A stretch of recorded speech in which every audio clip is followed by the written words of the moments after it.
Today's video dives into the NPC AI patent, focusing on virtual navigation in Grand Theft Auto 6.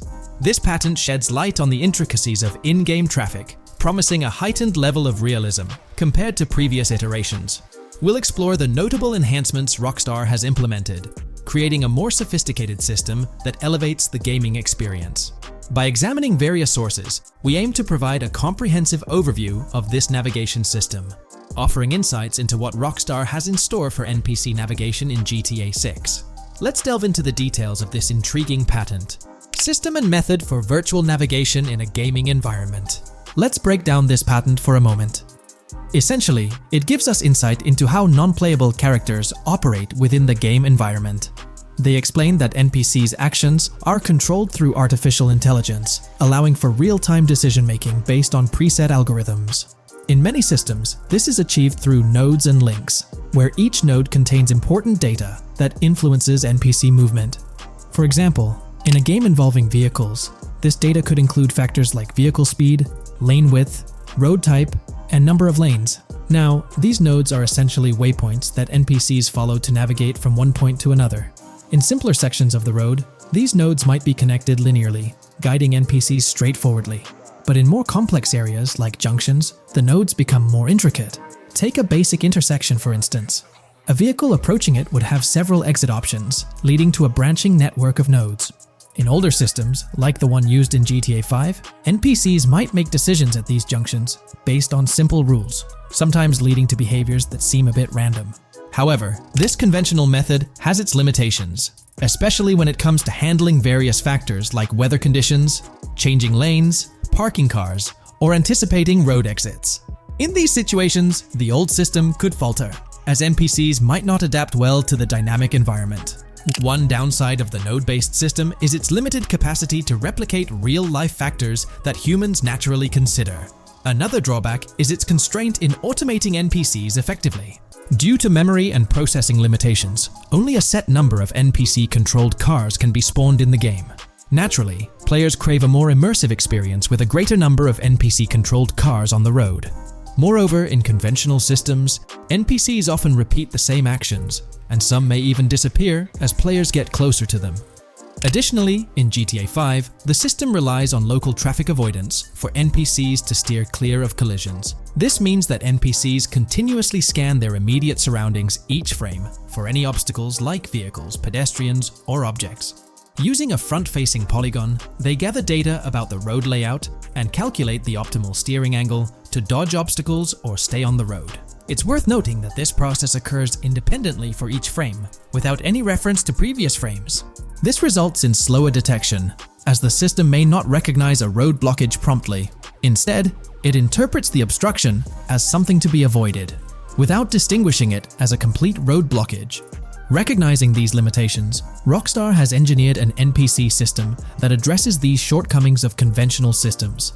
This advanced system efficiently manages NPC nodes and node graphs, yielding optimal outcomes while circumventing hardware and software constraints.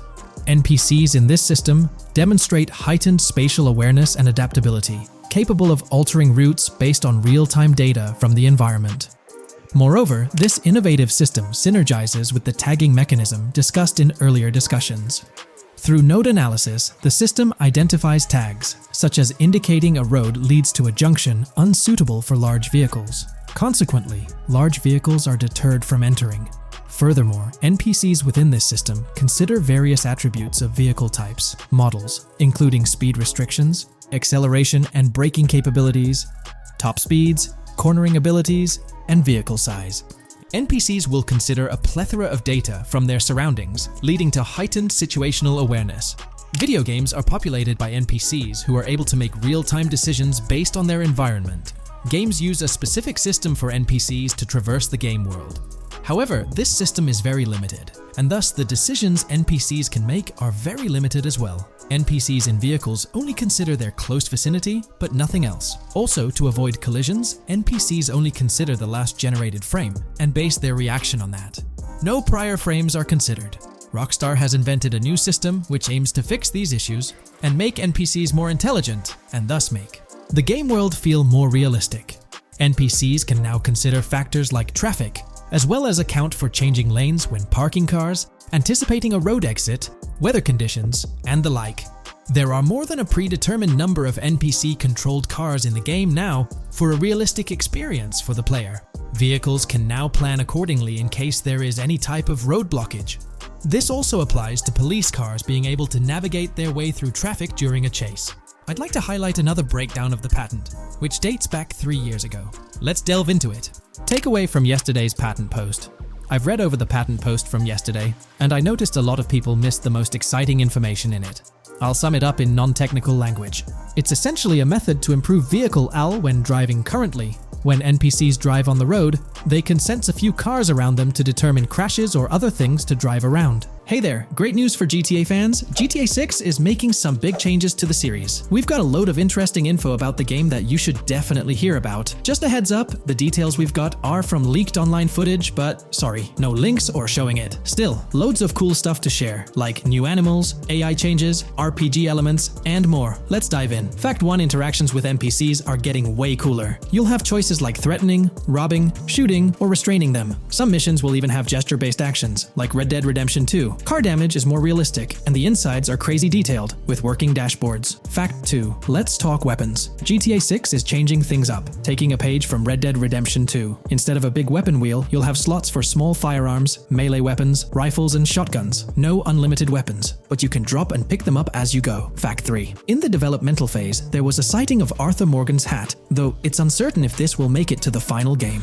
Players now have the option to surrender to the police during a robbery, which adds a thrilling twist. Police response time has been updated to feel more real, displaying a timer that varies based on the crime's severity. A murder, for instance, prompts a faster response than a robbery. The maximum wanted level is capped at 5 stars in GTA 6, and the possibility of a 6-star level seems improbable in the current gameplay being developed. By the way, I'm holding a monthly giveaway for a PlayStation 5. You just need to subscribe and you're entered. Now, back to the video. Fact 4: police AI has significantly improved from the last game. Instead of rushing in blindly, they now exhibit more realistic and intelligent behavior. If you commit a crime and flee in a vehicle, cops will note the specific vehicle and license plate, making evading them more challenging. Fact 5: let's talk about the strong emphasis on indoor locations in GTA 6. There's a bunch of different interiors to explore, like nightclubs, motels, hotels, restaurants, pawn shops, supermarkets, fast food joints, gun stores, shooting ranges, and the Vice City metro station. Plus, they've added working elevators for a more immersive feel. Interestingly, there's a risk of players getting banned from stores, which adds a twist. Fact 6: moving on to the characters. GTA 6 introduces 2 protagonists, Jason, played by Brian Zampella, and Lucia, portrayed by Alexandra C. Echevarri, who happens to be the franchise's first playable female character. You can switch between them instantly. They're also a couple, drawing inspiration from Bonnie and Clyde. Fact 7: clothing in the game behaves realistically. You can wear accessories like sunglasses, watches, wristbands, and hats in different ways. The detail is pretty cool, with sweat,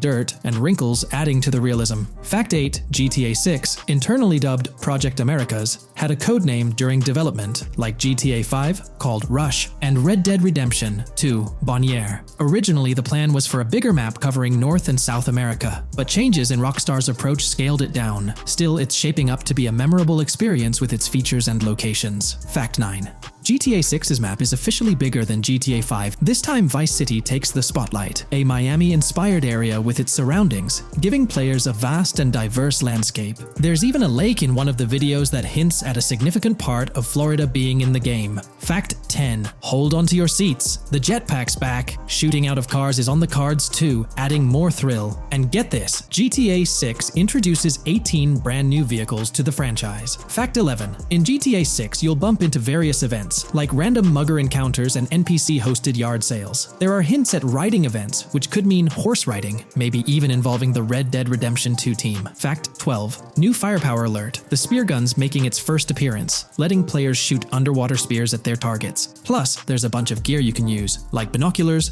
cut-off tools, flashlights, immobilizer bypasses, slim gyms, USB drives, tasers, zip ties, and auto dialers. Fact 13. The game has RPG stuff like weight and muscle management, seen in the Spool Couple Workout Challenge. Leaked footage showed Jason and Lucia's apartments. For example, Jason's place has a bathtub for in-game baths. Fact 14. Rockstar's planning to add new missions and cities regularly after GTA 6 launches. Whether this is for online or story mode isn't clarified yet. Expect an improved cover system, better than what we've seen in other Rockstar games. Fact 15. Make sure not to overlook the Kingston Hotel. It's a lively spot with pool parties and live music, making GTA 6's world even more vibrant. Fact 16. GTA 6 gets more interactive with working CCTV cameras that you can wreck. Be wary of cop traps, spots where cops wait to nab you, and be prepared for intense moments with dirty cop shakedown events. Fact 17. As part of the immersive feel, the game includes DUI sobriety tests, but it's unclear if they're for the player character or random NPCs. Rockstar's focus on detail shines, even with fully working gumball machines in the game. Fact 18. The gunplay in GTA 6 resembles what we've seen in Red Dead Redemption 2 and Max Payne 3. It might be worth giving those games a shot before GTA 6 comes out, if you haven't already. And activities? GTA 6 is loaded with options, from fishing and crazy golf to basketball, football, and soccer. There are gyms to work out in, a yacht club, and even a racetrack. Fact 19. Get ready for a modern-day setting. Post-GTA 5 events, the game is meticulously detailed, recreating many Miami landmarks like a grand tennis court, a bustling football stadium, and a vibrant amphitheater. The map includes an airport and a functional tram system with an airport stop. And that's not all. The Florida Keys and a swampy region, the grass rivers reminiscent of the Everglades, are part of the game. Players can ride swamp boats in this area. Fact 20 weapons are diverse in GTA 6. You've got melee options like golf clubs, pool cues, crowbars, and bats, along with a range of firearms from pistols to snipers and RPGs. You can even customize how your character holds weapons. Plus, there's a bunch of throwable stuff like grenades, molotovs, and even golf balls. Fact 21. One major upgrade in GTA 6 is NPC behavior. NPCs will come in different sizes and shapes, and their reactions will feel super real. If you wave a gun around, folks nearby might freak out. The game's also getting an intense injury system, including concussions. Fact 22. Next up, the amazing visuals and new features. Your character will grow facial hair naturally over time. Plus, the GTA 6 world will have a social platform called What's Up, kinda like a fun version of WhatsApp. And good news for fans, spoof versions of social media like Life Invader, Facebook, Bleeder, Twitter, and Snapmatic, Instagram, are making a comeback. Fact 23. Now let's talk about our main characters, Jason and Lucia, each with their own and a shared inventory. Your inventory can carry various items like wine, soda, and fruit. Also, there's a duffel bag system for easy transportation of supplies and weapons. Fact 24. Rockstar's being more cautious in storytelling, steering clear of offensive jokes, and being considerate about groups that might feel targeted. The story goes through chapters, like Red Dead Redemption 2's approach. Fact 25. GTA 6 is loaded with side activities, from backyard wrestling and racing to UFO events and beach bonfires. Small stuff matters too, like picking up cans from the ground. Jason and Lucia, the main characters, have special abilities similar to those in GTA 5. Fact 26. Jason and Lucia's safe house is a motel, a hub for their activities. The game's world has various street gangs, each with its own vibe. Characters have different personalities like romantic, cool, pragmatic, chaotic, and pragmatic cool. Fact 27. Gameplay tweaks in GTA 6 include the ability to zip tie NPCs for stealth elements, and the option to carry bodies, adding depth to stealth mechanics. Fact 28. Robberies are a big deal in GTA 6, ranging from big heists to smaller scores. You've got easy scores like hitting bingo body shops, burnout skirts at Cafe Caraway, clothing stores, food trucks, massage parlors, and more. And now, there's even the chance to rob shipping containers, which adds a whole new level of excitement. Fact 29. Gameplay is stepping up. For the first time in GTA, you can crouch and go prone, bringing in some tactical vibes. RPG elements are also in, with hints about hunger leveling and animal interactions, adding depth to the game. Fact 30. Excitingly, the Malibu Club and Ocean View Hotel are back in GTA 6. There are hints at events like Lost at Sea Island Camp and Lost Plane, suggesting possible island scenarios like Guarma from an earlier game. Fact 31. While exploring, you'll meet loads of wildlife, alligators, bears, boars, dogs, snakes, raccoons, birds, frogs, bald cats, and rodents. You'll also spot symbols for plants and toxic waste around the game. Fact 32. In the game, watch out for the Scarface crime scene, maybe a nod to Tony Montana as an Easter egg. There's also a murder mystery called Missing Tourists. Plus, spots for campers are scattered around, hinting at the chance of owning a camper van later. Remember, these details are from development footage, so they might change before the final release. Still, they give us a great peek into what Rockstar's cooking up for GTA 6.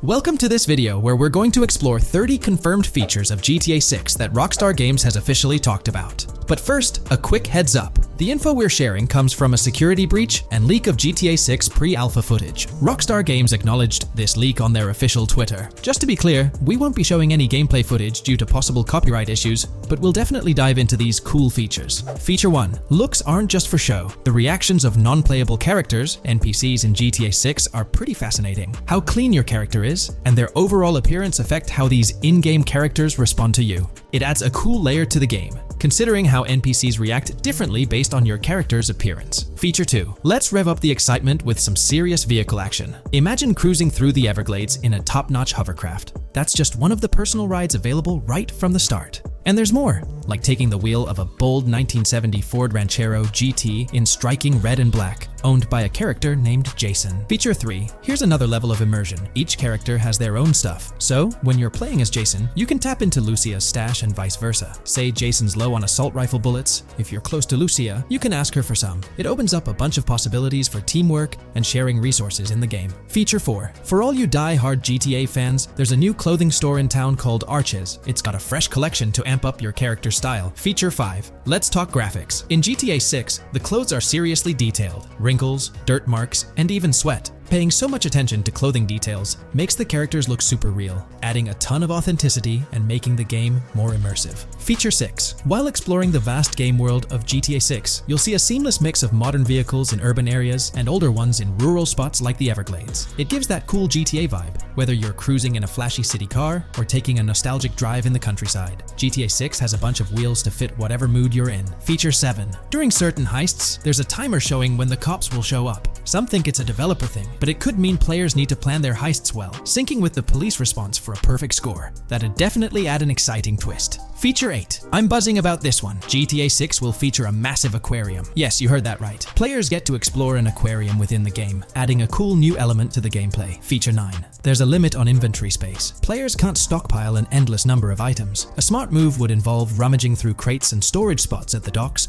to earn cash and gather valuable stuff, spicing up the gameplay. Feature 10. Here's something cool. In GTA 6, you're not stuck with your character's right side view like in GTA 5. Following Red Dead Redemption's lead, players can freely switch their character's preferred shoulder for a better view. It also changes which hand your character uses for weapons, making gameplay more immersive. Feature 11. GTA 6 adds a touch of reality with a dynamic day-night cycle. Shops don't stay open 24/7 anymore. Some close at night and reopen during the day, making the whole experience more immersive. At night, the city changes vibe, less traffic, and a different feel altogether. Feature 12. Adding to the mix are special abilities, somewhat like what we saw in Red Dead Redemption 2. From leaked gameplay, it looks like Jason has a unique skill. He can spot valuable stuff in the surroundings. They light up like hidden treasures, adding a whole new twist to the game. Feature 13. Let's dive into some of the confirmed stuff in GTA 6. It's quite a mix. There are spear guns, bolt-action sniper rifles, and a bunch of golf clubs, wedges, irons, drivers. Also, players can use a crowbar to open containers and grab valuable stuff. There's more: smoke grenades, flashbangs, golf balls, and tracker jammers to dodge the cops. Snatching fancy cars might need special tools like the immobilizer bypass. Loads of choices to make gameplay super immersive and fun. Feature 14. Moving on to the awesome in-game places we've seen. There's a bunch: tennis courts, a huge stadium, and even a museum, all with interactive insides. It's bringing back the exploration vibe we loved in GTA 4, and that's got us hyped for GTA 6. Feature 15. In a cool scene during a diner robbery, a non-playable character, NPC, was visibly relieved when the cops showed up, saying, "Finally, thank heavens." This shows how smart the AI is in GTA 6, and it's a sign of Rockstar's attention to detail. Feature 16. Get ready for a huge and diverse map to roam around. GTA 6 covers the whole shebang of Vice City and its surroundings, offering tons to explore. You've got the bustling city, scenic beachfronts, Everglades-like grass rivers, the charm of Florida Keys, and the quaint Port Gellhorn. Port Gellhorn even gets its own police department, showing showing different areas with their own rules, kind of like what we saw in Red Dead Redemption 2. So, where's your first stop in GTA 6? Drop your thoughts in the comments. Feature 17. Time for a tour of interiors in GTA 6. There's a bunch of places waiting to be discovered. One cool spot making a comeback is Escobar International Airport, giving us those Vice City vibes. Exploring the airport could unlock a load of side missions, opening up endless possibilities for adventures. Feature 18. Tourism's a big deal in GTA 6, making the game world feel alive. You'll stumble upon a clever take on a famous theme park, kinda like Disney World. It's a thrilling spot to dive into, and get this, there's even the International Space Station. Rockstar's really going all out to make GTA 6 an awesome experience. Feature 19.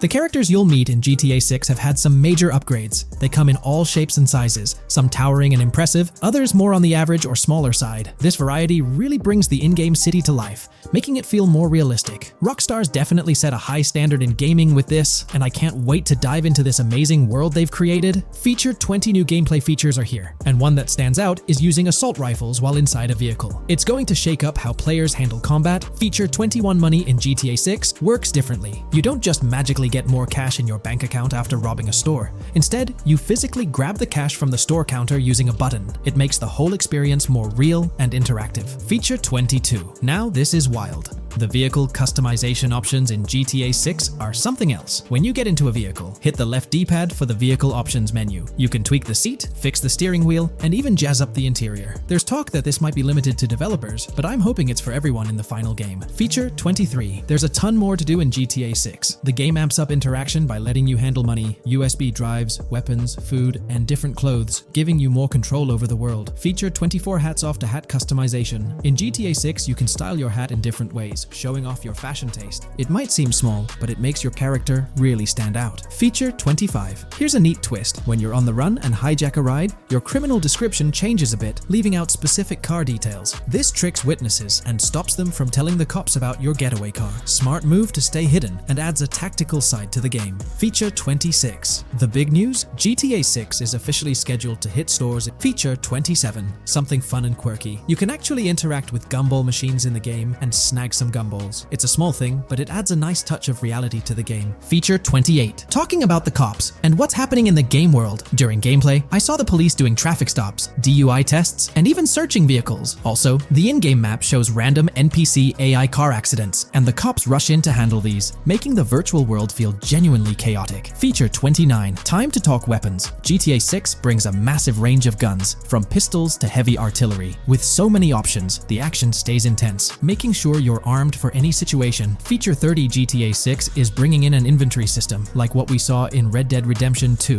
Looks like Lucia's got a sports bag hinting at that. Bonus features. Feature 31. Let's take a darker turn, handling bodies in the game. It adds a creepy level of realism players can deal with and move bodies, adding a whole different vibe to GTA 6. It'll be interesting to see how this affects the gameplay. Feature 32. NPCs in GTA 6 are shaping up to be super interesting. Rockstar's bringing in the immersive vibes we loved in Red Dead Redemption 2, and the potential here is huge. The improvements they've made could take the game to a whole new level. I'm super hyped to see what Rockstar's got up their sleeve. Feature 33. GTA 6 starts off with a bang, small-time heists, and the chance to rob small businesses, giving you a thrilling start. Feature 34. You'll get your hands on a bunch of tools to up your crime game in GTA 6. Lockpicks, hacking gadgets, and more are there to help you handle whatever challenges come your way. Having the right tools in your pocket makes the gameplay more lively and exciting.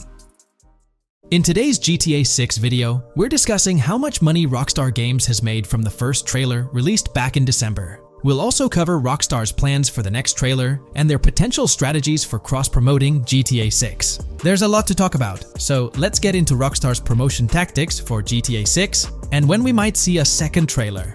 First off, the timing of the next GTA 6 trailer is closely tied to GTA Online's upcoming update. Whether it's just a coincidence or a smart marketing move, this is a strategy Rockstar has used before.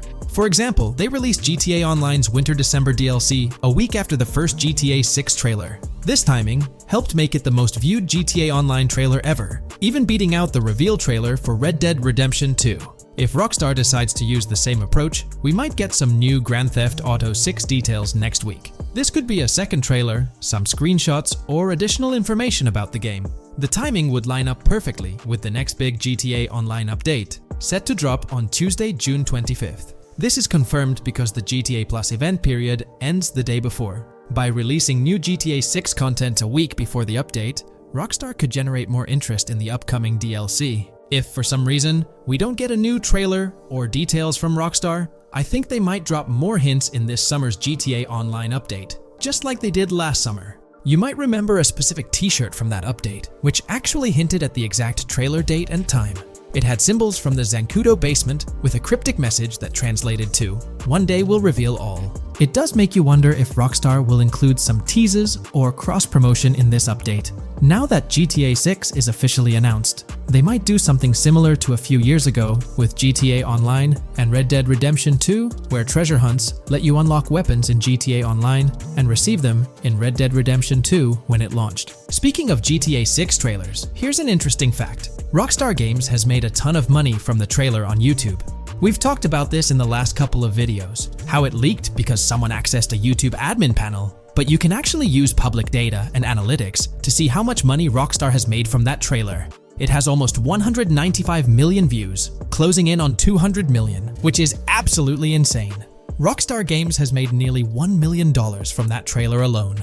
The craziest part is that even though the trailer doesn't have ads, Rockstar Games still earns money from YouTube Premium users. While this isn't a huge portion of the population, it generates revenue based on watch time. From that alone, they've nearly made $1 million.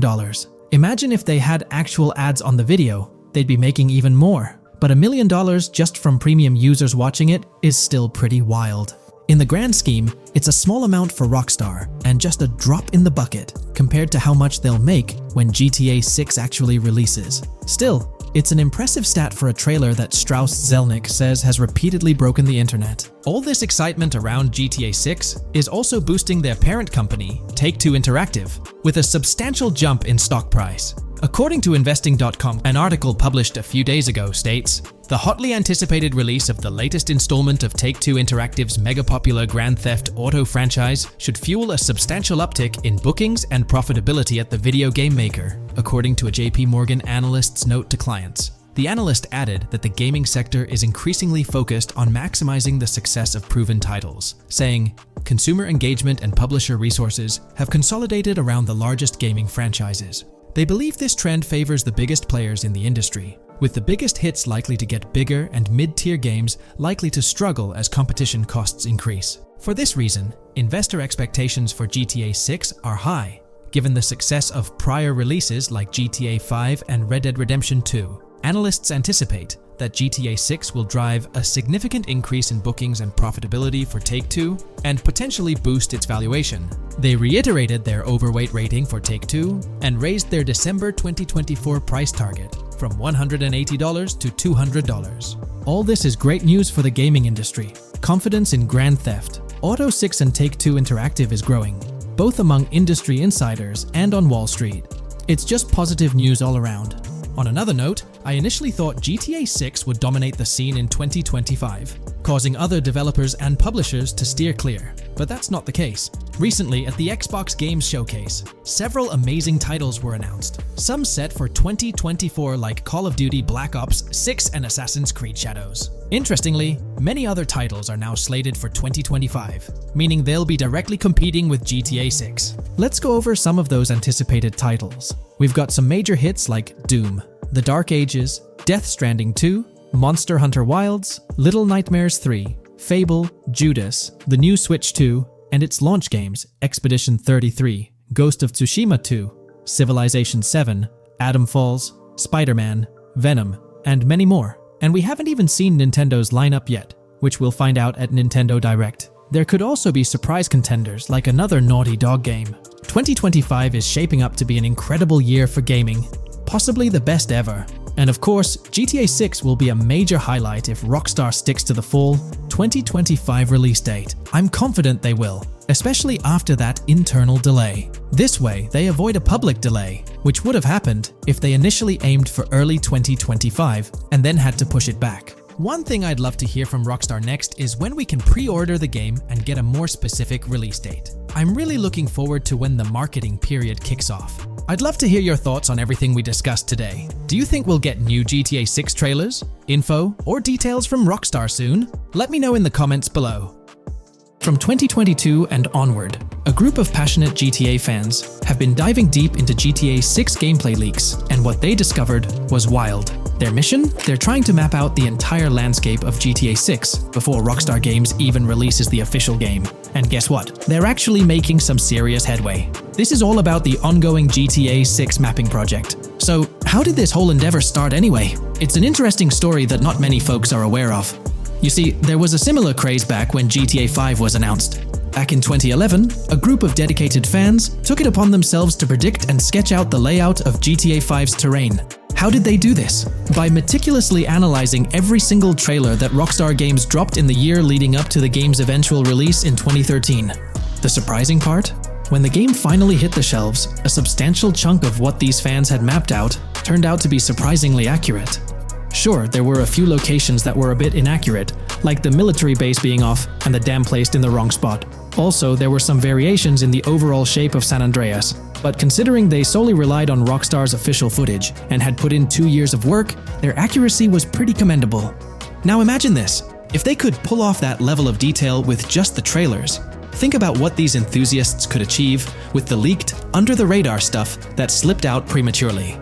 Plus, add in an extra year of combing through details and data. This mapping project is being led by a user called Dupzor, who is the project manager of this whole thing.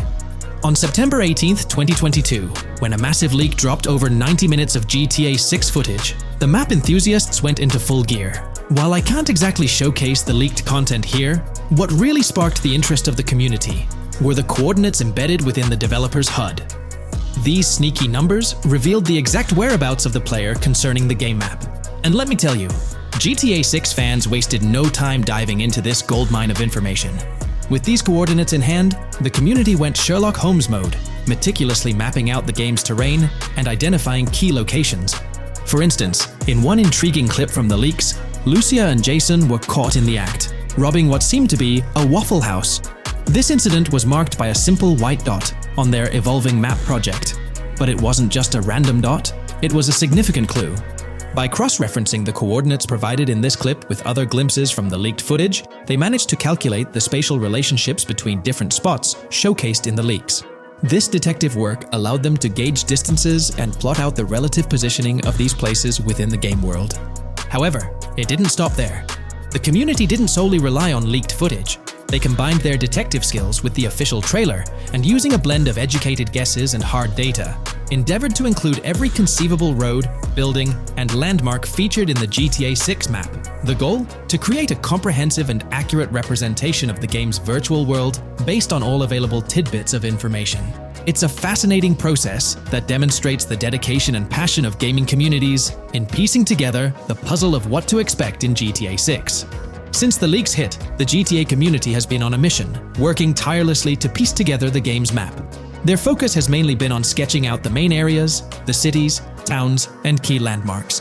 It's been quite a collective effort, with everyone trying to contribute and fill in the blanks based on whatever clues they could find. Then, the trailer dropped, and it was a whole new ball game.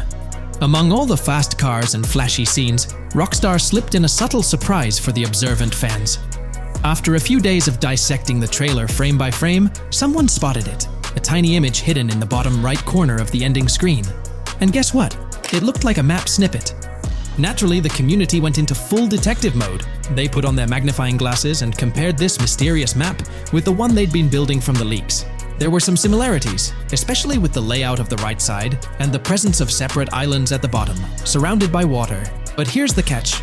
That image was pixelated to the max. It was like trying to figure out a puzzle with half the pieces missing. The lack of detail made it nearly impossible to confirm if it matched their map. This whole revelation sparked a heated debate among fans. Some folks started wondering if Rockstar deliberately threw this low-res map nugget to mess with their heads. Could it be that Rockstar is messing with the community, leading the GTA 6 mapping project into the wrong path? It's pretty odd for Rockstar to include this map, as it was deliberately placed. When it comes to safeguarding the details of their upcoming games, Rockstar is notoriously tight-lipped. So, when those leaks dropped in 2022, it really threw a spanner in the works for the company. It's kind of a déjà vu situation, considering a similar thing happened back when GTA 5 was in the spotlight. I can't help but wonder if Rockstar did this deliberately, as a deliberate move to shake things up and keep everyone guessing. But then again, we, the GTA fans, are pretty good at concocting theories out of thin air. Now, about that mysterious, highly detailed artwork nestled in the official wallpaper, that's what's really piqued my interest. It's like this odd piece that stands out from the rest, making me think it wasn't just randomly thrown in there. There's gotta be some intention behind it, right? The big question swirling around is whether it's a sly misdirection or a subtle clue for the savvy gamers. But honestly, we won't get any answers until the game hits the shelves, or maybe, if we're lucky, after another sneak peek in a new trailer. The GTA 6 mapping community dove headfirst into dissecting this artwork, but truth be told, there wasn't much to work with. So, they've been sticking to the stuff they can actually confirm. Oh, and those maps floating around, especially the ones from IGN and PC Gamer, they're more like creative interpretations. Think of them as speculative mock-ups cooked up by the mapping community based on their hunches and educated guesses. There's a whole lot of imagination at play there, but none of it has received the official stamp of confirmation. The GTA 6 mapping project might not be dropping any bombshells about unknown locations in the game, especially considering how the gameplay leaks already spilled quite a bit on what's in store. Now, the heart of this community effort lies in the finer details. They're all about pinning down the exact spots where these landmarks and locations are going to be placed within the game's vast world. However, let's be real here. They've barely scratched the surface, covering roughly just 10% of the entire map. Still, kudos to them for the tremendous effort and progress they've managed to make with what they have. What's confirmed, though, is that this map in GTA 6 is going to be an absolute beast, nearly double the size of the already sprawling map in GTA 5. They've made strides, particularly in fleshing out the Miami Beach region seen in the trailer, those gorgeous Venetian islands from the breathtaking aerial shot, and even narrowing down the location of Lucia's incarceration in the game. Looking ahead, this ongoing commitment over the coming years will gradually unveil more insights into what we can anticipate from the GTA 6 map. The anticipation is real, and it's fascinating to witness how this mapping endeavor will continue to shape our expectations for GTA 6. Looking at the timeline, it's pretty clear that both the completion of the project and the release of GTA 6 are still a considerable number of years down the road. But let me tell you, the dedication and hard work displayed by this community are nothing short of remarkable. Honestly, they deserve way more recognition for what they're doing.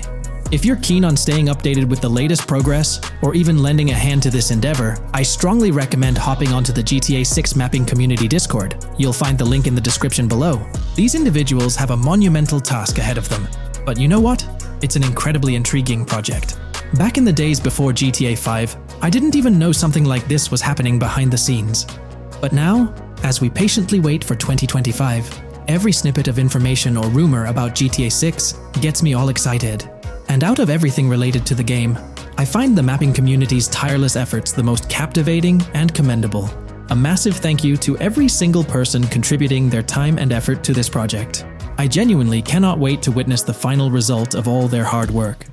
GTA 6 has been announced, and it's caused a whole bunch of rumors to swirl around. We've got a list of stuff that's actually confirmed for the game, so let's dive in. Now, the game isn't coming out anytime soon. Rockstar Games is still working hard on it. But thanks to some leaks, we've got some inside info on what to expect. We're talking vehicles, game physics, and the main characters, Lucia and Jason. Plus, we've got details on the map, the huge open world, activities, and all the weapons you can play with. There's also a bunch of cool stuff going on with NPC AI, RPG elements, and some new gameplay features. People are pretty hyped about all this, and they're chatting up a storm about what GTA 6 is going to be like. Now let's check out the vehicles in the game. The GTA forums did a solid job gathering this info, so shout out to them. So we've got confirmed vehicles like the Blista Compact, Ocelot Locust, and something that looks like a 90s Buick Skylark. By the way, I'm holding a monthly giveaway for a PlayStation 5. You just need to subscribe and you're entered. Now, back to the video.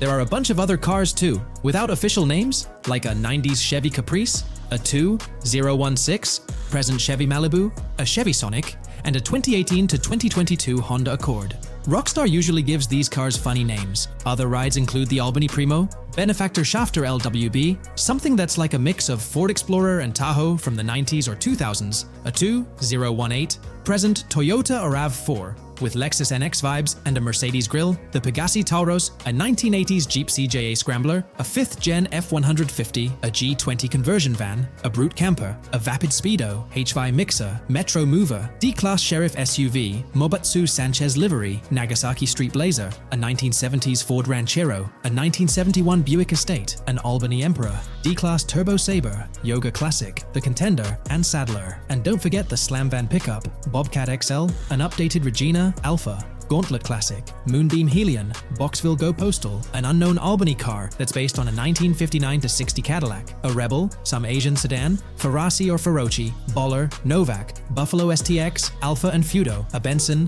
NF 890, Buffalo with no sports bumper, and the Stanier and Landstalker. With all these vehicles, GTA 6 is going to be quite the ride. Now let's talk about some gameplay clips making the rounds on social media. They give us a sneak peek at missions and what Rockstar is up to. One clip shows Lucia, our main character, trying to rob a place called Hank's Waffles, a diner. In this early test, the non-player characters look kinda generic and are jokingly called dummies in the game. The NPCs react to Lucia's aggressive moves, and their animations show they're pretty freaked out, kind of like what we saw in Red Dead Redemption 2. During the robbery, Lucia can aim her gun at a hostage, giving you the choice to rob or have a face-off. Taking a hostage adds some spice to the crime. Jason, the other protagonist, is there too, and you can interact with both characters during the heist. Jason pushes Lucia to hurry up and make a clean getaway, hinting at a Bonnie and Clyde style partnership, which lines up with earlier leaks about the game's story. People are even saying that Lucia and Jason look like Eva Mendes and Ryan Gosling from the Place Beyond the Pines movie, but we're not sure if the game's story will follow a similar path. Lucia and Jason look like they're in their late 20s. You can switch between them in the game using the controller's D-pad. When the cops show up,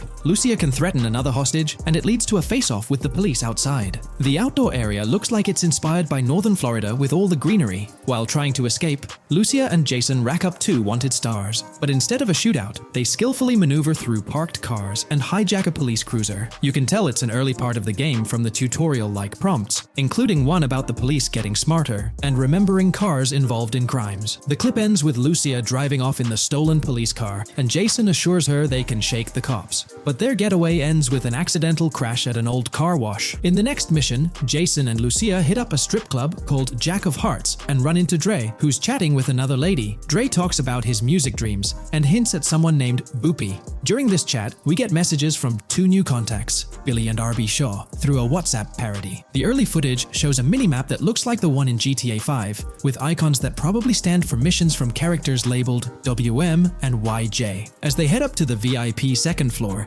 Dre has a run-in with DJ Tip, who's upset about waiting for drinks. Dre steps in, but it's clear that Tip isn't the most popular guy. Dre moves on, and that's where the clip ends. Just remember, this is early development footage, and things might change as the game gets closer to release. Another leak spills the beans on more than 500 world events, encounters, and Easter eggs you'll come across while playing. There's too much to cover, but I'll mention a few interesting ones. You'll find stuff like missing tourists, yard sales with new clothes, an event that's a bit like the insurance fraud thing in Saints Row, a voice in the storm drain that might remind you of Pennywise, a Bonnie and Clyde mystery that spans different places, and a workout challenge that suggests fitness activities are back. Players can also stumble upon an island camp, DUI tests, UFO sightings, an animal house, a swamp safari, and even the possibility of playing some crazy golf. There's a hint that the basketball court might be back too. Events like fishing, Satanist houses, backyard wrestling rings, and mansions with big cats offer a bunch of different experiences in the game world. Now, let's talk about the main locations in Grand Theft Auto 6. Ambrosia has Ambrosia Farms and the Tarmac. Bayside Copperhead, the Everglades or Grass Rivers, Fairyland and Fairyland Forest offer different environments. The Keys region includes places like East Key, Low Key, and spots like a garage, gas station, and liquor store. Lake Okeechobee has a motel, prison, and racetrack,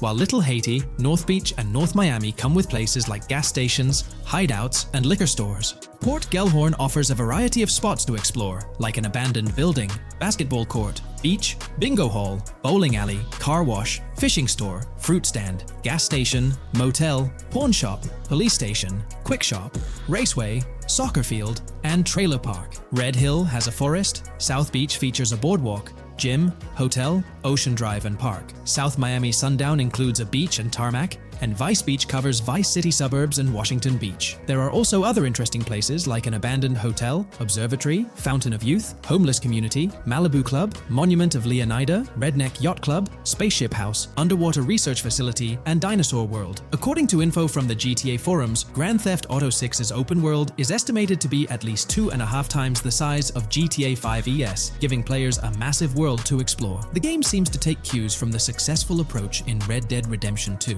promising a well-designed open world with intriguing mysteries. We've spotted some real-life Florida locations in GTA 6's development footage, like the Homestead Miami Speedway turned into the Port Gellhorn racetrack, and recognizable places such as Portofino Tower, Sombrero Key Light, Solar Amphitheater Bayfront Park, and Lone Depot Park. Even the 1000 Museum, a high-rise condo in Miami, is in the game, showing Rockstar's attention to detail. A metro map that's a match for Miami's real one suggests a deep immersion in the game world. The lush landscapes and greenery might hint at a move into Georgia, but that's just speculation until we get official word. Details like the Vice City Neighborhood Police Department resembling the Miami Beach Police Department show Rockstar's creativity and world design. As always, we're waiting for official announcements to see how all these elements come together in the final game. Until then, the mystery of Grand Theft Auto 6 keeps fans excited. There's a recent leak suggesting that Alexandra Christina Echevarri could be the voice behind Lucia in Grand Theft Auto 6. Her voice from a demo reel seems to match up with Lucia's leaked dialogue. We've covered a ton of info about Grand Theft Auto 6, from gameplay details to new features. It's important to remember that the game might still be a couple of years away from release, so we'll have to be patient. Now, let's dig into some interesting findings from the leaked clips. We see Jason and his pals hanging out by an in-ground pool in a lower-income neighborhood, cracking jokes about a parody of social media called Life Invader.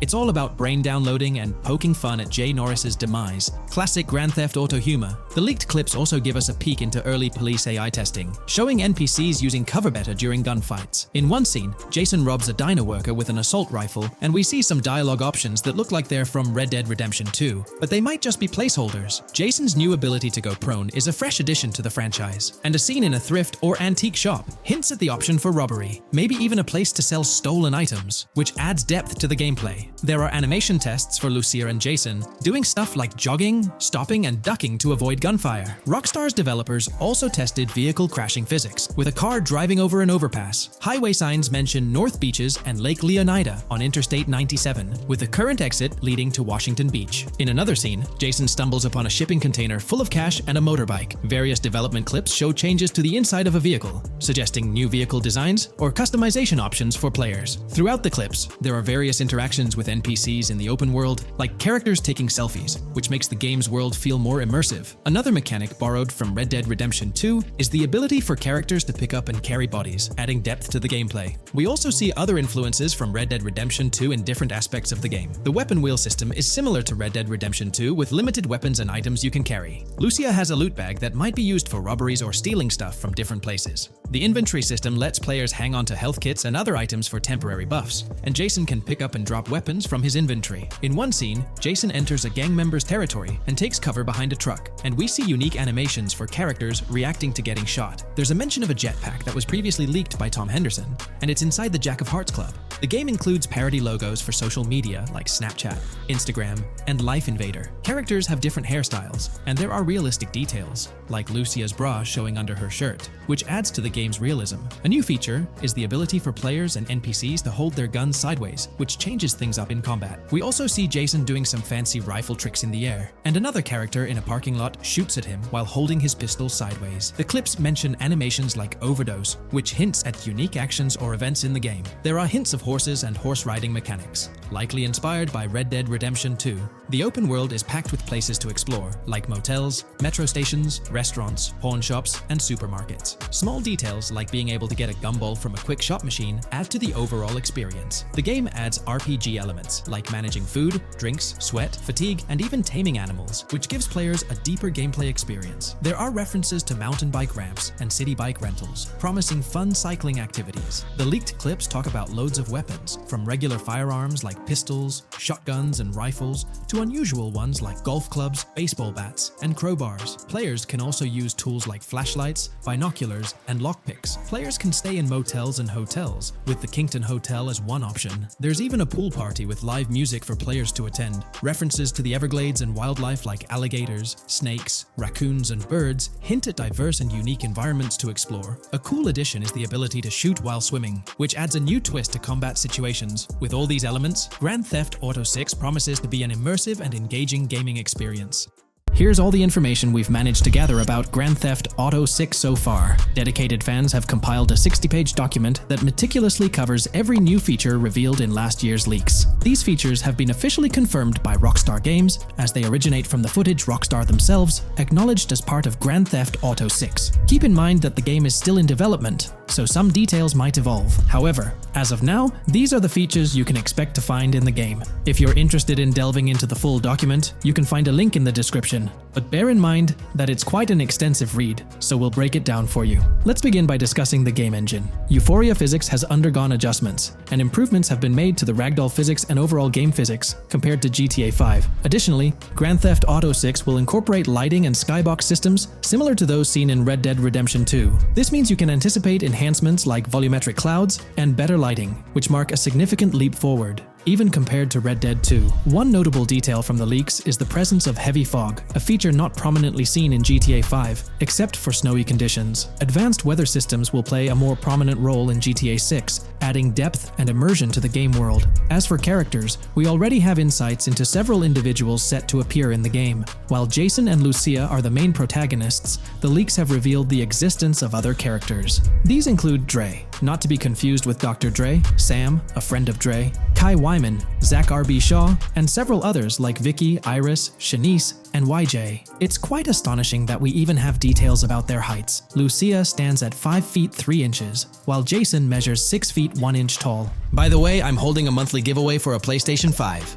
You just need to subscribe and you're entered. Now, back to the video. We've also got details on 3 different gangs set to make an appearance in Vice City: Sand for Sand, a Haitian gang, the Guardia Brothers, and the Far-Right Militia. Moving on to tools and items, the list is quite extensive. You can expect to find an autodialer, binoculars, immobilizer bypass, a color tool, painkillers, a pool cue, trauma kits, a golf driver, various food and drink items, a golf putter, a USB drive, a golf iron, a crowbar, a golf wedge, a torch, a Slim Jim, a tracker jammer, a duffel bag for stashing your loot, cigarettes, and a backpack, again for storing your loot. When it comes to weaponry, the leaks confirm several options: a rocket launcher, an assault rifle, a baseball bat, a polymer pistol, a knife, a bolt-action sniper rifle, a Molotov cocktail, a spear gun, which is intriguing, a smoke grenade, a compact SMG, a flashbang, a micro SMG, a hunter sniper rifle, a heavy machine gun, an auto rifle, and a pump-action shotgun.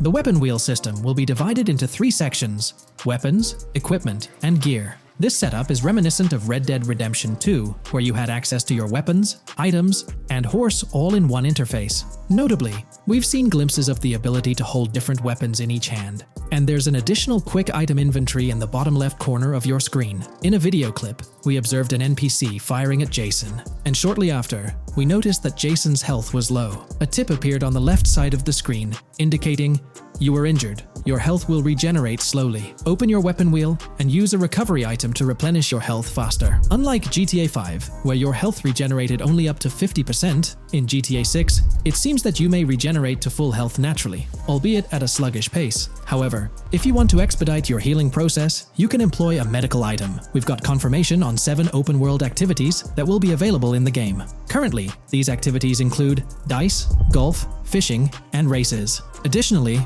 there's a van shipment activity, and in one of the videos, you can spot the spawning location for a delivery van event. This location is near the industrial area of Port Gellhorn, and it's noteworthy that there's a warning poster about security cameras in this area, suggesting the need for caution while attempting to rob the van. Now, regarding robberies, if you've seen the leaks, you might remember the Hank's Waffles robbery, which was quite impressive. Jason and Lucia took on the challenge of robbing this massive diner. In another clip, when Jason was entering a store for a robbery, it became apparent that he possessed an ability allowing him to see through walls. The leaks also mention events related to searching vehicle trunks for something valuable, or perhaps finding nothing at all. Moving on, there's another event type called Deliveries mentioned, specific to Port Gellhorn. It's somewhat challenging to predict the exact nature of these events, but that's all the information we have for now. As for enterable buildings, Grand Theft Auto 6 is set to offer more opportunities for exploration.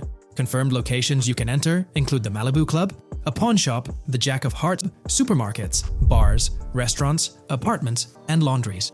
Now, let's discuss multiplayer. In the leaked files, we did come across one multiplayer clip, and in the bottom left corner of the screen, it displayed PL2 of 32, indicating that there were 2 players in the lobby out of a possible 32 slots. This mirrors the setup seen in Red Dead Online and GTA Online. While it's mentioned as 32 slots, it's worth noting that the player count is actually capped at 30, with 2 additional spots reserved for spectators. While hopes may be for larger lobbies in GTA 6, at least during this testing phase, they were exploring the feasibility of 30-player lobbies. Let's delve into collectibles in the game. During a scene in one of the clubs with Lucia, we can observe a developer placing a cardboard box on the ground. Notably, these boxes appear to be lootable, with a circle icon indicating their interactability. The debug text on this box reads, collectibles_car_pass, suggesting that these boxes will contain car part collectibles. Furthermore, there's mention of Wyman car parts boxed generic used, which has sparked speculation that players may collect car parts specifically for a character named Wyman.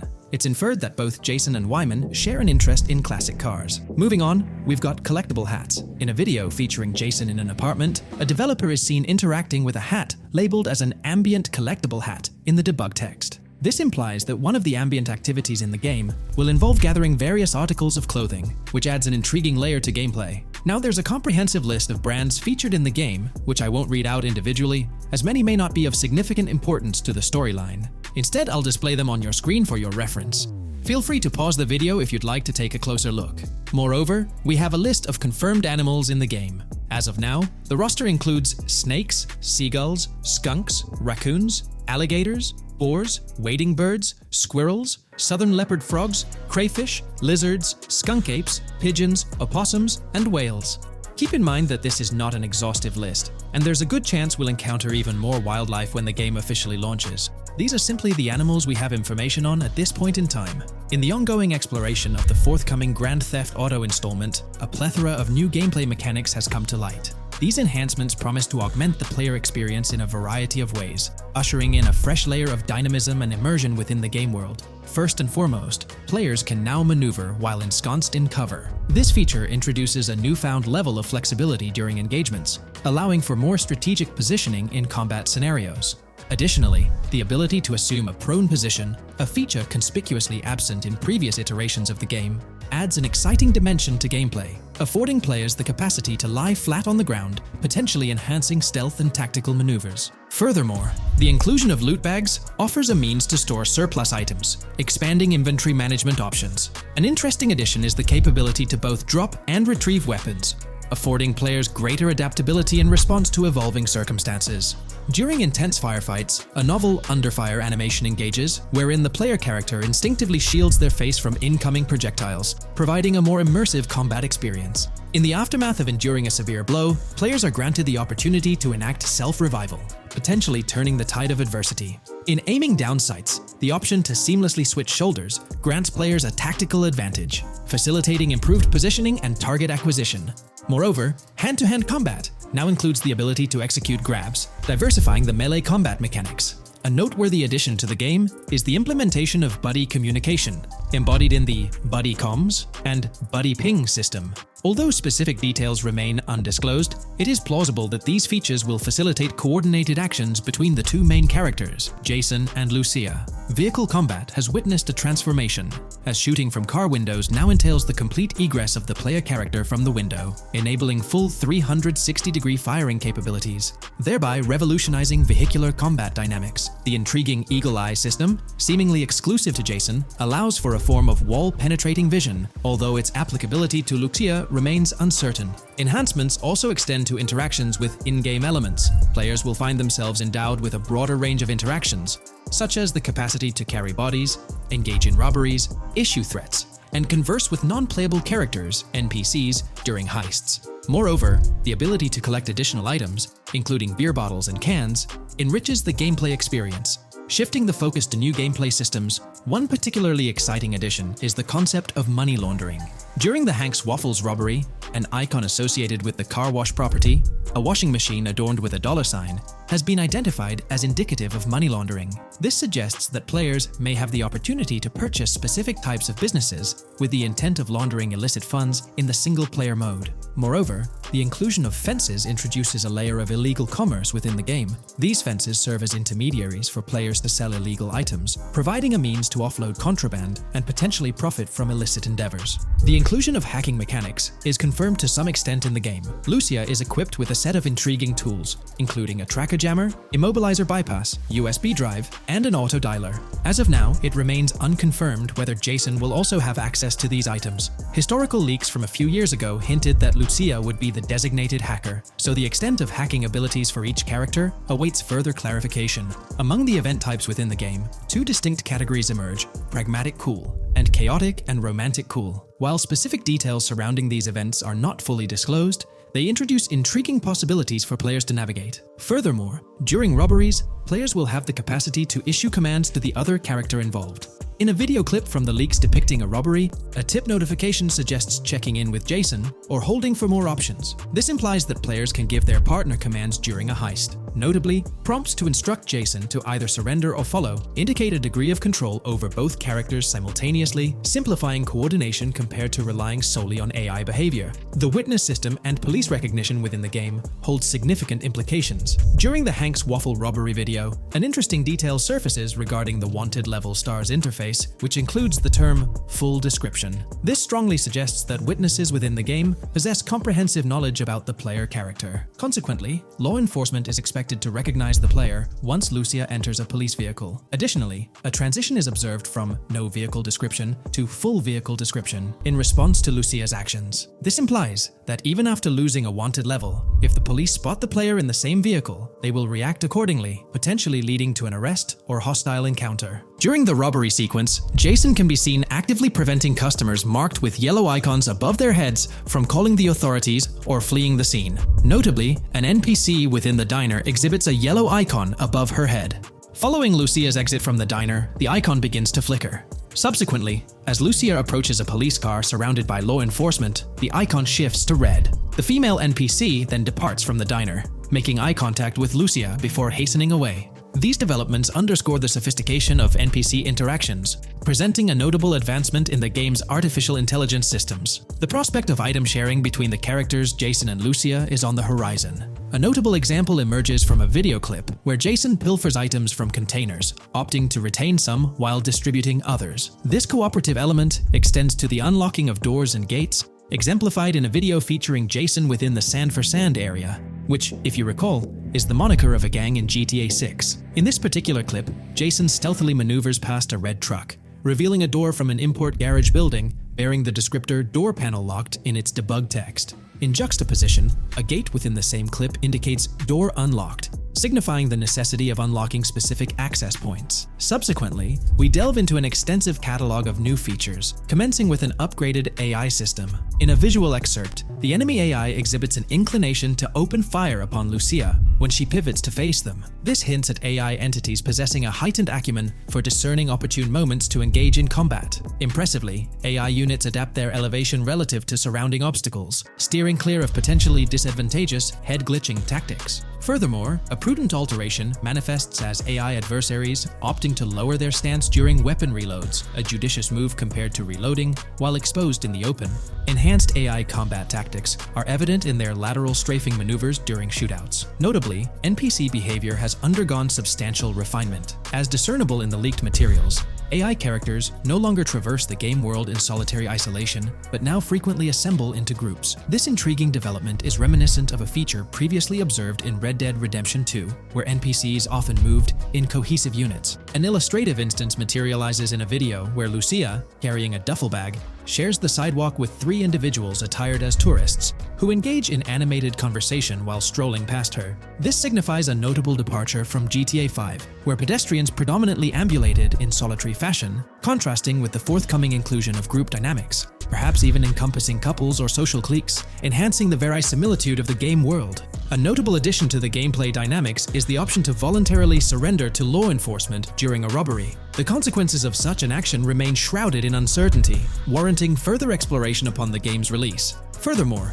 the mundane act of purchasing gumballs from vending machines emerges as a potentially restorative action. While it can be surmised that gumballs may offer a healing effect, concrete details regarding their function remain pending confirmation. In a nod to realism, akin to GTA 5, the forthcoming installment acknowledges the accumulation of dirt on your character's clothing, reflecting the wear and tear endured during your escapades. The hair and facial hair systems exhibit intriguing variability, with different versions of Jason observable in the leaks, sporting varying hairstyles, including long hair, short hair, stubble, and clean-shaven looks. While not definitively confirmed, this strongly alludes to the introduction of a hair growth system, akin to the one featured in Red Dead Redemption 2. Given the precedents established in the latter game, the likelihood of such a system in GTA 6 appears high. Expanding the repertoire of actions available to players, the ability to consume items directly from your inventory is showcased. When Jason visits a gas station, the inventory reveals options for wine, soda, and fruit consumption, implying that you can partake in these items at your convenience,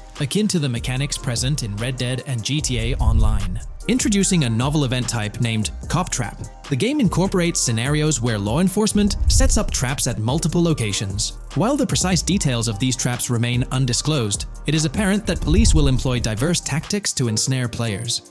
An overhaul in the police system introduces the concept of time until cops dispatch. In this iteration, criminal activities do not instantly summon law enforcement. Instead, players are afforded a brief window to execute an escape before the police response commences. The inclusion of security cameras as a surveillance mechanism adds complexity to evading detection. Unlike the conventional implementation in GTA Online, these cameras employ a detection meter, reminiscent of mechanics seen in games like Payday 2 or Payday 3. Players must act swiftly to evade the camera's line of sight within a specified time frame, akin to a filling bar, to avoid detection.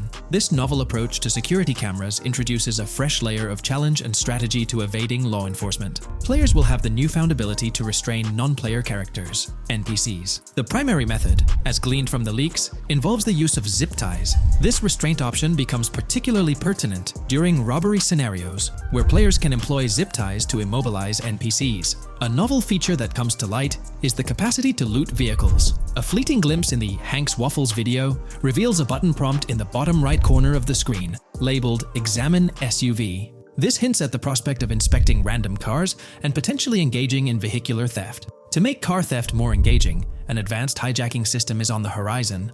The existence of the Immobilizer bypass device, previously discussed, suggests that pilfering high-end vehicles will pose a greater challenge. Additionally, an item known as the Slim Jim will facilitate unlocking older model cars. These mechanics collectively point to the notion that hijacking automobiles will become a more intricate endeavor, with the potential for car theft endeavors to end in failure. Furthermore, two intriguing event types emerge, namely carjacking, CAT, and carjacking, advanced AI. These events suggest that the vehicular hijacking process will incorporate nuanced elements, potentially involving the interference of an AI-controlled entity. GTA 6 promises to deliver an augmented vehicular experience through improved vehicle damage and handling. In a displayed video clip, as Lucia attempts to evade pursuing law enforcement, cars suffer more impactful damage. Notably, various parts of the vehicles, such as the front fender and hood, demonstrate more realistic deformation and fragmentation. The in-game interiors now feature functional GPS and waypoint systems on the dashboard, enhancing navigational convenience for players driving in the first-person perspective. Additionally, players have the option to enter a car via the passenger seat, offering flexibility in vehicle interaction. A hallmark of GTA 6 is its meticulous attention to detail. Players can encounter raccoons engaging in behavior, such as rummaging through trash cans and pilfering food bags. These instances are categorized as world events, denoted as raccoon climb out of garbage, raccoon rummage trash, and raccoon steal food bag. While numerous other subtle details enrich the game world, they are too numerous to enumerate here. Interested individuals can explore these intricacies further through the provided link. Expect a heightened level of auditory realism in GTA 6. Weapon sounds exhibit enhanced clarity and realism, with greater volume. The sounds of bodies impacting the ground will resonate with a more substantial thud, evoking a heightened sense of impact. Police sirens will reverberate off buildings and environmental elements with heightened realism, while items will produce varying auditory responses contingent on the surrounding context. In essence, sound design in GTA 6 aims to authentically replicate real-life auditory experiences. Fascinating developments. Several months ago, a colossal trove of leaked data unveiled a wealth of intriguing random events, world encounters, that promise to enrich the GTA 6 experience. While I won't delve into all of them, the list is nothing short of captivating. Events range from mundane occurrences like parking disputes to more enthralling incidents such as donut burnouts, protests, and even someone suffering a concussion. The prospect of navigating the lifelike world of Vice City, teeming with such diverse activities, is undeniably exhilarating. I strongly recommend pausing the video to peruse this remarkable compilation.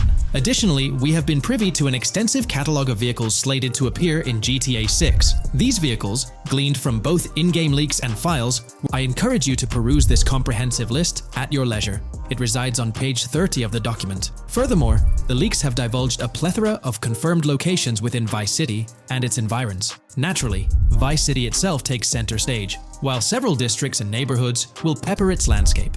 Notable locations include Edgewater, North Bay City, Rock Ridge, Little Haiti, Vice Beach, South Beach, Washington Beach, and Key Biscayne. Port Gellhorn, intriguingly, appears as a separate city akin to Sandy Shores or Paleto Bay from previous iterations. The list extends to encompass Yorktown, Ambrosia, Sundown, the Keys, La Pearl, Red Hill, Lake Leonida, Hamlet, Stockyard, Homestead, Grass Rivers, Ekin, Fanaka, Underwater, and Relief.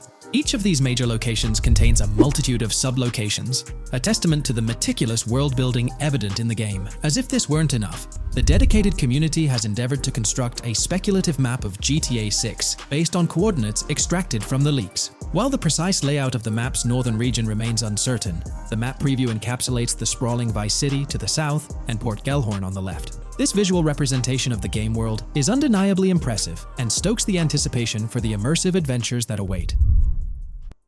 In today's video, we'll delve into the most recent iteration of the GTA 6 mapping endeavor.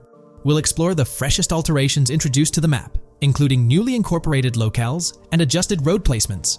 Additionally, we'll examine some intriguing revelations stemming from the inaugural official trailer, such as the appearance of a swordfish. Furthermore, we aim to tackle one of the pivotal queries surrounding GTA 6, the extent of Rockstar's intention to amalgamate multiple states into the fictional entity of Leonida. We'll sift through all available clues, encompassing leaks and insights from the initial trailer, to shed light on the potential inclusion of Georgia in the game. Let's kick off by scrutinizing the latest rendition of the GTA 6 mapping endeavor. This most recent update, which debuted just a few hours ago, represents the pinnacle of this extensive fan-driven mapping project. Here's a peek at the current state of the GTA 6 map.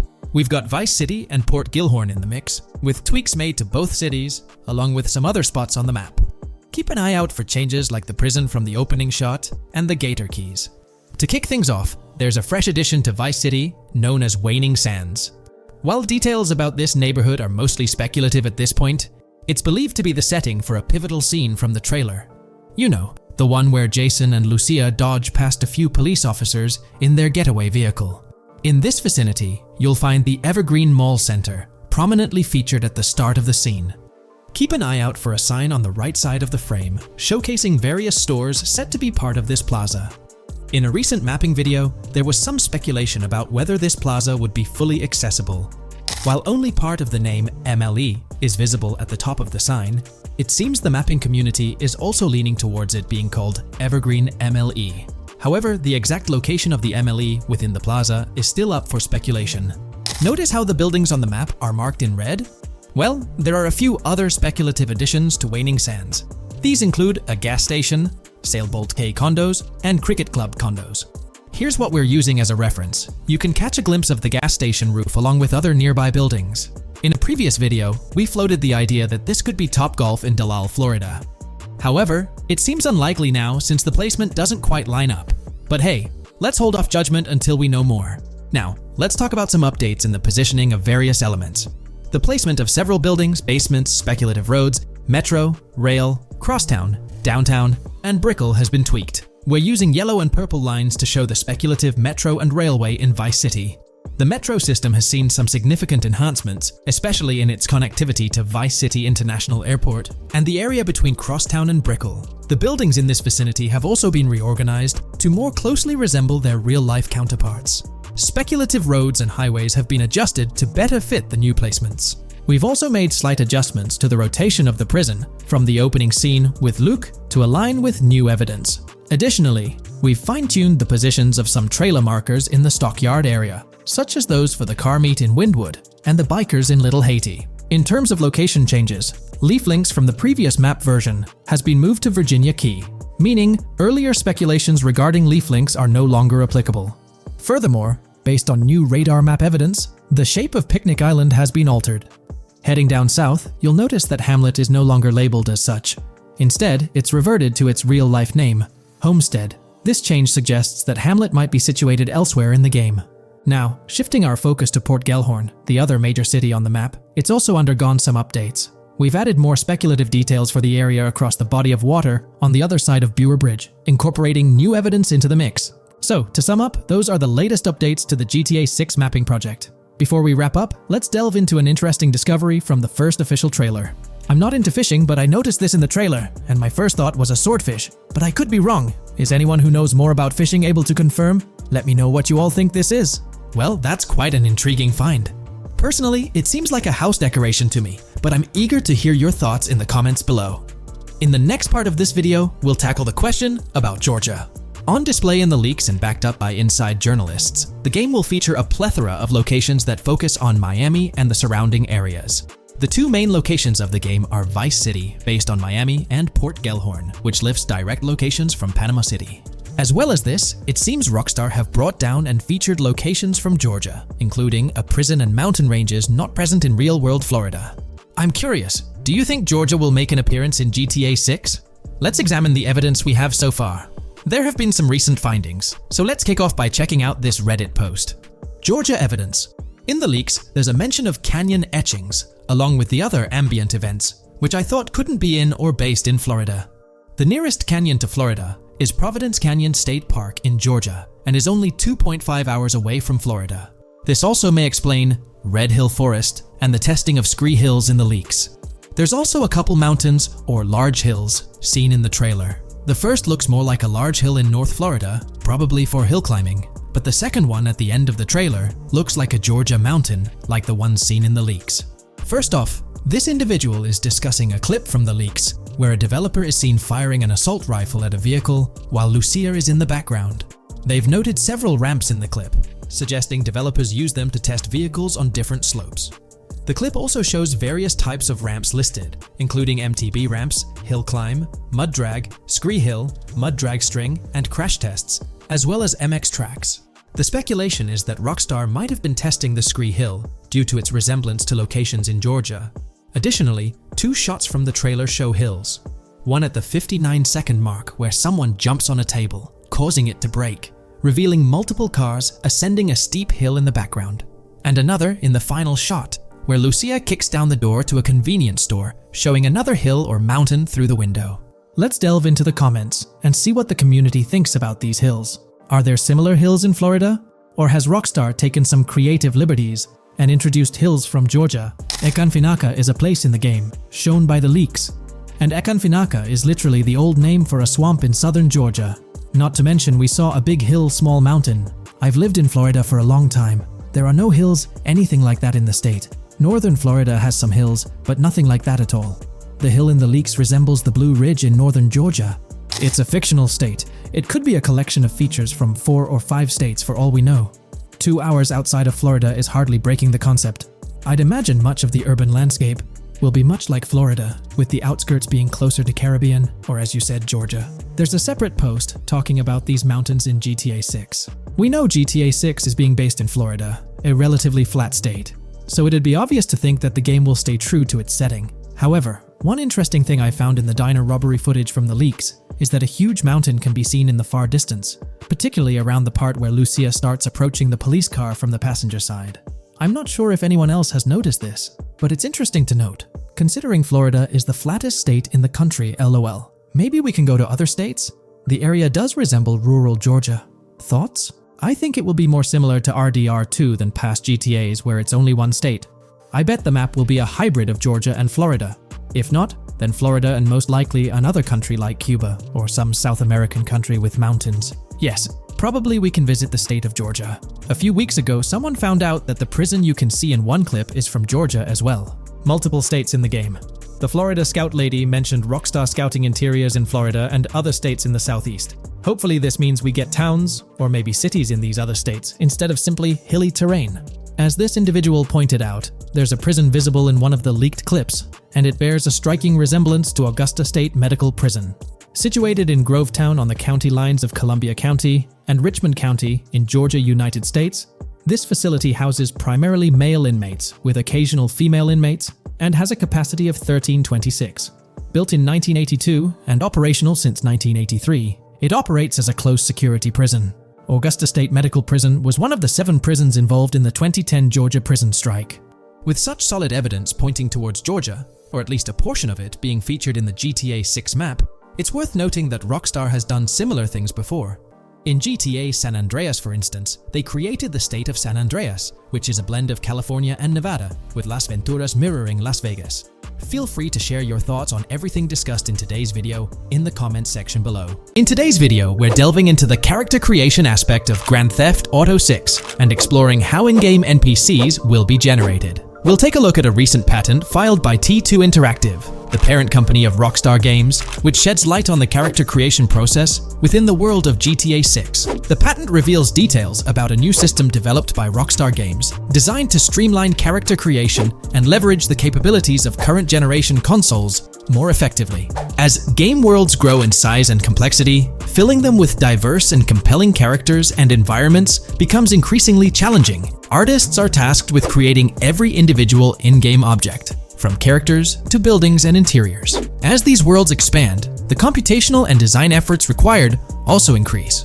However, Rockstar Games has once again demonstrated innovation by developing a system that optimizes the rendering of 3D objects, ensuring efficiency without compromising on detail. This system addresses the challenges posed by the ever-expanding scope of game worlds. The patent we're examining in this video is titled System and Method for Game Object and Environment Generation. This video takes a deep dive into the generation of building interiors and characters within the expansive world being crafted by Rockstar Games. The patent starts off by providing an overview of how objects function within 3D spaces, as explained by Rockstar. Objects used in 3D graphics, often called assets, are a combination of geometry data, for example, the 3D model, and data for textures associated with the geometry data. An asset may be formed of one object, or it may be a composite object made from a combination of objects. The objects that form a composite object may in different contexts be used as independent assets unrelated to the composite object, or they may always be used as a subset of a larger object. They've provided an intro to how 3D objects function in games, aiming to help us grasp the workings of their latest invention. Persons of skill in the art will recognize that many different sorts of assets, such as vehicles, can be made from collections of subcomponents. For example, one aspect of the game might require a room, say a dining room. That entire dining room could be considered one game asset, but it will likely be created from several other assets, such as a table, chairs, dishes, glasses, wallpaper, flooring, etc. The glasses and chairs are independent of the larger dining room asset. As another example, a virtual person in the game, such a background character in a scene, would also be an asset. A person asset might be made up of a number of interchangeable objects such as legs, a torso, arms, a head, etc. Because the person is made up of interchangeable objects, a variety of different persona sets can be made by mixing and matching different constituent parts. But a body part like a torso might always be used as a subpart of a larger body object. Prior art systems generally include libraries of game assets. The systems and methods of the present disclosure add a metadata layer to these game asset systems and provide modified development and game architectures to take advantage of the new metadata layer. This metadata layer includes tags that are added to the object in order to provide useful descriptors. In a preferred embodiment, these descriptors are completely free-form and without context. This allows developers to specify information about objects as needed without having to be locked into a rich pre-configured schema. Rockstar's new system introduces an additional metadata layer and utilizes tags for enhanced functionality. In the next section, they provide examples illustrating how this tagging system will operate. For instance, characters and virtual beings within the game world will be assigned tags like skinny, chubby, average, attractive, ugly, young, old, and so on. They explain that this tagging system won't just apply to the 3D models or textures alone, but to the entire object package, which includes the model and its associated textures. Essentially, every aspect of a particular character will be tagged. For example, Skin textures for elderly characters will be tagged as old, while arms and torsos for heavier characters will be tagged as chubby. They also list other tag examples provided by Rockstar, such as sporty, hipster, emo, preppy, nerdy, luxury, basic, new, worn out, business, and formal. Moreover, each component can have its own tag, and there can even be collections of assets with tags. Furthermore, they explain that all these assets can be stored on servers for easy developer access via an application programming interface (API). Additionally, these assets can be stored in various formats like XML, limited text, binary encoding, relational databases, and others, depending on the developer's proficiency. The systems and methods of the present disclosure further advantageously use the metadata via a rule set layer that uses the metadata to increase the speed and efficiency of game rendering, world or scene creation, game script execution, and rendering fidelity. In particular, the rule set allows designers to add context to the tags and to control their use by setting rules for the asset usage and the asset's interaction with the game and other objects. These rules are unrestricted and can be used to provide a wide variety of different capabilities and restrictions for objects. Let's take a look at how these tags will be put into action. For instance, if a jacket object is created, a tag like additional top garment can be assigned to it.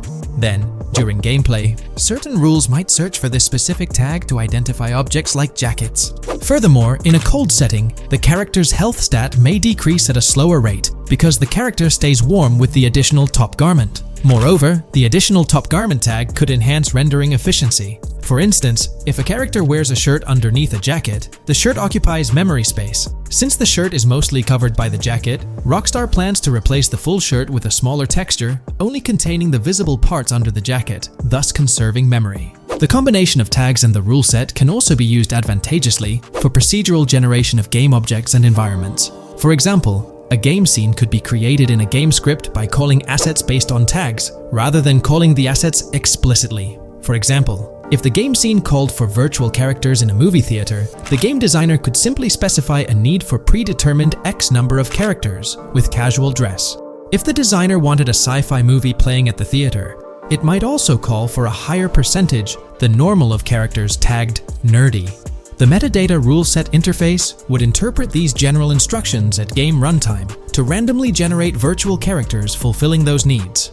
Additionally, this system offers increased efficiency. For instance, the entire character object doesn't need to be packaged before streaming to the GPU for processing. Instead, they can be generated directly on the GPU using existing model and texture assets. Of course, Rockstar aims to utilize as many preloaded GPU textures as possible, while maintaining a realistic variety in the scene.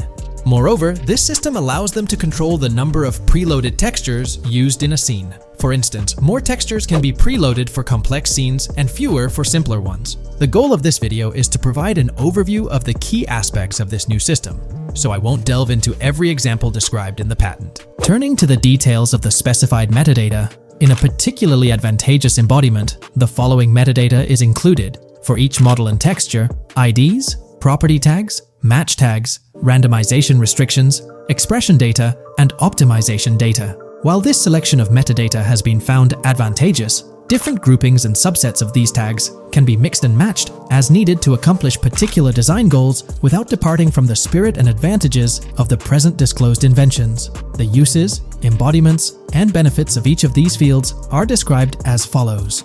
These elements constitute the metadata, and while I won't delve into each one individually, they essentially represent the various tagging methods Rockstar employs to organize models and textures. These tags facilitate accurate and efficient filtering and sorting of assets within the virtual world. I trust this video provided you with an understanding of the tagging system Rockstar has devised. I'm personally excited about the potential for greater NPC variety in this vast world. Feel free to share your thoughts in the comments below.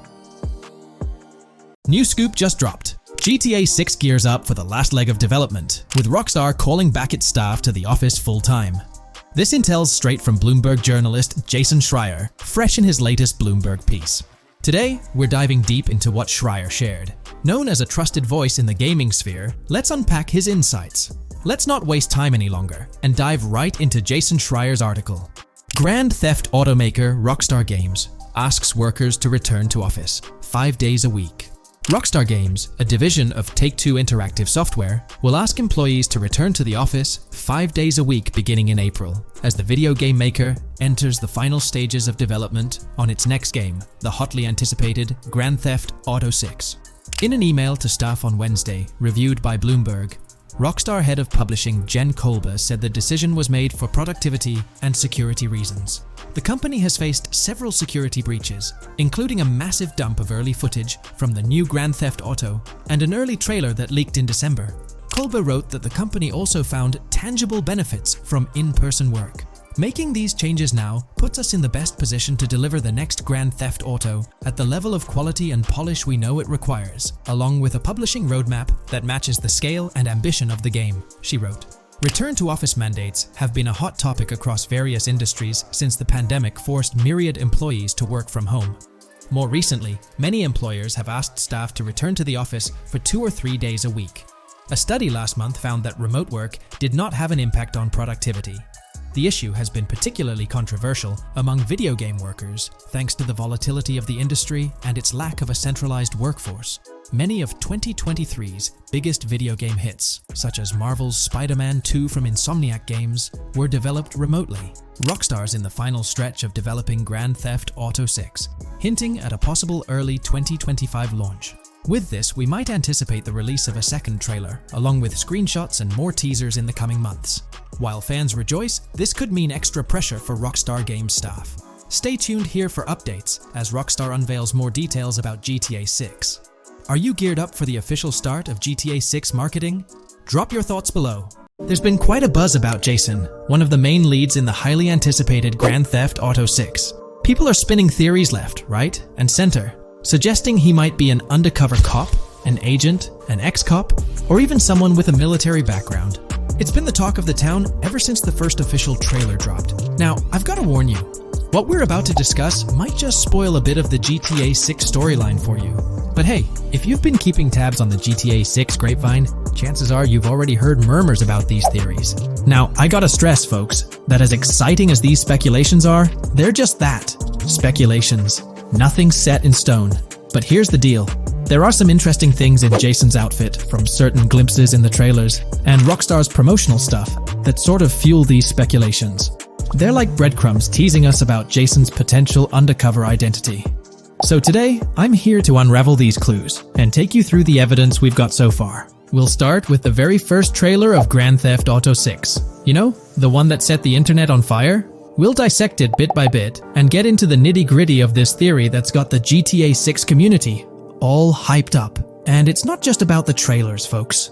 Oh no, there's a whole treasure trove of articles out there discussing findings made by fans, diving into details, and connecting dots. We're gonna sift through all that too. And hey, while we're at it, let's not forget about the actors. There's been some chatter about who might be stepping into the shoes of Jason in this game.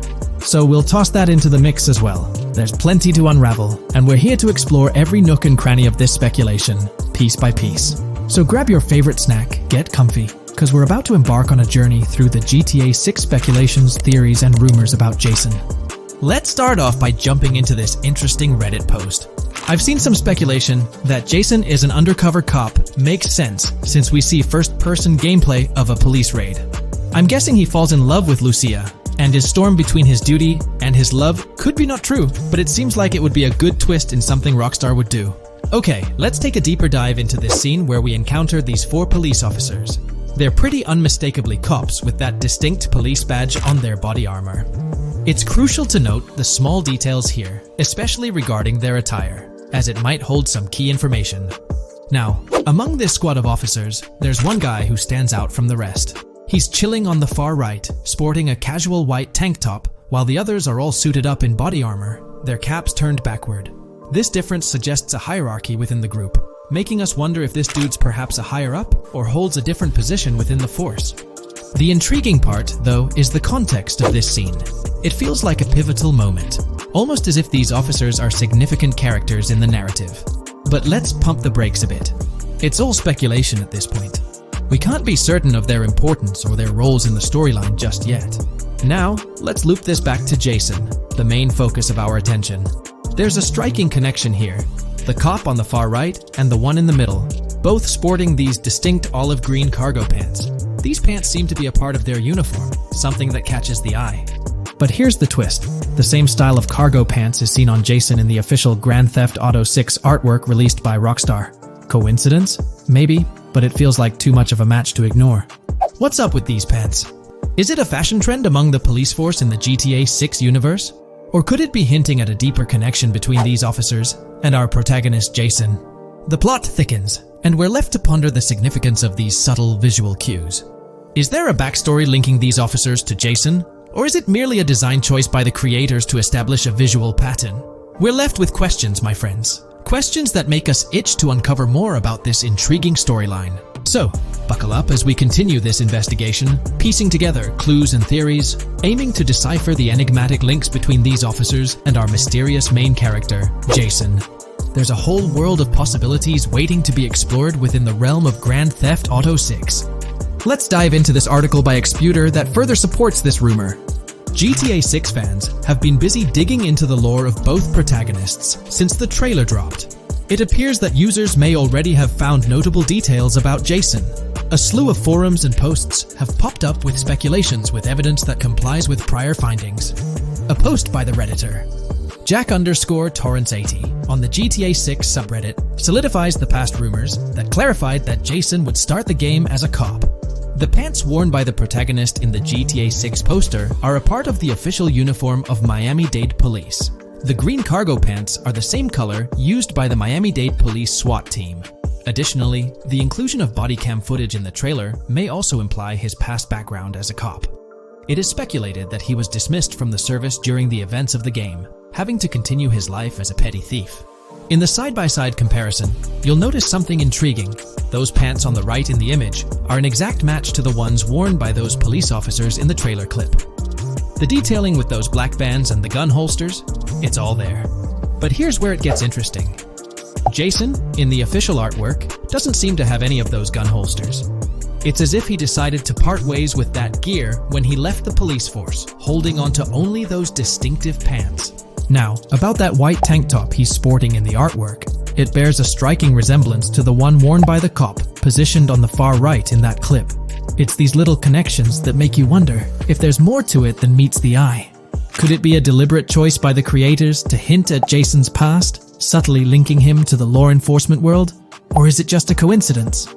In the comments of the Reddit post, a user says, he is probably a dismissed cop or soldier, got too desperate and started to do petty crimes. Lucia brings him the local connections and scores, and he uses his former police training skills in weaponry and vehicles. A dismissed corrupt cop or soldier, a freshly out of jail ex-prisoner.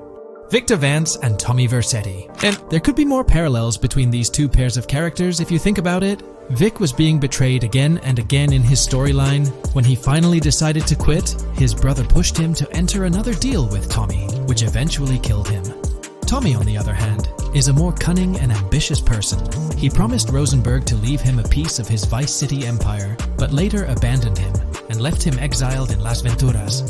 These observations really bring up some compelling comparisons, especially when looking at Tommy Vercetti and Victor Vance from previous GTA installments. There's a chance we might see echoes of similar themes or storylines reflected in GTA 6, which lines up nicely with what Rockstar teased in the trailer. Let's zero in on Jason's haircut. It's clean cut and short, a style often associated with law enforcement or military personnel. That detail might not be just a coincidence. It could be a deliberate choice by the creators to hint at Jason's past as an ex-cop or someone with a military background. It adds an extra layer of depth to his character, don't you think? I'm genuinely interested in hearing your take on this theory. There is a lot of evidence supporting this theory, and it might be a major deal as we might be working with the police possibly in GTA 6. That would be a completely new gameplay element in the GTA series, so we have a lot to look forward to. Tell me, what are your thoughts and opinions about Jason's potential background, whether he's linked to law enforcement or not, as it could shed more light on this intriguing speculation.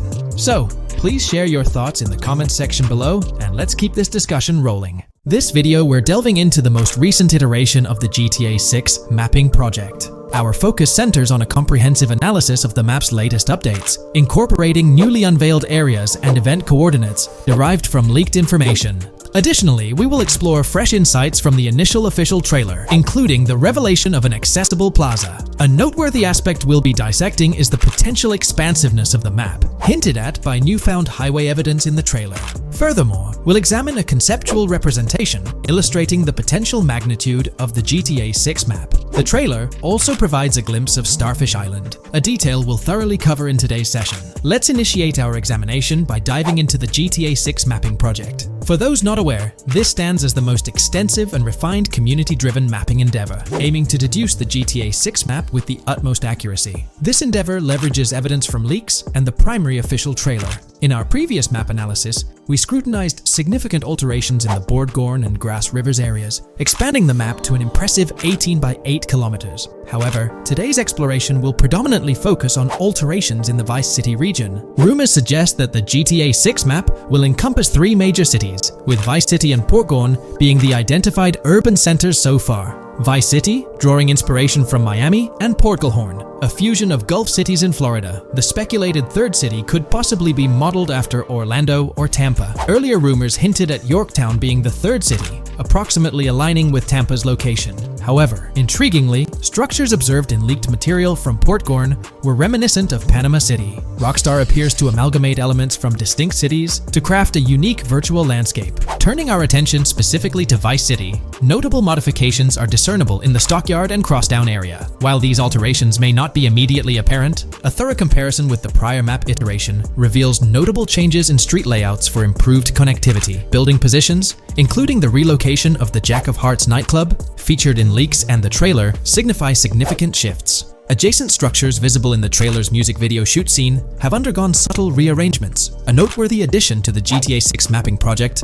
encompasses events gleaned from leaks, introducing a dynamic layer to our understanding of the evolving landscape. At present, we've pinpointed 4 events on the map, marked by light blue dots. These events include the missing persons poster at the liquor store, the big cat cage roof at Everyday Art Elephant, and the Everyday Art Sidewalk Creep, all clustered around the Crosstown SL Stockyard area. Meanwhile, there have been notable changes in the Vice River area, with some buildings rearranged and brought closer to the river. The overall shape of this area has also been altered, and a new marina building near the airport has been introduced, based on recent evidence. Another significant alteration concerns the incorporation of Ica and Belleville into Vice City. While their status remains speculative, with their names displayed in red, Ica is purportedly inspired by Allapattah, a neighborhood in Miami-Dade, while Belleville draws parallels with Brownsville. Formerly perceived as small towns on the outskirts of Vice City, they're now considered part of the Vicedale neighborhoods, following fresh evidence. This reclassification potentially places scenes like the police officer pursuing the overweight individual in the Belleville neighborhood. Furthermore, a notable discovery linked to Tommy Vercetti's mansion has surfaced. Star Island's inclusion in the game has been confirmed, evidenced by its appearance behind the Rockstar Games title, and in a scene featuring a bikini-clad woman. This revelation solidifies its status as a game location, with strong ties to the original Starfish Island from GTA Vice City, where Vercetti's estate was situated. The prospect of encountering the mansion in-game, whether as an accessible structure or an abandoned relic, remains uncertain but tantalizing. The mention of Star Island remains speculative, as indicated by its red font, leaving the possibility open for it to be renamed Starfish Island or something else. These developments encapsulate the latest updates to the GTA 6 mapping project. Additionally, let's delve into a Reddit post that has garnered attention. I'm still very intrigued by the prospect. This is a full accessible plaza. The full access plaza featured in the trailer has piqued my curiosity. This snapshot is captured during a scene where Jason and Lucia evade the police momentarily. Positioned on the right side of the frame is a sign, presumably denoting a mall within the game. Notably, several brand names, including Kowalski, Callis, Scala, and Alpha, are visible on this sign. Furthermore, a portion of the mall's name briefly appears, starting with Ever. Could it be Evergreen Plaza or another variation? The answer remains elusive, and we'll have to await further developments to unravel this mystery. I can pretty much bet on it that this shit will indeed be fully accessible. Most of the signs on that structure look to be clothing and accessory shops, which would easily mean it's accessible to us. I'm really hoping the mall makes a return in this one and will serve kind of as a player hub when online drops. Oh, that would be good. Maybe a spot where you can't attack. Could meet people to join up for races, heists, etc. That would be pretty neat. Now let's shift our focus to some additional findings that might provide evidence for the existence of the third major city in GTA 6. Furthermore, we'll explore why the actual map size of GTA 6 could potentially surpass the estimations derived from the mapping project. Possible map length. Since we don't know what's in the northern part of the map, and we're not sure if it ends where the current mapping project suggests, I thought the map could look something like this. I get that a map like this might be 4 times bigger than GTA 5, so it could be a lot, but we can't be sure about Rockstar's plans. I also think so, because on the east coast of the current map, we have Vice City's predicted beach areas going almost to the very top. Kind of feels like the map shouldn't just end there. And if Port Gellhorn is based on Fort Myers, then maybe Tampa and Orlando could be there too. But with the current borders, there's not enough space even for a small town. Also, shaped like this, the map would resemble actual Florida more. What do you think? Now, here's something to ponder. If the map indeed resembles this depiction, it would be quite astonishing. It's intriguing how the leaks have remained silent about the northern portion of the map. I'm curious to hear your thoughts in the comments. How far north do you speculate the map extends? Do you reckon it's just slightly beyond what's revealed in the mapping project? Or could there be a substantial unseen territory? Shifting gears, let's delve into a significant discovery. An observation on the size of the map using highway exits as a guide. I believe that 2 blink and you'll miss them shots from the trailer, combined with something I saw in the leaks, have given us a serious hint as to just how big the map for GTA VZ might turn out to be. Specifically, north-south. The first is the shot of the man grabbing his crotch while stopped on the side of the highway. Specifically, the highway exit signs in the background. They suggest that this shot is being taken from just north of exit 14 on the highway, if turning left has you going east and turning right has you going west. What's more, the GTA VSI mapping project believes that the highway that this shot is taken from is Interstate 97. Adding to this, there's this shot from earlier in the trailer of the woman in the gold dress hanging out the top of a convertible traveling down I-404, heading towards a junction with 197. At the very start of that clip, you can catch the exit number on the sign she's driving under. You can't see all of it, but to me, it looks more like exit 18 than exit 1B. This one is more speculative though. Now, I'm about to get into the leaks, so I can't post any pictures. There's a clip in the leaks of a red ute heading northbound on 197 towards the exit 13 AB junction that takes 1 to Washington Beach and Ekanfinaka before crashing. The mapping project has been using the leaks to create their maps, and they've placed that stretch of 197 north of Mr. Crotch Grab from the trailer, running through the Stockyard neighborhood. This to me indicates that the highway exits are going to follow a realistic number pattern, with the number increasing or decreasing for every mile traveled. The question is, where does this put exit 12? Exit 11? All the exits going up to 1? I've taken the latest version of the mapping project's map and pointed out where exits 14 and 13 are located. Then, extrapolating from there and using the map's grid as a handy guide, I drew where all the exits further down the numbering scheme might be located. I ran out of room to put exit numbers at #9. If 197 is going to keep following the same numbering scheme all the way north until it hits exit 1, then it's likely that the map is going to be far bigger than we currently think it is, and what's been shown and plotted out so far. In fact, I think the only reason nothing's been plotted up there so far is because so much so far has focused on Vice City and its environs. 404.2 could wind up running just as far north, allowing for a few extra miles and exit numbers to accommodate it crossing the Everglades grass rivers before turning north, as I-75 in real life does. Bottom line, the map for this game is going to be enormous. There's been some chatter among you all about another potential scenario, the possibility of I-97 serving as a loop highway encircling the map's perimeter, similar to GTA 5. While this is a valid consideration, I've largely dismissed it due to a straightforward reason. As previously mentioned, I-44 boasts exit numbers and highway markers that suggest its considerable length, likely extending westward until it reaches the Gulf of Mexico before veering north, mimicking the real-life trajectory of I-75. If the map's northern boundary remains close to its current cutoff point, and I-97 extends west and south extensively, then it's plausible that I-44 would mirror this pattern in the opposite direction.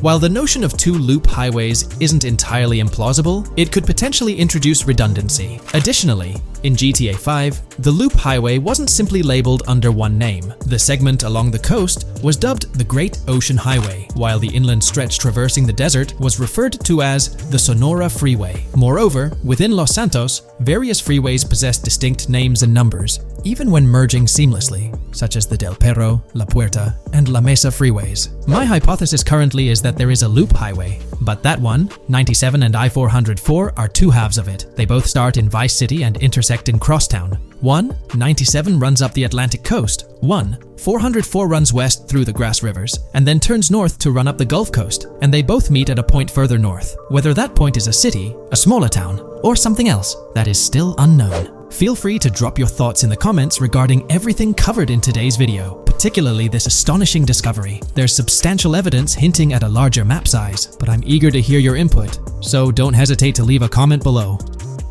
Alright, so in the GTA 6 trailer, there's this moment where this girl in a white bikini gets everyone talking, debating whether she's Lucia or not. She's chilling near this pool, taking in the Vice City skyline, and then she turns around. And let me tell you, there's a bunch of stuff to unpack there. Her hair moves all natural-like, swinging around as she turns. She's got these big hoop earrings, cool purple sunglasses, rocking a purple lipstick, and check out those nails, French tips. Oh, and there's this bracelet on her left wrist that catches the eye too. Now, here's the deal. Some folks are saying, nah, there is absolutely no way that is Lucia, or it just doesn't cross anyone's mind. Their argument? She looks different from how Lucia appeared in other shots, especially in that jumpsuit and during the whole crime spree with Jason. But hold up, there's a good chance that in GTA Online, customization's gonna be off the charts. Need a different haircut? No biggie, just swing by the in-game salon. Problem solved. So, who knows? This bikini girl might just be a customized version of Lucia with a whole new look and vibe. By the way, I'm holding a monthly giveaway for a PlayStation 5. You just need to subscribe and you're entered.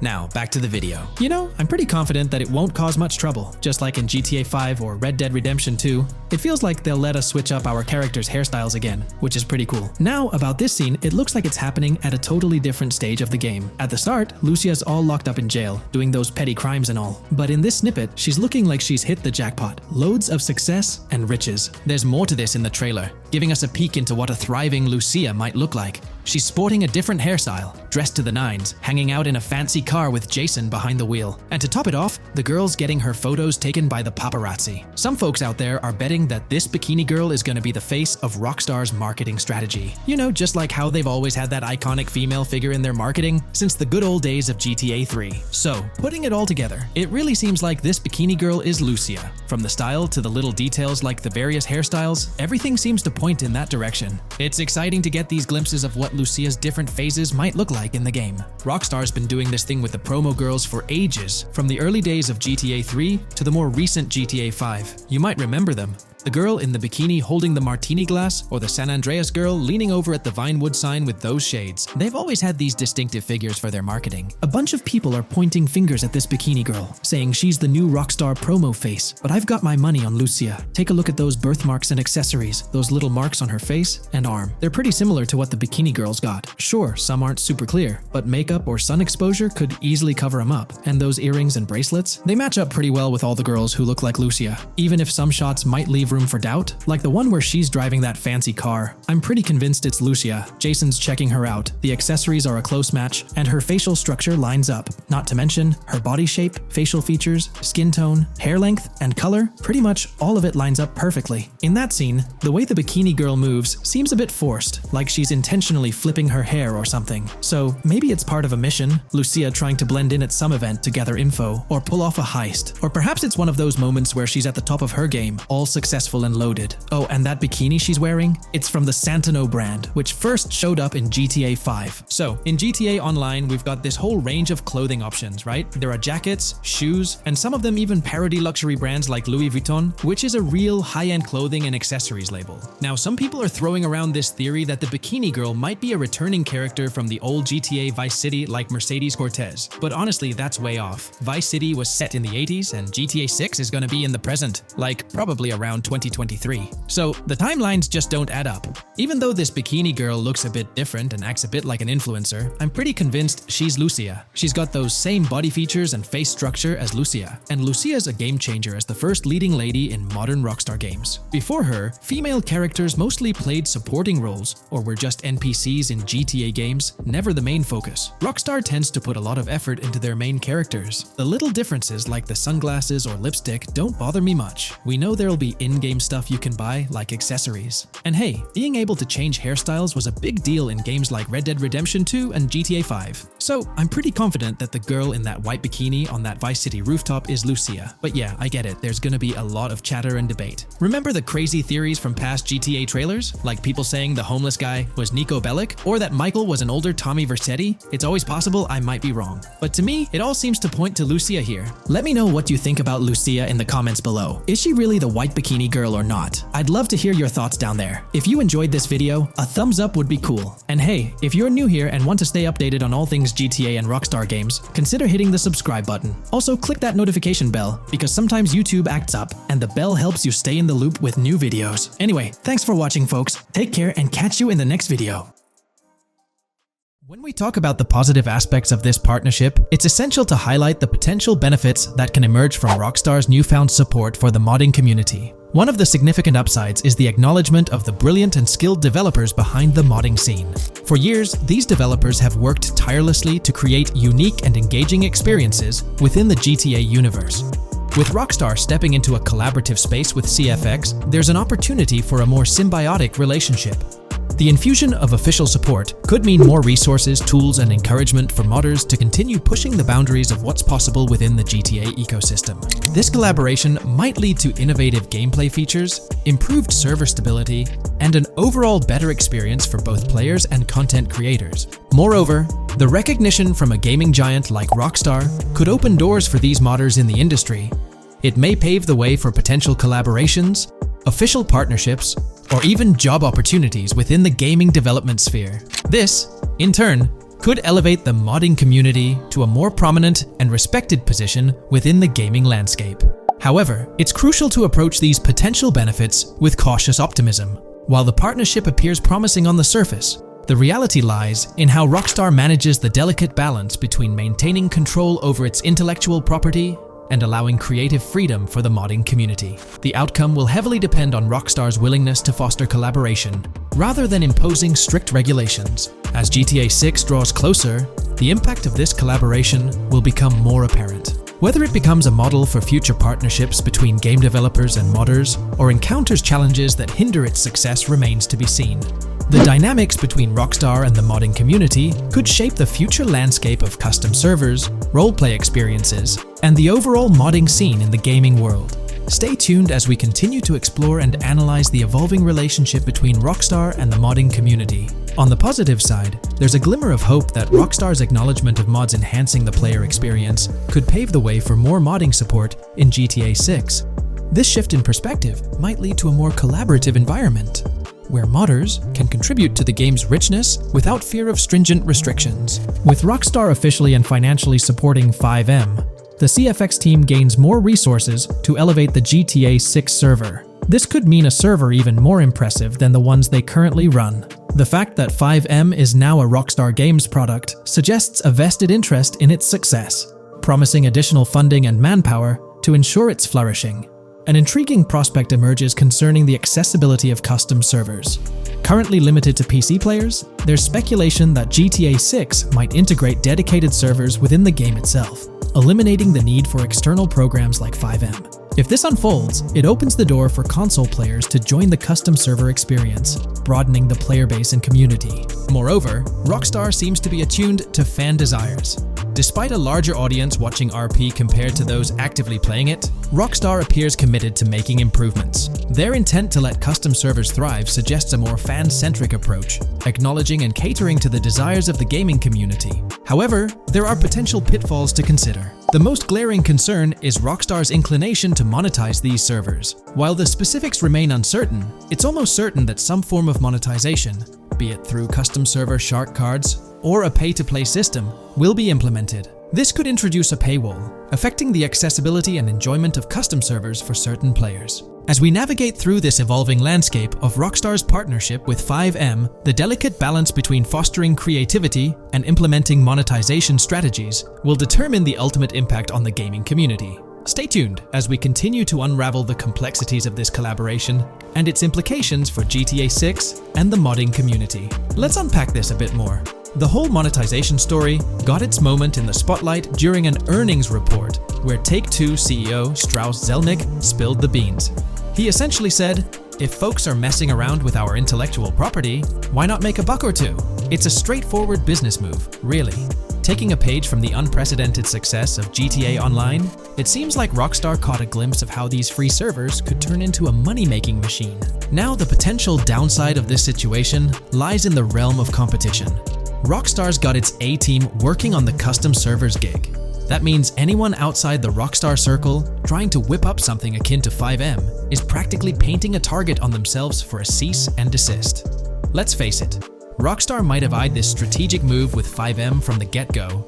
However, with those servers gaining crazy popularity and the game becoming a sensation on Twitch and YouTube, shutting it down wouldn't have been the smart play. Instead, they pulled off a masterstroke, acquiring the team behind the biggest servers, effectively cornering the market and positioning themselves to profit from any potential imitators. Now, with GTA 6 on the horizon and servers in the works, Rockstar's sitting pretty. Some in the gaming community are even giving them a nod for finally throwing a bone to the community. But, and there's always a but, at the end of the day, Rockstar's the one making the rules. We'll all have to toe the line because, quite frankly, there won't be any other alternatives in the neighborhood. So, buckle up for Rockstar's GTA roleplay. It's going to be a wild ride. The landscape has already witnessed the repercussions, with servers and mods being handed the shutdown ticket for not playing by Rockstar's latest rulebook. The new mandates include a strict no to real-life vehicles, mission mods, and porting old Rockstar maps or assets rules that weren't in the playbook just a couple of years back. Now, while the financial backing from a mega corporation might seem like a savvy move on the surface,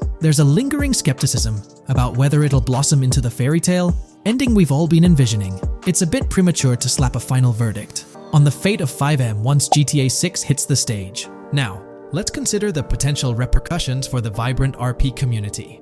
While the partnership between Rockstar and FiveM could bring about positive changes, there's an underlying worry within the RP enthusiasts. The fear is that with increased control and potential monetization, the organic and immersive RP experiences that players have come to love might face disruptions. RP communities thrive on creativity, flexibility, and a sense of autonomy. If Rockstar's influence leads to more rigid guidelines, it could alter the dynamic of these communities, potentially affecting the unique narratives and interactions that make RP servers so engaging. As we contemplate the potential impact, it's essential to look beyond the immediate horizon of GTA 6. The dynamics established through this collaboration could set a precedent for future interactions between gaming giants and modding communities across various games. Whether it becomes a model to be emulated or a cautionary tale will be closely watched by both players and industry stakeholders. The future of FiveM and the broader modding community remains uncertain as GTA 6 inches closer to release. While concerns exist, there's also room for hope.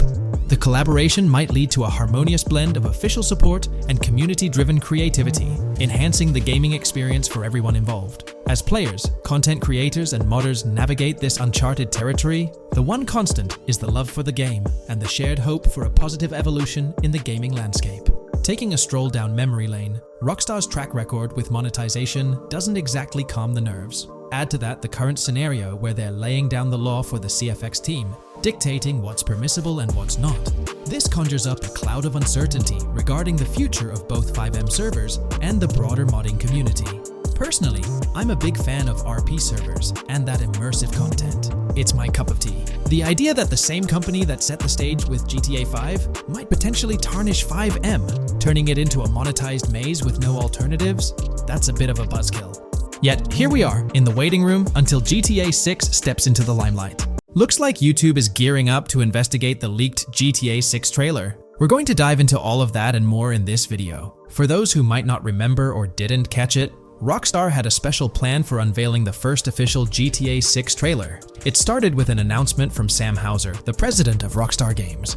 On November 8th, he posted on the Rockstar Games newswire, "A message from Rockstar Games.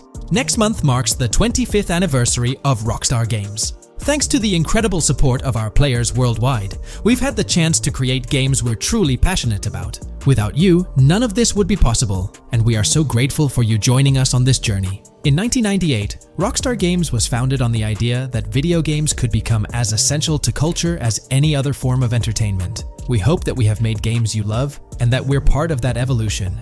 We're very excited to announce that in early December, we'll be releasing the first trailer for the next Grand Theft Auto. We look forward to many more years of sharing these experiences with you all. Thank you, Sam Houser. We knew the GTA 6 trailer was set to drop in early December, but the exact date was a mystery until December 1st. That's when Rockstar Games posted on all their social media accounts announcing that Trailer 1 would be released on Tuesday, December 5th at 9 a.m. Eastern Time. They also mentioned that the trailer would be available on YouTube. It was set to be a premiere, which for those who don't know means the whole video is uploaded to YouTube with a countdown clock. This wasn't just Rockstar doing their thing, they had a partnership with YouTube. They even had a custom URL and a special countdown timer for the video. This was definitely a collaboration. However, a little over 12 hours before the trailer was supposed to go live on December 4th in the evening, it leaked. The trailer surfaced on X, formerly Twitter, from an anonymous account named Trailer Leaker. Their handle was GTA 6 Trailer Leak, and they posted the entire Grand Theft Auto 6 trailer in very low quality, with a Buy Bitcoin watermark and the caption BTC with a $sign. Rockstar Games quickly found out about it and got X to suspend the account. The account was actually threatening to release a high-quality version of the trailer without the watermark if it reached a certain number of views or hit specific milestones. When that happened, Rockstar Games had to go into damage control mode. They put out an announcement saying, "Our trailer has leaked, so please watch the real thing on YouTube." So, Rockstar ended up releasing the trailer early, basically canceling the premiere countdown that was supposed to happen on YouTube. It was a mess. Neither Rockstar Games nor YouTube wanted this to happen. This raised the question, how did this leak occur? Was it a Rockstar Games employee or someone at YouTube? The only people with access to the trailer would be those responsible for Rockstar's YouTube account, and it's unlikely they would leak it. However, YouTube also has access to the trailer. The people behind the scenes at YouTube, high up enough to have access, could see and download the trailer. Naturally, fingers started pointing at YouTube. Now it looks like YouTube has officially responded.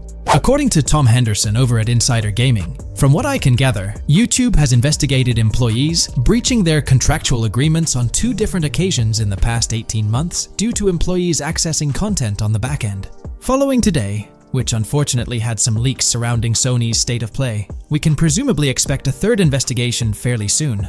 Clearly, one of the occasions mentioned in the past 18 months is the GTA 6 trailer leak. Honestly, this theory that someone from YouTube leaked it has been around since day one. With all the hype around GTA 6, it's not surprising someone couldn't keep it under wraps and leaked it, causing a huge stir. There have been so many leaks in the past few years, right before major events or trailer drops, making it more obvious that YouTube might be the source. This seems to be what happened with GTA 6, because the people with access are supposed to sign contracts or NDAs, preventing them from sharing this kind of information. So, what will Rockstar Games do next for GTA 6? Almost everything about this game has been leaked, from initial details like Project Americas, which turned out to be true after Rockstar's own investigation, to the fact that it's set in Vice City with a female and male protagonist duo. There were the major leaks in September 2022, the leaks right before the trailer was supposed to drop, and then the trailer itself leaking 12 to 15 hours early. It's unclear what Rockstar will do for the next trailer, character reveals, or gameplay footage.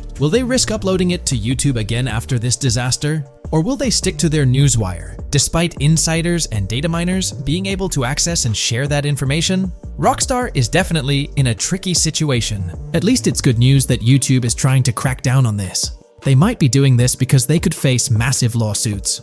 The GTA 6 reveal was supposed to be one of the biggest events in video game history, and it was ruined because someone behind the scenes at YouTube likely leaked it. So, the big question is whether Rockstar Games will go back to YouTube. One way they could avoid a similar issue is by not announcing when they're going to upload the next trailer. If I had to guess, YouTube probably won't get another exclusive deal or a premiere. If Rockstar were smart, they'd upload the trailer shortly before the announced drop date and keep it private until then. That seems like the safest route. What do you guys think? How do you think Rockstar will handle future video uploads? Will they stick with YouTube, move to their Newswire page, their own Rockstar Games site, or use another method entirely? Let me know your thoughts in the comments below. I'd love to hear your ideas.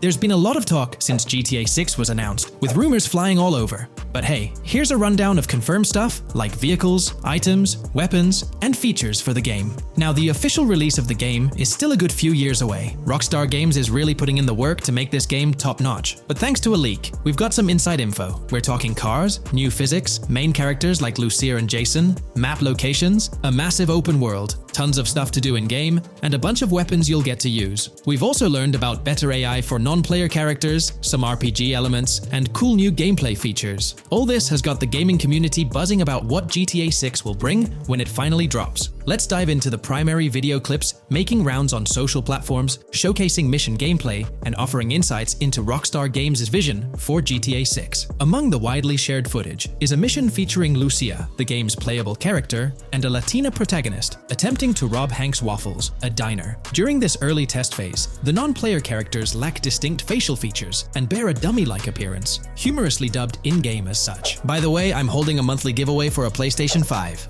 You just need to subscribe and you're entered. Now, back to the video. The NPC's responses are influenced by Lucia's aggressive actions, with various animations depicting the fear evoked by the robbery, akin to the dynamic NPC reactions seen in Red Dead Redemption 2. In the diner heist, Lucia has the option to aim her handgun at a hostage, providing players the choice to either rob or engage in hand-to-hand combat. Managing the hostage adds depth to criminal activities in the game. Jason, the white male protagonist, is also involved in the robbery, allowing players to interact with both characters during the encounter. Jason urges Lucia to act swiftly and escape without a trace, hinting at a relationship reminiscent of Bonnie and Clyde, aligning with previous leaks regarding the game's storyline. The character's appearance bears similarities to actors Eva Mendes and Ryan Gosling from The Place Beyond the Pines, though it remains uncertain if the narrative will mirror the movie's plot. Lucia and Jason appear to be in their late 20s, and the game incorporates a character switching mechanism seamlessly activated through the controller's D-pad. As the police arrive, Lucia can menace another hostage, leading to a showdown with law enforcement outside. The intricate design of the outdoor area suggests a setting modeled after northern Florida, characterized by lush vegetation.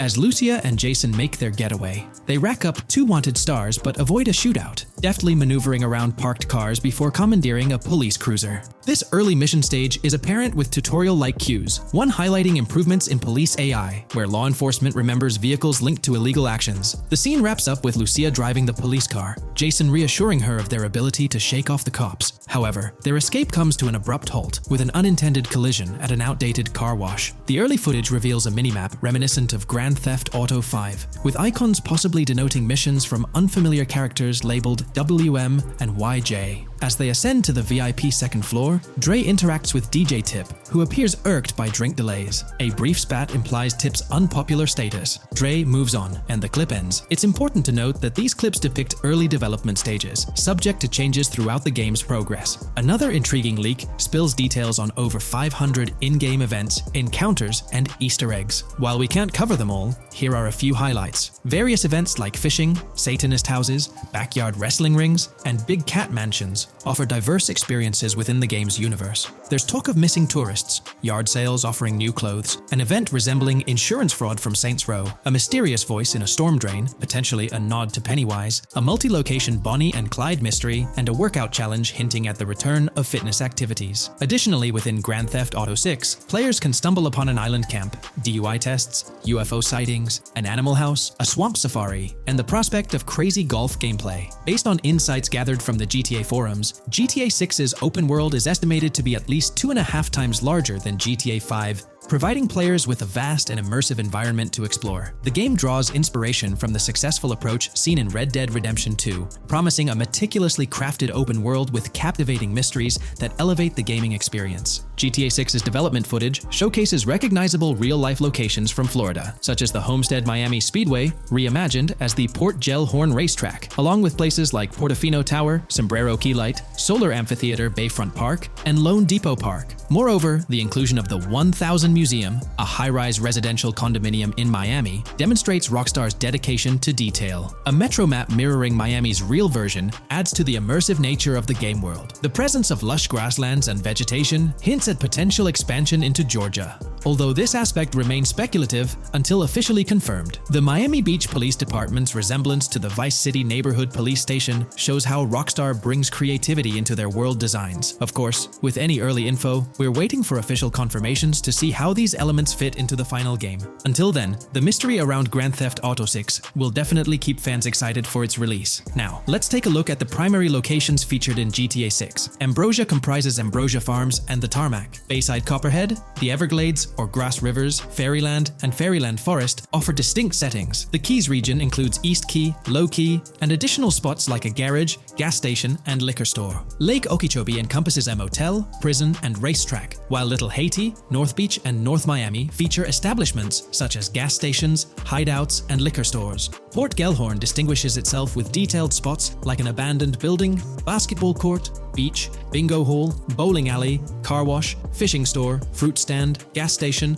motel, pawn shop, police station, quick shop, raceway, soccer field, and more. Red Hill showcases a forest. South Beach offers a boardwalk, gym, hotel, Ocean Drive, and park, while South Miami Sundown includes a beach and tarmac. Vice Beach encompasses Vice City suburbs and Washington Beach. Miscellaneous locations such as an abandoned hotel, observatory, Fountain of Youth, homeless community, Malibu Club, Monument of Leonida, Redneck Yacht Club, Spaceship House, Underwater Research Facility, and Dinosaur World enrich the gaming world. Recent leaks from this week strongly suggest that Alexandra Christina Echevarri might be the voice behind Lucia in Grand Theft Auto 6. Her voice in a demo reel closely matches the leaked clips of Lucia's dialogues, hinting at her likely portrayal of the character. Throughout this breakdown, we've covered loads of info about Grand Theft Auto 6, diving into different aspects of the game. It was important to cover everything we know about the game so far, and while we're eagerly waiting for it, it might still be a couple of years before we get our hands on it. Let's kick off by highlighting some cool discoveries from the leaked clips, focusing on new features and gameplay details revealed. In one scene, Jason and his pals are chilling by an in-ground pool in a modest neighborhood, cracking jokes about a parody of social media called Life Invader. Their banter brings in playful references to Jay Norris's demise, showcasing that classic Grand Theft Auto humor fans love.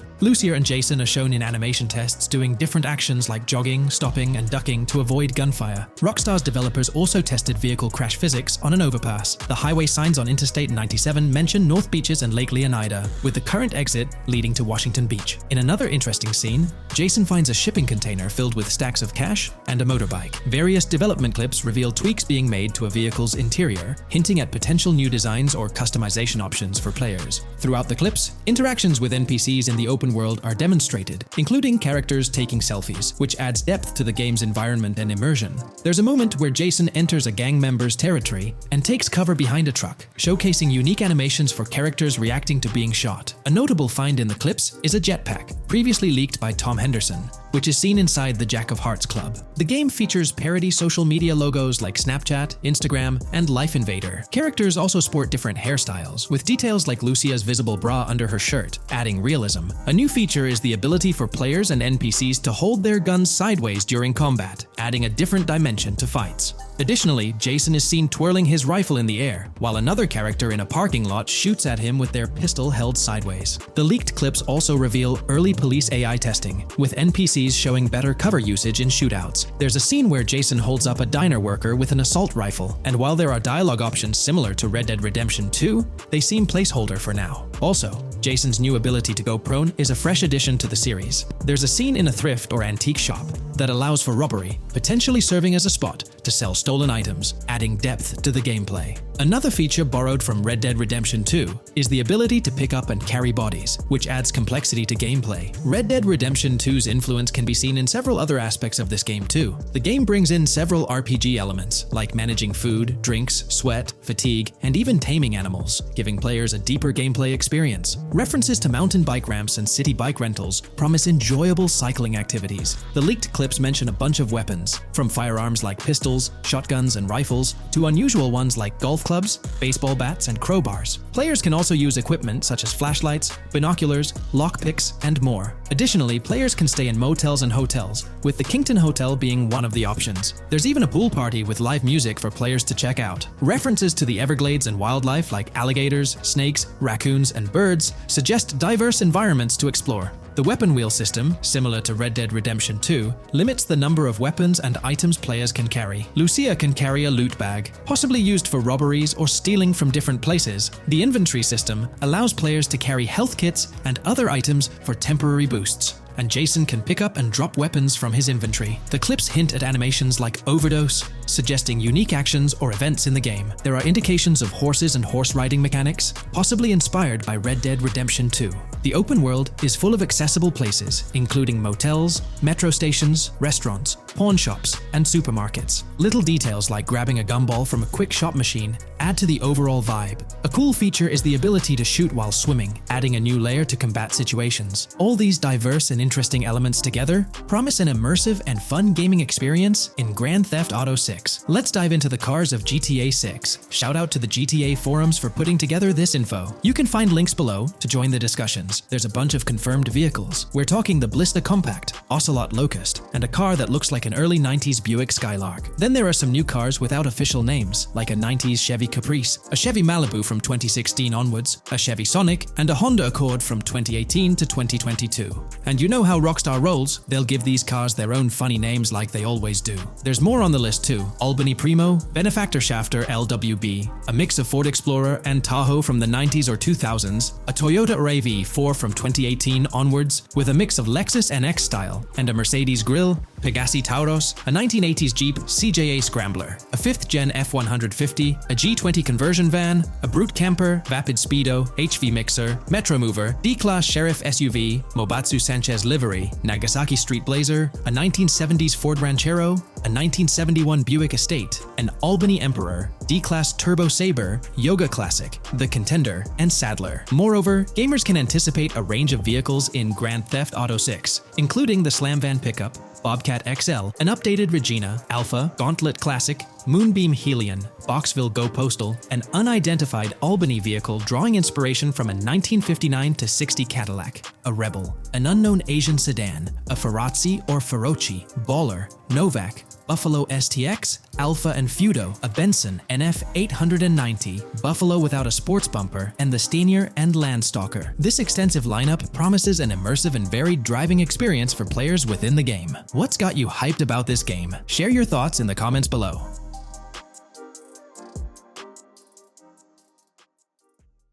Today's video will delve into the upcoming changes to the AI systems in Grand Theft Auto 6 by Rockstar. We'll explore a patent that introduces a groundbreaking system unprecedented in gaming, promising a revolutionary shift in how AI operates within games. Additionally, we'll delve into other intricacies concerning AI and non-playable characters in GTA 6, including insights from a job listing at Rockstar's new LA studio, shedding light on NPC dialogue. We'll also examine NPC behaviors in response to their environment and their integration with social media, enhancing immersion and complexity in player interactions. Let's kick off with Rockstar's innovative AI system set to debut in Grand Theft Auto 6. Described by Rockstar as the most significant and immersive evolution of the series, the emphasis on immersion is evident in their patent filings. We'll focus on one particularly intriguing patent, unveiling a new system poised to revolutionize AI in gaming. Considering Rockstar's commitment to delivering the most immersive experience yet, it's evident that NPCs and AI will play pivotal roles. This patent specifically pertains to animations in GTA 6, aptly named System and Method for Virtual Character Locomotion. Back in 2020, Rockstar Games unveiled an innovative system that will debut in GTA 6. Now, the details might sound a bit complex, but essentially, this patent outlines a fresh approach to animating characters and imbuing them with dynamic intelligence. These characters will now possess a kind of virtual brain, allowing them to react to their environment, other NPCs, weather, and even their mood, influencing their animations on the fly. Before this advancement, each character's animation had to be painstakingly recorded in a studio equipped with motion capture technology. This process involved attaching markers to actors' suits and compiling animations into what's called an animation tree. This method was resource-intensive, limiting the variety of animations Rockstar could include in their games. For instance, in GTA 5 and Red Dead Redemption 2, each NPC had its own animation tree, containing all their actions. Animation trees essentially stack animations, blending them together seamlessly and transitioning between them based on player input and in-game conditions. Additionally, motion matching, a feature seen in GTA 5 and RDR2, automatically selects animations based on player actions and the surrounding environment. This results in fluid and lifelike character movements, such as running while shooting, creating a more immersive experience for players. With GTA 6, Rockstar introduces an innovative system designed to optimize resources and streamline animation data. This approach allows for more content within the game while offering a broader array of animations. It shares similarities with motion matching but diverges in its utilization of a new framework. Rather than relying on conventional animation trees, character animations will be predominantly data-driven, adapting dynamically to environmental cues. These animations will be categorized into distinct motion types, representing unique character styles. Each character will possess a designated motion type, enhancing the depth and realism of their movements. As an illustration, let's consider various states such as tired, injured, and normal, each corresponding to a set of animations.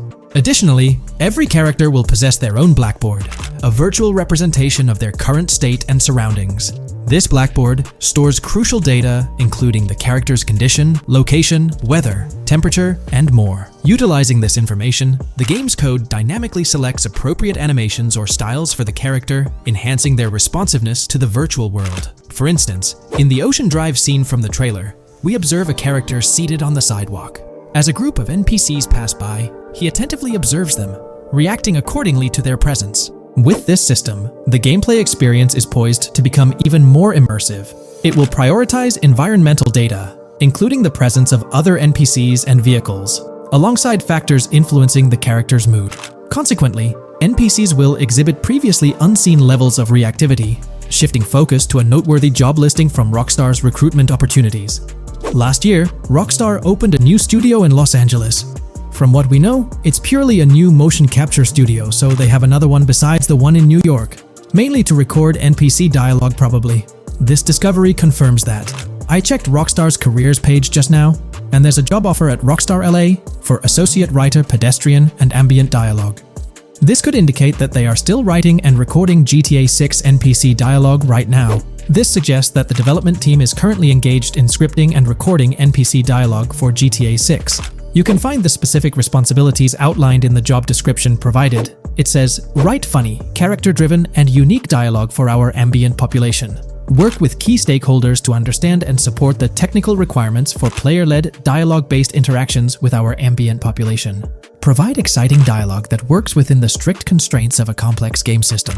Undertake self-motivated research and leverage that research to enrich your writing. Understand and match the tone of our games.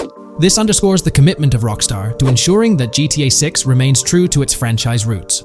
Aligning NPC dialogue with the established GTA universe bodes well for the game's authenticity. Shifting gears to another aspect related to NPCs, let's delve into how they'll integrate with social media. Not only will NPCs exhibit more lifelike behaviors and interactions with their surroundings, but they'll also engage with social media platforms, a novel addition to Grand Theft Auto 6. Here's a rundown of the phones observed. NPCs will be equipped with various phone models, as evident from both images and the trailer. Notably, NPCs will actively engage with their phones, which boast fully functional cameras and displays, an improvement over GTA V. For instance, in a scene from the trailer set on Ocean Drive, an NPC can be observed capturing photos or videos with their phone. The displayed imagery accurately reflects the NPC's point of view, suggesting the possibility for NPCs to record and share in-game content on the virtual social media platforms. Let's delve into an intriguing Reddit post that delves into this aspect further. Here's why NPC-recorded TikToks aren't as far-fetched as you think. A common speculation point I see on this subreddit is the potential for NPC-recorded TikToks for the game's social media that was teased in the trailer, like someone filming you commit a crime and you later seeing that post online. Many have dismissed this as far-fetched in terms of development complexity, but I wanted to discuss why it's plausible. Firstly, I think we've already seen a system that could serve as a base for building a TikTok-like system, the Instant Replay, Rockstar editor from GTA 5. Given this game is more of a sandbox with physics rather than a competitive shooter, where replay systems are typically seen, it's even more impressive to consider this system in GTA 5. It accurately records and replays events just as they happened, with every car, ragdoll, etc., moving just as it did originally in the moment. The tech behind this isn't actually recording like a camera and replaying, it's really just recreating it, which again makes it impressive how much time Rockstar put into it, making it accurate. To me, this feels like what could be used as a base for a system where NPCs record their own videos from their perspective. This next thing is something I could have sworn I remember hearing long ago, but can't seem to find, and was hoping someone on here remembers too. Back before GTA 5's launch, there were details revealed through various interviews, magazines, etc. And I remember hearing or reading something about being able to watch your own crimes on Weasel News on the TV. This obviously didn't end up in the game, but there is a slight remnant of it in GTA Online. Am I the only one who remembers this being mentioned for single player though? Maybe my mind is playing tricks on me. Anyways, this last point is actually from the trailer. At the 0:33 mark, in this scene we see a lot of NPCs hanging out on a busy street, and one NPC in particular recording on his phone. As we know, Rockstar's trailers are always all in engine, no CGI cinematics, so I think it's worth noting that it looks as if his screen is accurately showing what he's looking at. My screenshot is zoomed in, but if you got Hatmark on the trailer, you can see it matches up to what he's looking up at. Could this be a hint towards said system, or just a nice detail? Rockstar has a reputation for delivering what they showcase in their trailers, often exceeding expectations. Their dedication to enhancing NPC interactions in GTA 6 underscores their commitment to creating a vibrant and authentic game world. I'm curious to hear your thoughts on these developments. Feel free to share your opinions in the comments below. Hey, big news for all you GTA fans out there. GTA 6 is shaking things up with some major changes in the series. We've got a ton of fascinating info about the game that you absolutely need to hear. Just a heads up, the details we've got are from leaked footage online, but unfortunately we can't provide any links or show it. Nevertheless, there's a bunch of exciting stuff to discuss, like new animals, AI enhancements, RPG elements, and more. Let's jump right in. Fact 1. Excitingly, the Malibu Club and Ocean View Hotel make a return in GTA 6. Events like Lost at Sea Island Camp and Lost Plane suggest potential island scenarios akin to Guarma from a previous installment. Fact 2. While exploring, players encounter a myriad of wildlife: alligators, bears, boars, dogs, snakes, raccoons, birds, frogs, bald cats, and rodents. Symbols marking plants and toxic waste are also scattered throughout the game. Fact 3. In the game, keep an eye out for the Scarface crime scene, possibly an Easter egg paying homage to Tony Montana. There's also a murder mystery named Missing Tourists. Additionally, spots designated for campers hint at the possibility of owning a camper van in the future. Fact 4. GTA 6 offers an array of side activities, from backyard wrestling and racing to UFO events and beach bonfires. Even seemingly small actions, like picking up cans from the ground, are significant. Jason and Lucia, the main characters, possess special abilities akin to those seen in GTA 5. By the way, I'm holding a monthly giveaway for a PlayStation 5. You just need to subscribe and you're entered. Now, back to the video. Fact 5. Jason and Lucia's safe house serves as a motel, a central hub for their activities. The game's world features various street gangs, each with its distinct vibe. Characters exhibit different personalities, including romantic, chaotic romantic, cool, pragmatic chaotic, and pragmatic cool. Fact 6. Gameplay enhancements in GTA 6 introduce the option to use zip ties on NPCs for stealth mechanics, alongside the ability to carry bodies, enriching the depth of stealth elements. Fact 7. The gunplay in GTA 6 mirrors the mechanics seen in Red Dead Redemption 2 and Max Payne 3. It might be worth exploring those games before GTA 6's release if you haven't already. And activities? GTA 6 offers an abundance, from fishing and wild golf to basketball, football, and soccer. There are gyms for training, a yacht club, and even a racetrack. Fact 8. Prepare for a contemporary setting, post-GTA 5 events. The game meticulously recreates numerous Miami landmarks, such as a grand tennis court, a bustling football stadium, and a lively amphitheater. The map encompasses an airport and a functional tram system with an airport stop. And that's not all. The Florida Keys and a swampy region named Grass Rivers, reminiscent of the Everglades, are part of the game. Players can navigate swamp boats in this area. Fact 9. GTA 6 boasts a diverse arsenal, from melee options like golf clubs, pool cues, crowbars, and bats to a spectrum of firearms ranging from pistols to snipers and RPGs. The weapon selection is extensive. You can even personalize how your character handles weapons. Additionally, there's an assortment of throwable items like grenades, molotovs, and yes, even golf balls. Fact 10. Get ready for some seriously upgraded NPC interactions. Now, you'll have choices such as threatening, robbing, shooting, or restraining them. Some missions will even involve gesture-based actions, taking a cue from Red Dead Redemption 2. Car damage has been ramped up for realism, and the interior detailing is insanely intricate, complete with functional dashboards. Fact 11. Weapons are undergoing a transformation in GTA 6, drawing inspiration from Red Dead Redemption 2. Instead of a sprawling weapon wheel, you'll have specific slots for small firearms, melee weapons, rifles, and shotguns.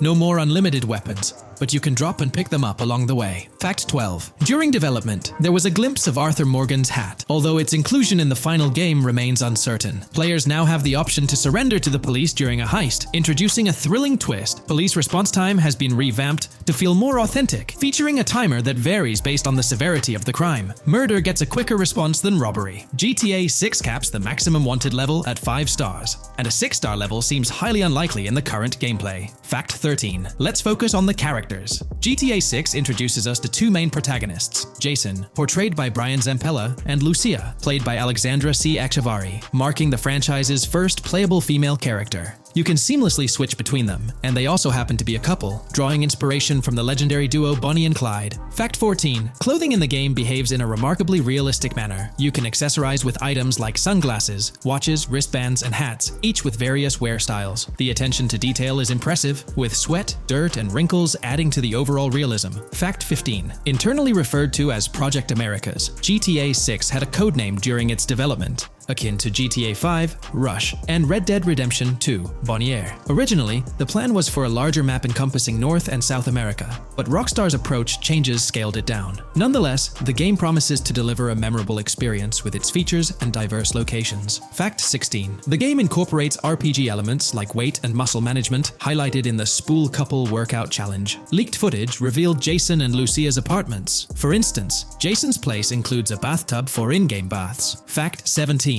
Rockstar plans to continuously introduce new missions and cities post GTA 6's launch. Whether this expansion is for online or story mode remains unclarified. Expect an enhanced cover system, surpassing what we've seen in other Rockstar games. Fact 18. Don't overlook the Kingston Hotel. It's a bustling spot with pool parties and live music, adding vibrancy to GTA 6's world. Fact 19. A significant enhancement in GTA 6 revolves around NPC behavior. NPCs come in varied sizes and shapes, and their reactions feel incredibly authentic. Wave a gun around and nearby folks might understandably panic. The game also features an intricate injury system, including concussions. Fact 20. Now, let's delve into the stunning visuals and exciting new features. Characters will naturally grow facial hair over time in GTA 6. Moreover, the game world will introduce a social platform called What's Up, resembling a playful version of WhatsApp. Excitingly for fans, spoof versions of social media platforms like Life Invader, Facebook, Bleeder, Twitter, and Snapmatic, Instagram, are making a comeback. Fact 21. Let's focus on our main characters, Jason and Lucia, each with their own inventory and a shared one. Your inventory can hold a variety of items like wine, soda, and fruit. Additionally, there's a duffel bag system facilitating easy transportation of supplies and weapons. Fact 22. Rockstar approaches storytelling in GTA 6 with greater caution, avoiding offensive jokes and being considerate about groups that might feel targeted. The narrative unfolds through chapters, akin to Red Dead Redemption 2's structure. Fact 23. Robberies take center stage in GTA 6, spanning from significant heists to smaller scores. There are easy scores like targeting bingo body shops, burnout skirts at Cafe Caraway, clothing stores, food trucks, massage parlors, and more. Moreover, the inclusion of robbing shipping containers elevates the thrill to a whole new level. Fact 24. Gameplay takes a significant leap. For the first time in GTA, players can crouch and go prone, introducing tactical elements. RPG elements also come into play, hinting at hunger mechanics and animal interactions, expanding the game's depth. Fact 25. GTA 6's map officially surpasses the size of GTA 5. This time the spotlight is on Vice City, an area inspired by Miami and its surroundings, offering players a vast and diverse landscape. There's even a lake featured in one of the videos, hinting at a significant part of Florida being included in the game. Fact 26. Hold tight, the jetpack makes its return. Shooting from cars is also part of the thrill, adding an extra layer of excitement. And brace yourself. GTA 6 introduces 18 brand new vehicles to the franchise. Fact 27. In GTA 6, players will encounter various events, including random muggings and NPC-hosted yard sales. There are hints at riding events, which could potentially mean horse riding, possibly involving the Red Dead Redemption 2 team. Fact 28. Police AI has undergone significant improvements compared to the previous game. Instead of blindly rushing in, they exhibit more realistic and intelligent behavior. If you commit a crime and escape in a vehicle, cops will note down the specific vehicle and license plate, making evasion more challenging. Fact 29. Let's delve into the notable emphasis on indoor locations in GTA 6. There's a plethora of diverse interiors to explore. Motels, hotels, restaurants, pawn shops, supermarkets, fast food joints, gun stores, shooting ranges, and the Vice City metro station. Moreover, they've added functional elevators to enhance the immersive experience. Interestingly, there's a risk of players getting banned from stores, adding an intriguing dimension to the gameplay. Fact 30. New Arsenal Alert. The spear gun makes its debut, allowing players to shoot underwater spears at their targets. Moreover, there's an array of gear at your disposal, such as binoculars, cut-off tools, flashlights, immobilizer bypasses, slim jims, USB drives, tasers, zip ties, and auto dialers.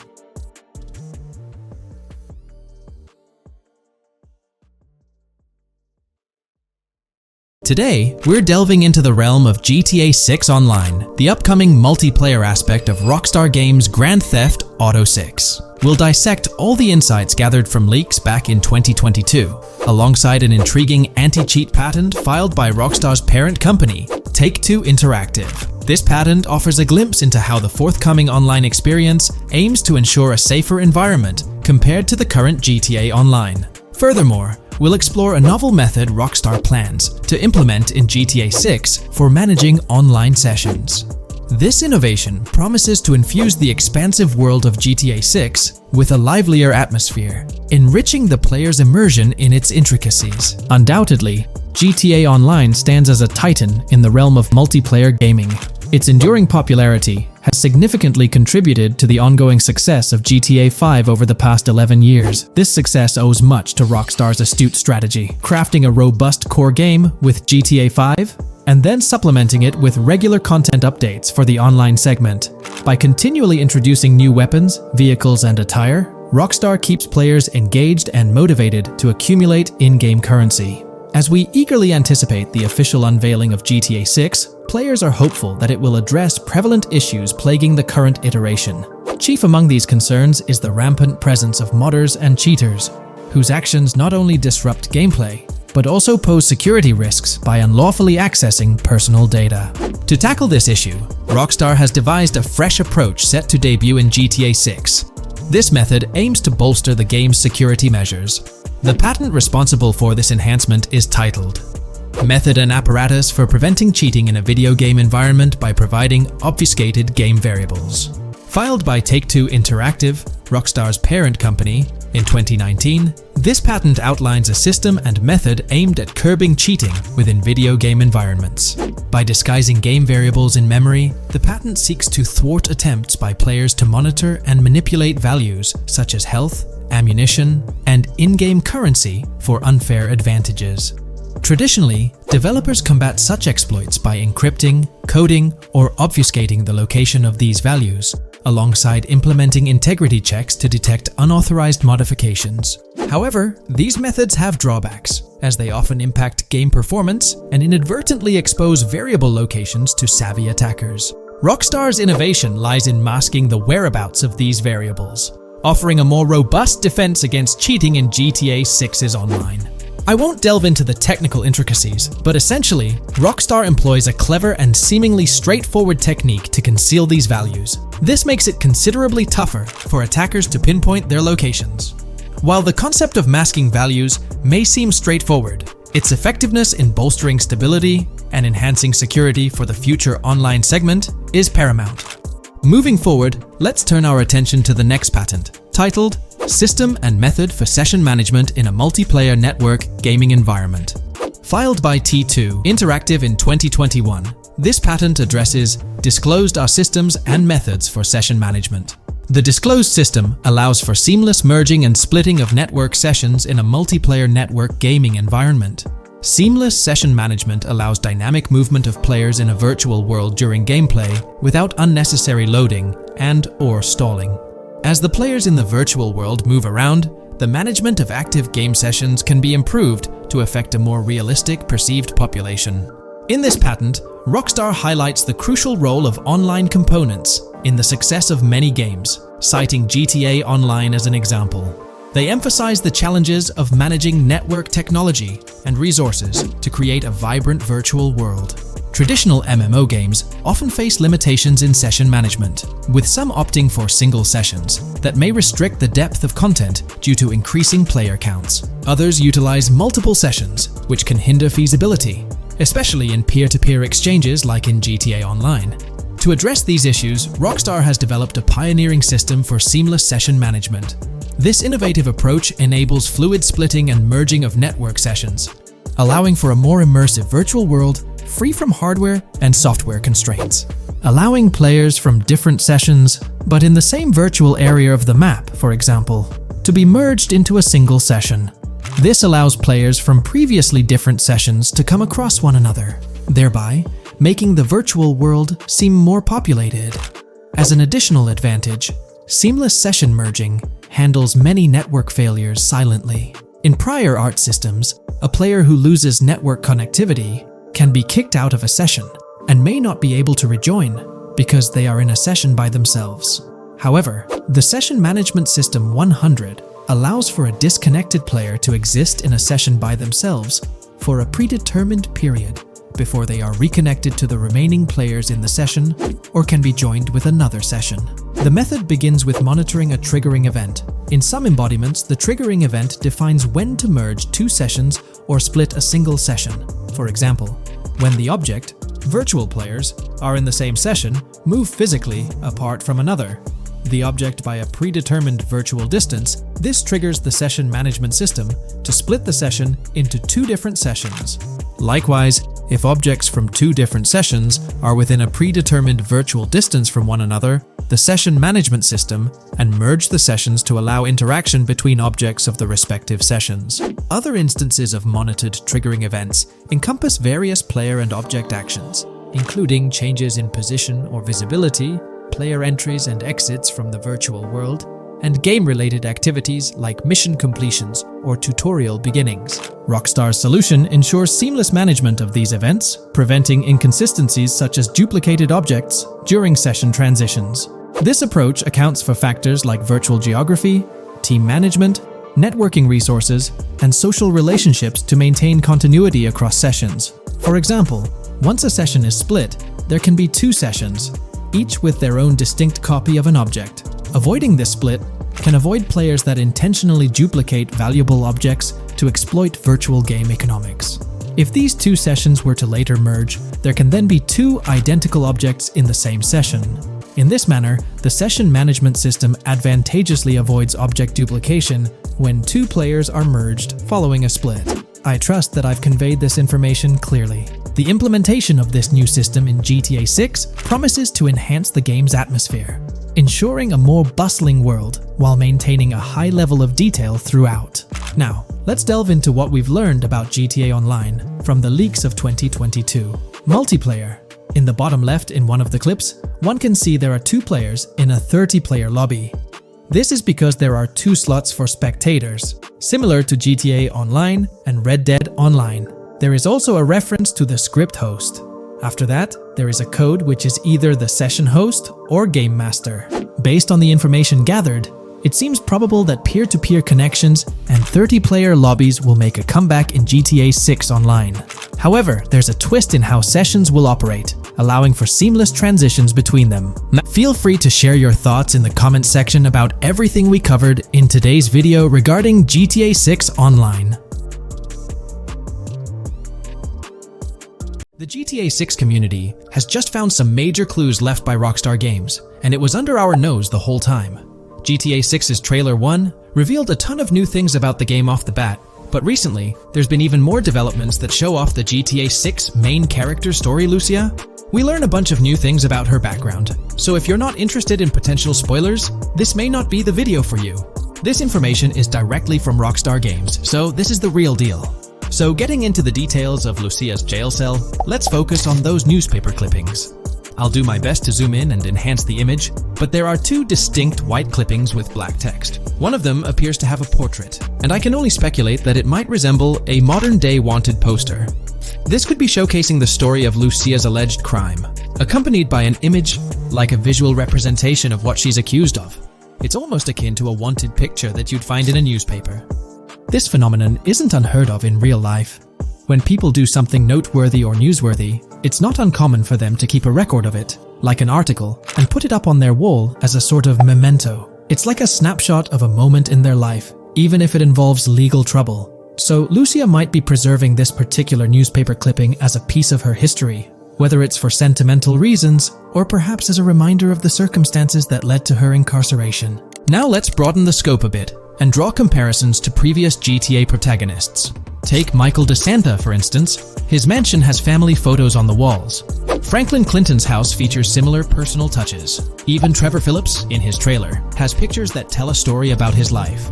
It's not just confined to the HD era. Even in the 3D era games, characters had their own way of leaving traces of their lives in their living spaces. This inclination to personalized living spaces is fascinating. In Lucia's case, the jail cell is an unexpected canvas for her personal story. It makes you wonder about her background, the choices she made, and the events that led her to that cell. Exploring these details could give us a deeper understanding of who she is and why she's in the predicament we find her in. Considering Lucia's attachment to those newspaper clippings, it raises interesting questions about her attitude towards her crimes. Perhaps she finds a sense of pride, or even enjoys the bit of notoriety or fame she's garnered from her actions. Keeping those clippings might be her way of cherishing the attention or recognition she's received. The prospect of spending a substantial amount of time in prison also suggests that it could involve more than just a brief cutscene, but potentially a series of missions within the jail environment. Now, shifting our attention to the picture above the bunk bed, it's a bit of a visual puzzle. While it's challenging to discern details, on the left side, there's a guy with a drink in hand, donning a white t-shirt. Next to him is a woman with voluminous hair, and in the foreground, there's another figure. This composition raises the question of whether these individuals could be Lucia's family. The dynamics and connections between characters are often crucial in unraveling the narrative of any GTA game. Acknowledging my limited knowledge about jail life, it's uncertain whether inmates generally have the privilege of keeping photographs with them as mementos. However, in this specific scenario, it appears that Lucia can. This might imply that the prison depicted isn't a maximum security facility, given the freedom for inmates to keep personal items. While the setting is far from casual, it offers a level of interaction and mobility, allowing inmates to go outside, engage in conversations, sit at tables, and soak in sunlight. The orange jumpsuits signify their status, but the absence of being handcuffed to the ground suggests a certain level of relative freedom. In this context, the allowance of pictures and photographs could offer an additional layer of insight into the characters and their personal connections, providing players with a unique perspective on Lucia's life, both inside and outside the jail cell. Taking a closer look at the latest image, which I've adjusted to bring out more details, there's another intriguing photograph. A guy in an orange shirt catches the eye, positioned alongside two women on the right. The one on the left appears to be sporting a hat and sunglasses, although discerning whether any of them is Lucia remains challenging. They could very well be family members, close friends, or simply individuals from her social circle. Amidst all the uncertainty, Lucia seems notably fixated on reflecting upon her actions and the community's response. Beyond this, it's evident that Lucia maintains a distinct connection with a specific group of people, as indicated by the presence of their pictures in her jail cell. It's not just about her individual experience. There's a shared history captured in those photographs, hinting at relationships that go beyond the confines of the jail cell. Directly below the image featuring the guy in the orange shirt and the other girls, there's yet another photograph. Although the details are obscured, the presence of someone standing in the picture is noticeable. Lucia is seemingly constructing a collage of photos, creating a visual narrative that serves as a repository of memories. These images might play a crucial role in not only grounding her within the context of her relationships, but also providing a semblance of continuity and connection to the outside world. It's worth mentioning that the footage I'm working with is the highest quality version sourced from YouTube, as Rockstar hasn't officially released it on their Newswire page. Despite being in 4K, the YouTube upload might introduce some compromises in image quality, so there could be nuances in the pictures that we might miss. Once Rockstar throws the official trailer our way, we're likely to get a treasure trove of additional details.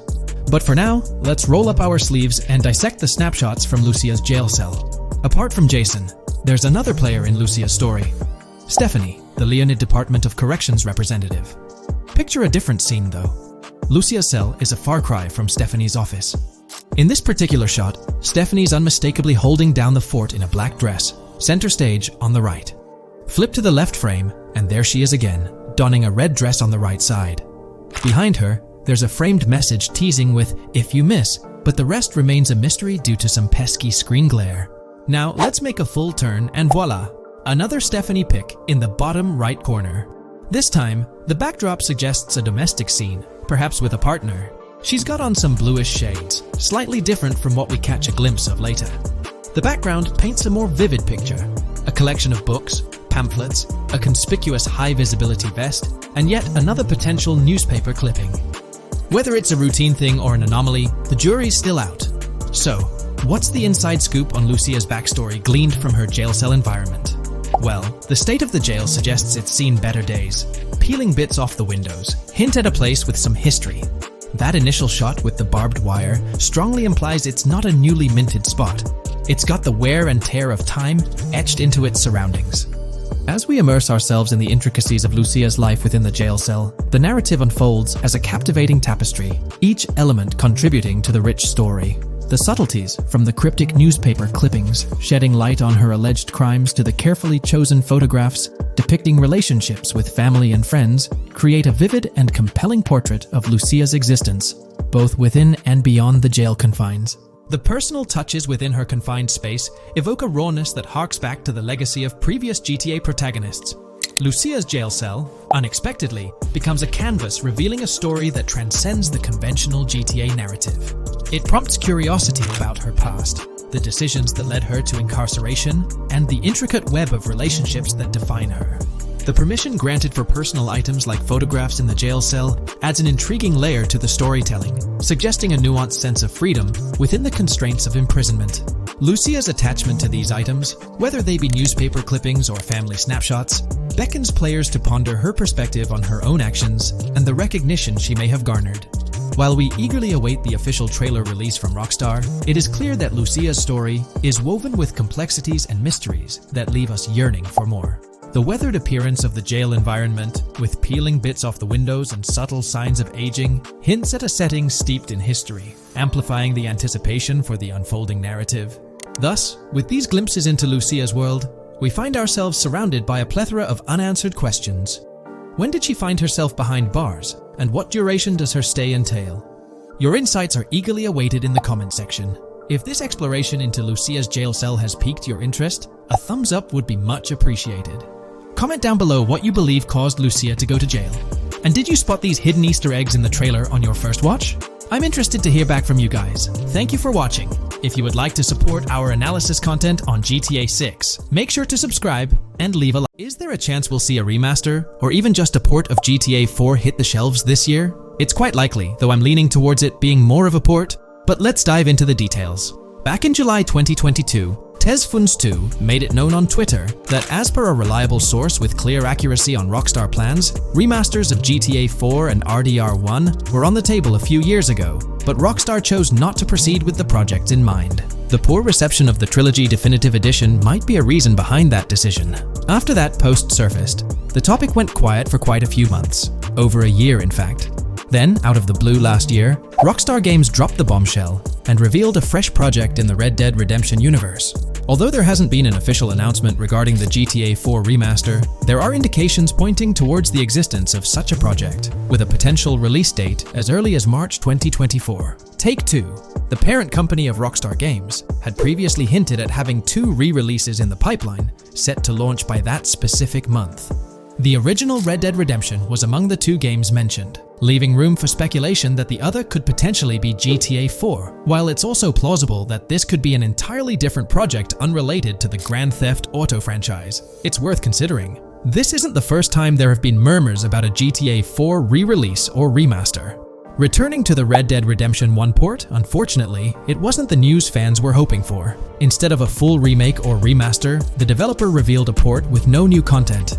Typically, when people hear about a remaster or remake, they expect incredible graphic improvements, higher resolution, better quality textures, and advanced graphical effects like ray tracing. Contrary to these expectations, many argue that this game needs significant improvements, particularly concerning inconsistencies in the story. In 2018, Red Dead Redemption 2 was released as a prequel, introducing story elements that created inconsistencies with the first Red Dead Redemption, where major characters like Arthur Morgan were never mentioned.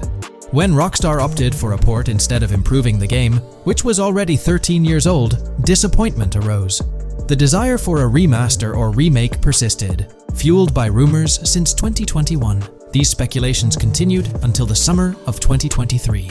the uncertainty around whether a remake was genuinely being considered remains, with some recent rumors possibly being misunderstandings about the port project. It's been speculated that the cancellation of a Red Dead Redemption remake or remaster might be attributed to the poor reception of GTA, the trilogy, the definitive edition. Alternatively, the developer could have redirected resources towards the development of GTA 6. Regarding GTA 6, in December, we were finally treated to the much-anticipated trailer for the upcoming installment. However, it came with a significant letdown: the announcement of a 2025 release date. As we approach the end of 2024, this seems like the ideal time to introduce a new game under the GTA banner to keep the franchise vibrant. Hence, a port of GTA 4 appears fitting for this year. Most players familiar with GTA 4 acknowledge the aging of the game. Despite being ahead of its time upon its 2008 release, over 15 years ago, it's showing signs of wear. Notably, the PC version faced persistent performance issues, maintaining its reputation as one of Rockstar Games' worst optimized titles. The irony lies in the fact that, despite these problems, GTA 4 is widely regarded as one of the best entries in the Grand Theft Auto series. Understanding the poor optimization of the PC version remains a mystery. Even with a series of patches, the issues persisted, suggesting a more profound problem. Originally designed for Xbox 360 and PlayStation 3 consoles with different hardware architectures, porting GTA 4 to PC necessitated significant modifications. Unfortunately, not all of these changes were executed appropriately. Compounding the matter, the game was built on the advanced and intricate Rage engine, adding complexity to its optimization. Unlike consoles with standardized hardware, the diverse range of PC hardware available at the time of GTA 4's release posed a challenge. The game's initial high hardware requirements excluded many players with less powerful computers from enjoying a smooth gaming experience. Unoptimized code contributed to performance issues, even on high-end PCs, with notable problems in managing CPU and GPU resources, leading to performance bottlenecks. How else can we gather indications that a GTA 4 remaster or port is possibly in development? Well, in September 2022, Take-Two Interactive, the parent company of Rockstar Games, made a notable move. They took down a fan-made mod for GTA 4, known as the Definitive Edition. This mod compilation, comprised of various mods and fan-made patches, aimed to significantly enhance the visual and experiential aspects of the 15-year-old game on PC. The roots of this remastering endeavor with mods trace back to 2016, when the mod pack for GTA Vice City, named Reborn, initiated the project. Over time, it expanded to encompass mods for GTA 3, San Andreas, Chinatown Wars, and other Rockstar games like Bully and the Warriors. According to information from the author's website, the group behind this project confirmed that their files, hosted on Mediafire, received a DMCA takedown notice. Presumably issued by Rockstar or its parent company Take-Two Interactive, this notice mandated the removal of the Definitive Edition project from their website. This development was communicated through a tweet from the Definitive Edition project. Bad news, guys. Appreciated if you got PPL to raise awareness. Spread the word as much as possible. I knew this day was coming. Here we are with a DMCA by Rockstar, I assume, on our GTA 4 Definitive Edition patch. Well, I suppose we need to remove all GTA 4 related stuff from the website. Curiously, from what I understand, the takedown specifically focused on the GTA 4 mod. As of now, the original trilogy mods on the site remain untouched, but the project doesn't express a high level of confidence in the longevity of these mods being available. No DMCA for the original trilogy yet, just GTA 4. So for now I think the trilogy is safe. Just enjoy it when you still can, they wrote. This isn't the initial instance of Take-Two Interactive taking action against mods. Their track record indicates a protective stance towards their intellectual properties. They've previously taken down mods before, a practice observed prior to the unveiling of their own Definitive Edition for the original GTA trilogy. Despite its problematic release, that project proved to be financially successful. Many in the gaming community express a desire for Rockstar Games to follow suit and release a remastered version of GTA 4. Similar to what the studio accomplished with the trilogy. Xbox One, Series X and S users currently enjoy the luxury of playing GTA 4 through backward compatibility. However, this isn't the case for PS4 and PS5 users. Should Rockstar opt not only for re-release support, but also for substantial changes to the game, there are certain aspects of GTA 4 that could benefit from improvement. First and foremost, graphics are an apparent focal point, a common aspect of remasters to enhance the visual experience. It's worth noting that beyond the expected graphical upgrades, GTA 4 might require more nuanced improvements. One aspect that garnered criticism was the peculiar yellow filter present in the original game, making everything appear dull. This yellow tint, a characteristic of the late 2000s and 2010s, was often disparaged when employed in video games. For an open-world game like GTA 4, many argue that this filter made little sense. Various graphics mods for the PC version, such as the Ice Enhancer 4, have demonstrated that Liberty City can maintain its gritty atmosphere without this filter. For a glimpse of what a GTA 4 remaster could potentially achieve, the Ice Enhancer 4 graphics mod offers an illustrative example. Developed over several years by the skilled modder Haysam Kilani, this fan-made graphics overhaul aimed to elevate the game's visual experience well beyond its original state. On the flip side, individuals who have a fondness for the original yellow filter in the game may not find favor with this mod. If Rockstar opts to stay faithful to the original and preserve the color scheme, it would still be beneficial to update the environmental textures. Over time, these textures have aged considerably, featuring a noticeably low resolution that now appears outdated. Moving on, one of the most memorable aspects of GTA 4 is the recurring scenario where Roman calls Nico to go bowling. Nico, it's your cousin. You want to shoot some pool? Roman, I can't talk now. Damn! This feature, while often considered a source of humor, can be somewhat bothersome. Nico's friends frequently reaching out for social activities can prove distracting, especially during critical missions or while immersed in the exploration of the open world. Rejecting these calls actually decreases your relationship with that friend, impacting specific benefits they offer. GTA 5 addressed this issue by making interactions with friends more user-friendly, introducing new activities to engage in. Incorporating similar friend activities in a remastered version of GTA 4 would be a positive and welcome addition. Another area of improvement is clothing and customization. The clothing options for Nico in GTA 4 are quite limited. Notably, the game lacks the iconic fingerless gloves seen in promotional art and trailers. A remaster could rectify this, especially considering the community's disappointment over their absence. Additionally, though hairstyles were planned, they were not included in the final game, as evidenced by the presence of barbershops in the game files. A remaster could enhance clothing options and introduce hairstyle changes, mirroring the customization available in GTA Online. Unlike GTA San Andreas or GTA 5, GTA 4 lacks car customization features. Players can only randomly change their vehicle's primary color at a pay and spray. While this might not have been a significant issue in earlier titles like GTA 3 or Vice City, it does feel like an oversight in a more modern title like GTA 4. A remaster could bring in more extensive vehicle customization options. Given the central role of vehicles in the Grand Theft Auto games, enhancing customization not only adds depth but also makes the gaming experience more immersive. In fact, acquiring new and rare cars is often considered the most appealing aspect of GTA Online, and a remaster could significantly enhance the appeal of GTA 4 through this single feature alone. While Rockstar Games has been dedicating their efforts to newer projects, it's intriguing to observe that GTA 4 hasn't been entirely neglected by them. Surprisingly, the game has received updates, albeit sporadically, even years after its initial release in 2008.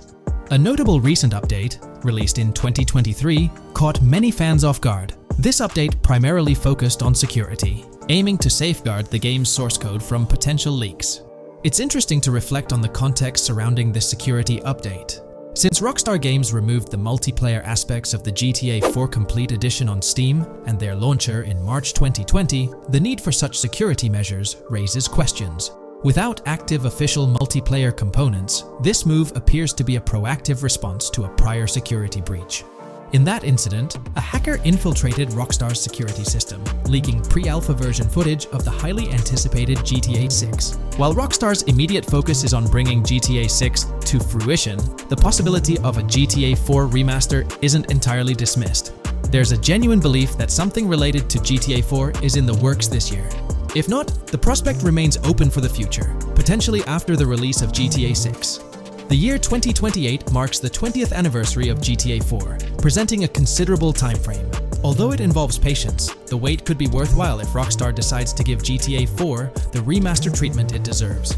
It's crucial to acknowledge the dynamic nature of the gaming industry, with Rockstar consistently pushing boundaries with each release. By the time a potential GTA 4 remaster materializes, we might witness a game that not only enhances the original but also leverages the latest advancements in gaming technology.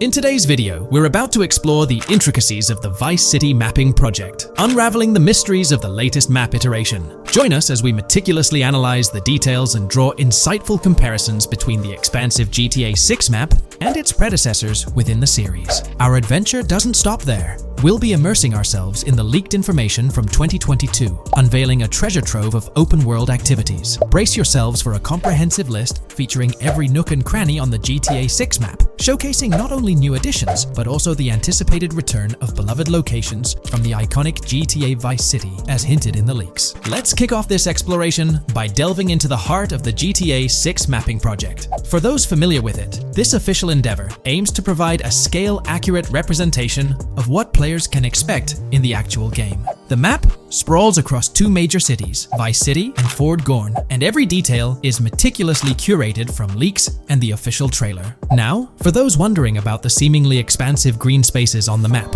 it's important to acknowledge the limitations of our knowledge. The apparent emptiness serves as a stark reminder of the scarcity of information currently available. The top portion of the map, appearing cut off, isn't indicative of boundaries or future expansions, but is rather a canvas awaiting details yet to be unveiled. Addressing rumors about the map's size, speculation abounds that GTA 6 will boast 3 major cities. While Vice City and Port Gorn are confirmed, the third city remains shrouded in mystery. There's a buzz that it might be Yorktown, potentially located north of Port Gorn. However, specifics about the placement of these locations marked in red are still elusive. Now, let's delve into the exciting prospect of exploring key locations on the GTA 6 map.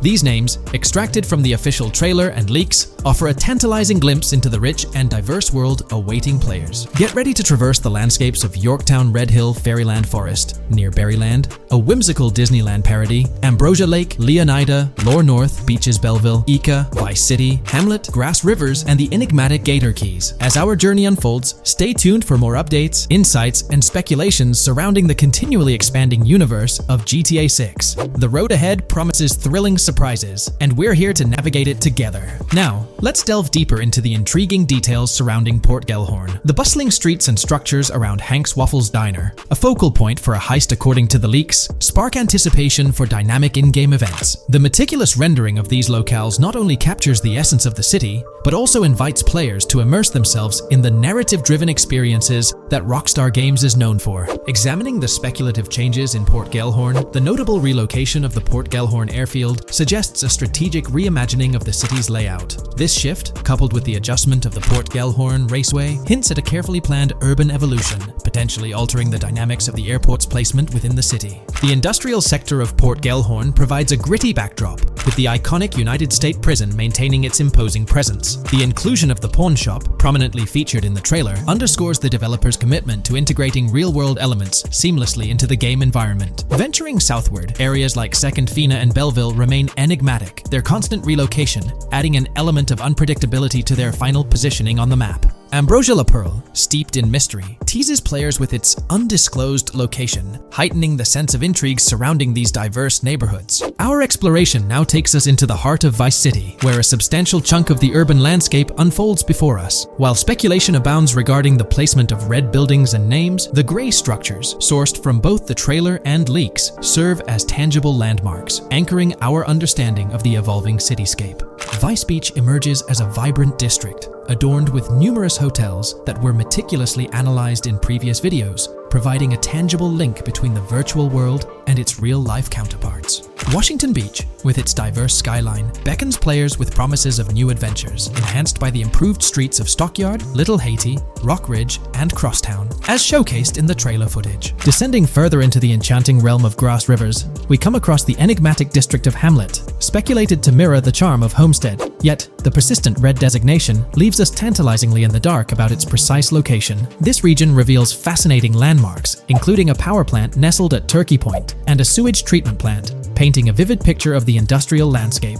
as gleaned from leaked footage. The presence of Grass Rivers itself, along with the mysterious Gator Keys and the alluring sundown, adds an extra layer of intrigue to this particular segment of the expansive GTA 6 map. A moment of appreciation is certainly due to the dedicated individuals steering the mapping project, whose commendable efforts grant fans an evolving and detailed peek into the GTA 6 world. Their commitment to accuracy and meticulous attention to detail foreshadow an immersive gaming experience, setting the stage for the excitement surrounding the official release. Now, let's delve into a truly mind-blowing comparison that has set the gaming community abuzz. Our gaze shifts to the juxtaposition of Los Santos from GTA 5, Liberty City from the iconic GTA 4, and the highly anticipated Vice Beach from GTA 6. The comparison not only highlights the need for potential adjustments in Vice Beach's size, but also emphasizes the extraordinary density and detail that players can expect. Acknowledging the observed need for a slight enlargement of Vice Beach, the visual impact remains nothing short of extraordinary. The comparison underscores the incredible density that GTA 6 promises, reminiscent of the lively streets and vibrant atmosphere experienced in the streets of GTA 4's Liberty City. Speculation regarding the buildings in Vice Beach, as showcased in the mapping project, heightens the anticipation, with the close proximity of structures promising an unparalleled level of immersion and detail, evoking nostalgia from the beloved GTA 4 era. This meticulously crafted map stands as a colossal playground, harking back to the bustling streets that made GTA 4 a standout title. The intricate detailing, the tightly packed urban landscape, and the anticipated density all point towards an experience that pays homage to the franchise's esteemed roots, while pushing boundaries in the expansive open-world genre. The enormity of GTA 6, both in size and detail, heralds a new era in gaming. The astonishing comparison, showcasing the potential density and intricacy of Vice City, is nothing short of a revelation. A special acknowledgement goes out to the mapping community for their outstanding work in envisioning an entire Vice City characterized by a multitude of buildings. The level of density and detail promised is unprecedented and is set to redefine the benchmarks of open-world gaming. The concept of an expansive map allegedly featuring 3 cities elevates the excitement, presenting players with a gaming landscape of unparalleled proportions. Now, delving into the realm of open-world activities revealed in the 2022 leaks, the thrill intensifies. With 4 confirmed activities and the potential inclusion of DICE, GTA 6 promises a diverse range of immersive experiences. Golf, fishing, and races are confirmed elements that contribute to the dynamic and engaging environment that Rockstar Games is crafting. A particularly intriguing moment unfolds in the trailer, as Jason, visibly nervous, speeds away from a robbery scene, with Luke clutching the ill-gotten cash. In the distance, the iconic Topgolf in Doro makes a cameo, a real-world entertainment destination located in Doro, Florida. The climate-controlled hitting bays, HD TVs, and sports bar elements create an enticing backdrop for players to explore. This real-world integration adds a layer of authenticity, bridging the gap between the virtual and real worlds. Fishing, poised to be a serene yet potentially rewarding pastime, is expected to be available from various locations in the vast ocean. Races, an integral and adrenaline-pumping element of the GTA series, are set to deliver high-octane excitement that fans have come to expect from the franchise. Furthermore, a detailed list from the GTA 6 document unravels every location visible in the leaks on the GTA 6 map. This includes not only new and thrilling destinations, but also the return of iconic locations from the beloved GTA Vice City. The inclusion of familiar locales adds a nostalgic touch, creating a seamless connection between the past and the present within the expansive world of GTA 6. Now let's embark on a comprehensive exploration of some of the familiar locales making a triumphant return in GTA 6. As unveiled by the mapping project. These recognizable names from the GTA Vice City era evoke a sense of nostalgia, rekindling memories of past gaming experiences. Leaf Links, Malibu Club, Washington Beach, Ocean Drive, Ocean View, and Little Haiti are just a few examples of the beloved spots that players will once again encounter in the immersive world of GTA 6. It's a poignant journey back in time as we rediscover these iconic locations, now reimagined and seamlessly integrated into the highly anticipated GTA 6 map. Venturing further into the extensive list of locations, our focus remains on the map, unveiling an array of intriguing places that contribute to the game's richness. Among these, the Jack of Seas nightclub takes center stage, having made appearances in both the official trailer and the leaks from 2022. While a detailed reading of every location is beyond the scope, feel free to pause the video and explore these fascinating spots at your own pace. From quaint small stores to the distinctive stone sculpture gracing Vice Beach, each location adds layers of detail and authenticity to the sprawling game world, some of which have been exclusively revealed through leaks. Shifting our gaze to Port Port Gilhorn. A diverse array of captivating places awaits discovery. The car wash, soccer field, a bustling basketball court, the Ambrosia Farm, and the intriguing King Neptune statue are just a glimpse into the eclectic offerings in this part of the map. Sailing through the Keys, exploring underwater ruins, investigating an underwater research facility, and contemplating the mysteries of the Bermuda Triangle add an extra layer of fascination to the GTA 6 experience. With the unveiling of the mapping project, the sheer depth and meticulous attention to detail that Rockstar is investing in the GTA 6 map become even more awe-inspiring. The possibilities for Easter eggs and hidden secrets in this expansive and densely packed landscape seem limitless. As we peel back the layers, the anticipation and excitement for the intricate world Rockstar is crafting only intensify. Today's video will delve into the latest iteration of the GTA 6 mapping endeavor. The developers have expanded and refined the GTA 6 map significantly, making it the most comprehensive fan-made project to date. It incorporates all available data from leaks and the initial official trailer. We'll explore the recent updates to the map and conduct a fascinating comparison between the current GTA 6 map and those of previous GTA games. Additionally, we'll examine a fan-created satellite view of the GTA 6 map, along with the inclusion of Tommy Vercetti's mansion spotted in the trailer. All of these elements will be discussed in detail throughout this video. Let's kick things off with the GTA 6 mapping project. Changes have been implemented across all regions of the map. To ensure we cover everything comprehensively, we'll begin our tour from the northwest and work our way down, addressing each modification along the journey. Firstly, the map's dimensions have been expanded from 16,000 by 16,000 to 18,000 by 18,000 to accommodate the newly added landmass. Each square on the map measures 500 x 500 meters. Based on the latest estimations, the map will be larger than before, requiring more space to accommodate all its features.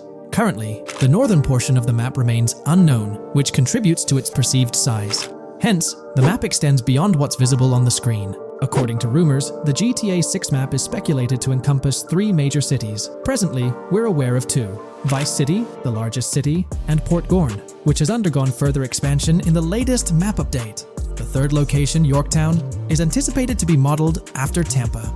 Rumors suggest that it could be the third major city featured on the map. However, at present, there's limited information available about it in the leaks. The only indication we have is a sign displaying New York Tune within Port Gorn. Regarding Port Gorn, details are scarce apart from its name and general location. It's positioned north of Fort Killorn and east of Yorktown. Moving on, we encounter Hank Hill, one of the notable elevations in the game. Despite Florida's predominantly flat terrain, Rockstar has incorporated hills sporadically to diversify the landscape. Adjacent to Hank Hill are the Domed Hills, another series of elevated areas. Notably, the border of a river is highlighted in orange, indicating speculative terrain. Nonetheless, it appears to be situated in the vicinity of Red Hill, a small town positioned near Lake Leonida.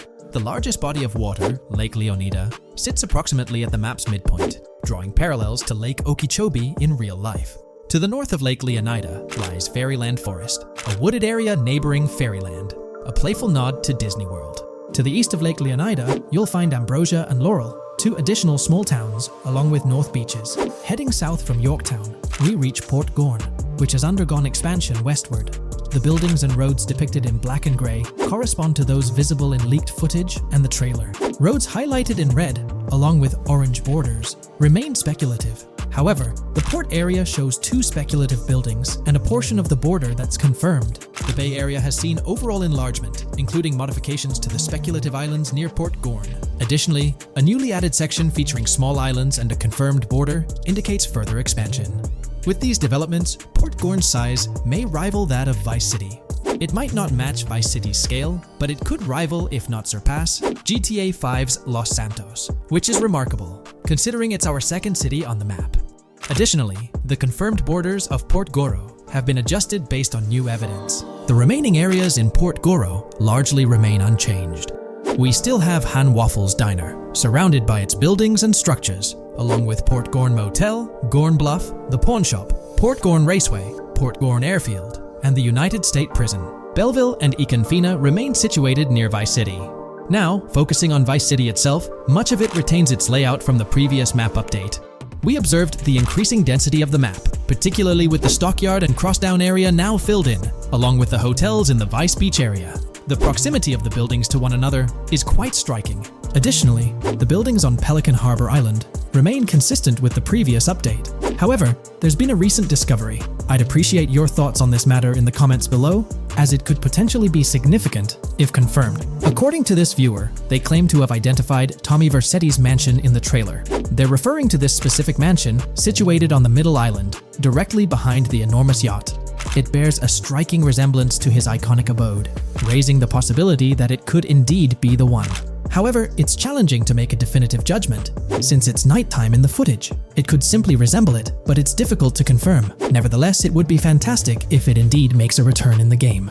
The recent update brought significant changes to Vice City, particularly with the Vice City port.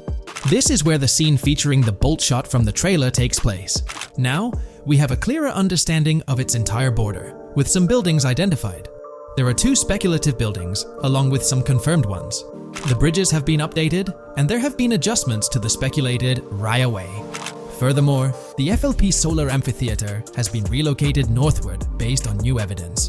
The Vice City International Airport metro station has also undergone updates, aligning with new information from leaks. Notably, the airport now appears more complete, with an additional hangar. These encompass all the changes made to Vice City. Now let's shift our focus to the Grass Rivers, as they've also received updates.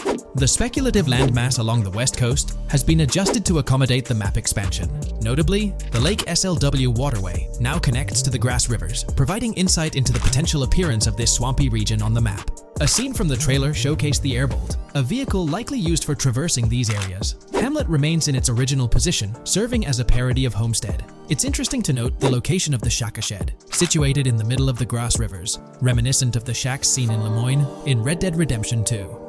This suggests that this area may draw inspiration from its counterpart. Furthermore, I anticipate hunting to be quite intense in this region, given the presence of alligators, snakes, and lizards. The diverse wildlife, particularly at night, is bound to create a thrilling atmosphere. Additionally, changes have been made to the Gator Keys and the surrounding islands, as observed in the trailer. More specifically, there have been additions to speculative locations, such as Bird Key, based on new evidence. Additionally, some speculative areas across the map have been updated. That wraps up the analysis of the latest version of the GTA 6 mapping project. It'll be intriguing to see how closely it aligns with the actual map. Moreover, let's delve into a fascinating comparison between this latest version and all the other maps in the GTA series. Take a look at this comparison. On the left side, you'll find the latest version of the GTA 6 mapping project. Above it, there's the map of North Yankton from GTA 5. To the right of the North Yankton map, you'll see the island of Copico from GTA Online. Next to Copico, there's the GTA 5 map. Below that, we have the GTA 4 map. Below the GTA 4 map are the maps of Liberty City and GTA 3. And finally, at the bottom, there's the map of GTA San Andreas. One of the first things I noticed is how compact the GTA 4 map appears compared to others. Despite its small size, it boasted greater density than the GTA V map. Streets were closely packed, and every inch of space was utilized efficiently. Anyone who's played GTA 4 can attest to the unparalleled density of its city, brimming with intricate details. I anticipate a similar level of density and attention to detail in the GTA 6 map. Considering the vastness of the GTA 4 map, despite its modest size, I expect the density in GTA 6 to match, if not surpass, that level. Even though GTA 6 is already approximately twice the size of the GTA 5 map, the addition of intricate details will make it feel even more expansive. Now, let's examine a comparison between the old GTA Vice City map and the latest version of the GTA 6 mapping project. The old Vice City map has been superimposed onto the new one, allowing for a visual comparison of the two. What caught my attention was the size of the GTA Vice City map, which is quite substantial. However, in GTA 6, improvements are expected across the board. There will be more buildings, positioned closer together, enhancing the overall design and creating a denser environment. I also wanted to discuss a map that's been generating a lot of buzz within the community. Someone utilized images from Google Maps to supplement the mapping project. This method offers a clearer perspective on how the game's environment might appear in terms of scale and layout. While this representation may exaggerate the city's size with an abundance of buildings, it provides insights into the length and layout of highways, which have been overlaid with speculative areas. Additionally, looking at Yorktown, despite the lack of details, its size hints at the potential scale of both Yorktown and Port Gorn. Furthermore, the top portion of the map may resemble the depiction, although details remain uncertain. Considering the vast array of features such as multiple airports, cities, small towns, mountains, hills, and swamps, it's evident that GTA 6's map is poised to be the most impressive in the series. There's little doubt that it will set a new standard. Taking a deeper dive into GTA 6, we find out new info around the highly anticipated Trailer 2, highly probable predictions, and the projected timelines associated with this game. Post the unveiling of Trailer 1 on December 5th, 2023, providing enthusiasts with a tantalizing glimpse into the world of the forthcoming GTA installment. Rockstar has maintained a notable silence. Despite the absence of official announcements, the internet has been abuzz with articles and claims, including a recent piece highlighting details allegedly leaked by a Twitter user. It's prudent to approach such assertions with a discerning eye, given the prevalence of misinformation in the digital space, especially with the emergence of numerous GTA 6-themed accounts. Interestingly, amidst the sea of speculations, it's essential to acknowledge the presence of individuals who accurately leaked details about the first trailer on Reddit before its official release. One mysterious figure stands out, predicting not only the featured song, but also pinpointing the release date, directing curious minds to their username as a form of verification. This individual, while refraining from sharing disruptive insights into the game's development, did provide a tantalizing glimpse into new features. Among the disclosed features are the intriguing prospect of dual-wielding weapons, confirmed instances of gore and dismemberment, and the promise of varied sunset colors. A unique addition to the GTA universe includes a Miami-themed 3v3 basketball element, with a connection drawn to a hypothetical collaboration between Rockstar and LeBron James. The figure behind these leaks, having created their account on November 19, 2023, mysteriously vanished shortly after sharing these details, leaving behind a trail of speculative wonder. As we navigate through these uncharted waters of gaming anticipation, the veil of mystery surrounding GTA 6 continues to captivate and enthrall gaming enthusiasts worldwide. Diving deeper into the intricacies surrounding the leaked gameplay footage, it's important to clarify that what we witnessed is not a true representation of the final product. The showcased gameplay is derived from an older build, and the developers have assured the gaming community that the game will undergo significant visual enhancements. This preliminary look is merely a glimpse, offering little resemblance to the expansive and refined map that will unfold when the game is officially released. In evaluating the validity of information, it's pertinent to underscore that Jamie King's perspectives on GTA 6 hold little value, and the credibility of the Reddit leak stands stronger. As is customary in the gaming landscape, a level of skepticism is warranted, particularly given the prevalence of misinformation circulating through various GTA 6-related accounts. Now, turning our focus to the anticipation surrounding the release of the second trailer for GTA 6, historical trends provide valuable insights. Examining the timelines of previous releases, such as GTA 5 and Red Dead Redemption 2, reveals a consistent pattern. The second trailer typically arrives approximately a year after the debut of the first one. This established rhythm aligns with expectations for GTA 6.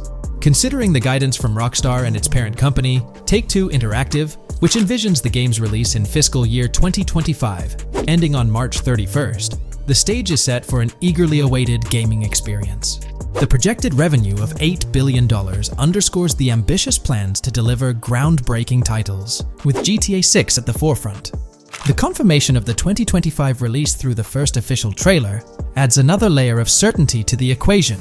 With the prospective release of GTA 6 in the first quarter of 2025, the logical assumption is that the second trailer will make its debut sometime in 2024. Speculations within the gaming community have surfaced, with one user dissecting the first trailer and estimating an August or October release for Trailer 2, followed by a potential final trailer in January.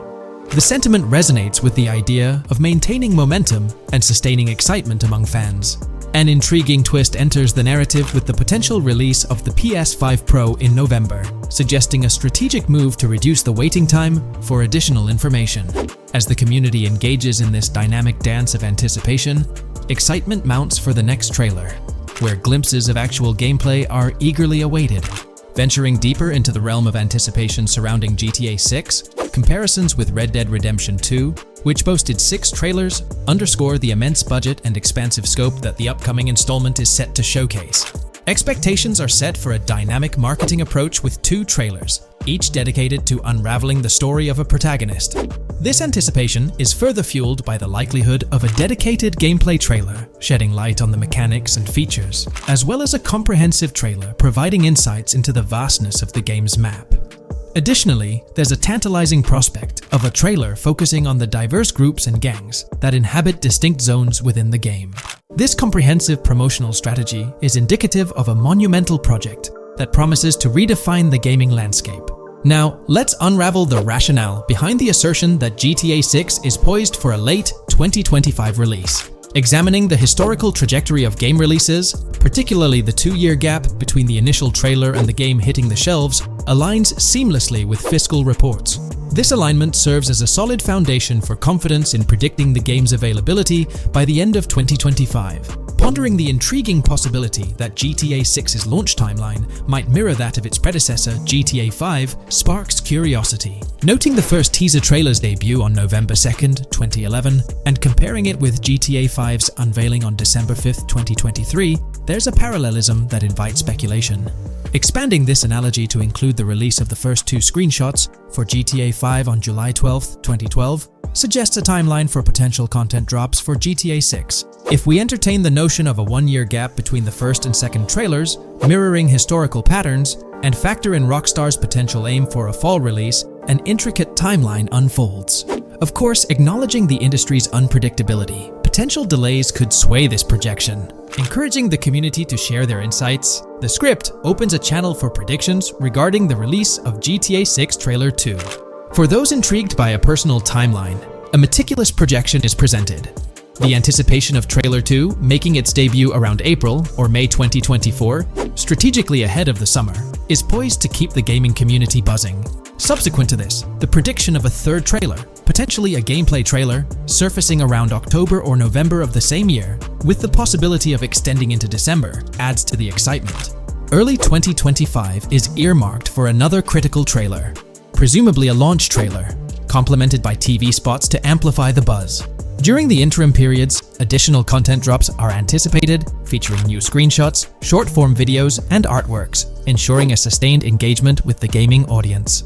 Acknowledging the evolving landscape of marketing, the script posits that character trailers, a hallmark of GTA 5's promotional strategy, may not be a focal point this time. The shift from 3 protagonists in GTA 5 to 2 in the current installment lends credence to this assertion. The first trailer introduced Lucia, and the prediction is that the second trailer will shift the spotlight to Jason, offering glimpses into his character and potentially unveiling more facets of the game's map, including Sport Gilhorn. Furthermore, a dedicated story trailer is envisioned, delving deeper into the narrative, characters, and plot. If Rockstar aims to sustain the momentum generated by the first trailer and is eyeing an early 2025 release, the likelihood of witnessing the second trailer before the summer of the current year becomes plausible. This expansive and speculative exploration of GTA 6's potential trajectory invites the gaming community to share their perspectives, fostering an engaging discourse in the comments section.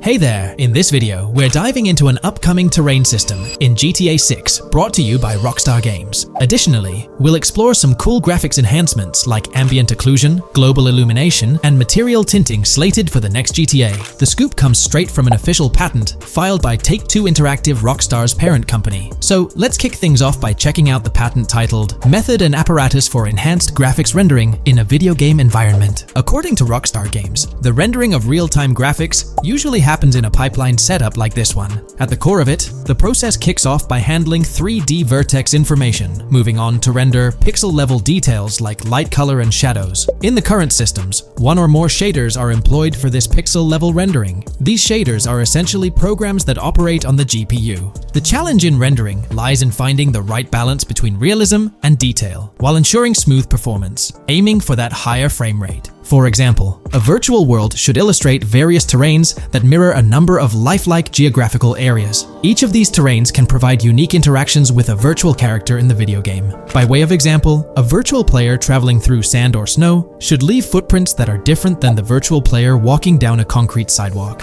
However, because of the number of various terrains that need be accounted for, and the unique behavior of each terrain, conventional graphics systems do not have enough processing power to account for dynamic terrain and the associated interaction with players of the game. So, Rockstar Games developed a shader system for efficiently rendering various types of terrain with high realism. Let's take a peek at the system. The world level map, visible in the bottom right, outlines all the different dynamic terrains, such as muddy, sandy, grassy, hard ground, snowy, and more. Take a gander at this world level map showcasing the diverse terrains. Now, let's explore the various dynamic terrain zones within the game world. Using Red Dead Redemption 2 as an illustration, this world level map plays a pivotal role in determining the terrain that players or NPCs interact with. Essentially, it acts as the foundation to generate a trail map. Think of a trail map as a record of all the imprints left behind by characters, vehicles, and other objects, like the aftermath of explosions. Take this image for instance, showcasing how the snow has been altered by the actions of this NPC. Different shaders of the shader system are used for different terrain types and with different trail map types. For example, basic terrains do not require special shaders, while shallow mud terrains can advantageously benefit from a parallax surface shader to efficiently show ruts and tracks in the terrain with a high detail trail map. As an additional example, deep mud terrain may use a tessellation surface shader to model the ruts and tracks in the mud. You might be aware that in Red Dead Redemption 2, you can leave realistic footprints in the snow and mud. Rockstar explained that they employed two shaders for this effect: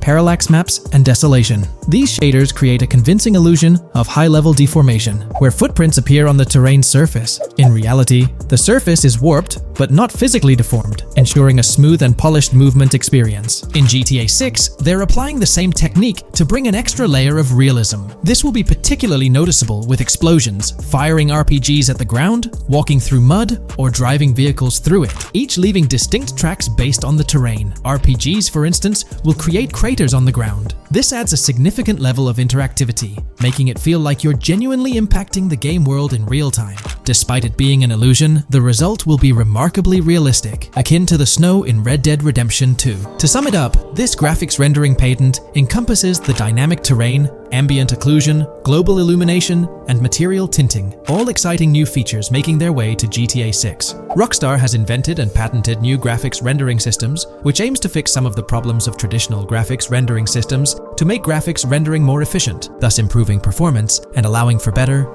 more realistic, and more immersive visuals. Dynamic Terrain System. This is a system that records and creates trail maps which make it possible that terrains can be visually deformed when being interacted with in various ways. Players, NPCs, vehicles, objects, and explosions can affect the terrain. For example, leaving footprints or vehicle tracks in sand can be seen in action in Trailer 1. Explosions will leave craters in the terrain as well. It's also possible for certain changes to the terrain to disappear over time. For example, footprints and tracks in mud disappearing after some time, since the viscosity of mud makes it return to its normal state after some time.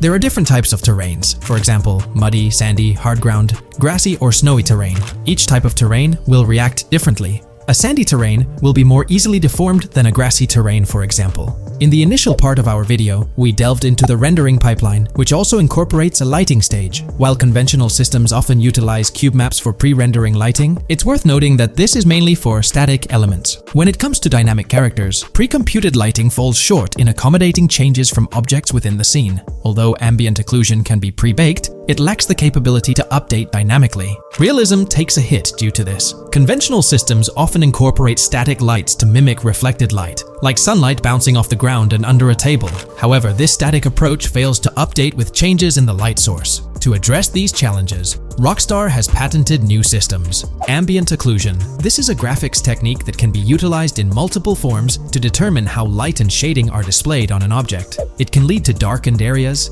enhanced contrast, and improved surfaces due to this technology. This patent's ambient occlusion system offers some special advantages. Determined by either preset or randomized assets based on developer discretion, the lighting can greatly provide a new vision to world building to make certain areas stand out, akin to a real-life setting. Global illumination.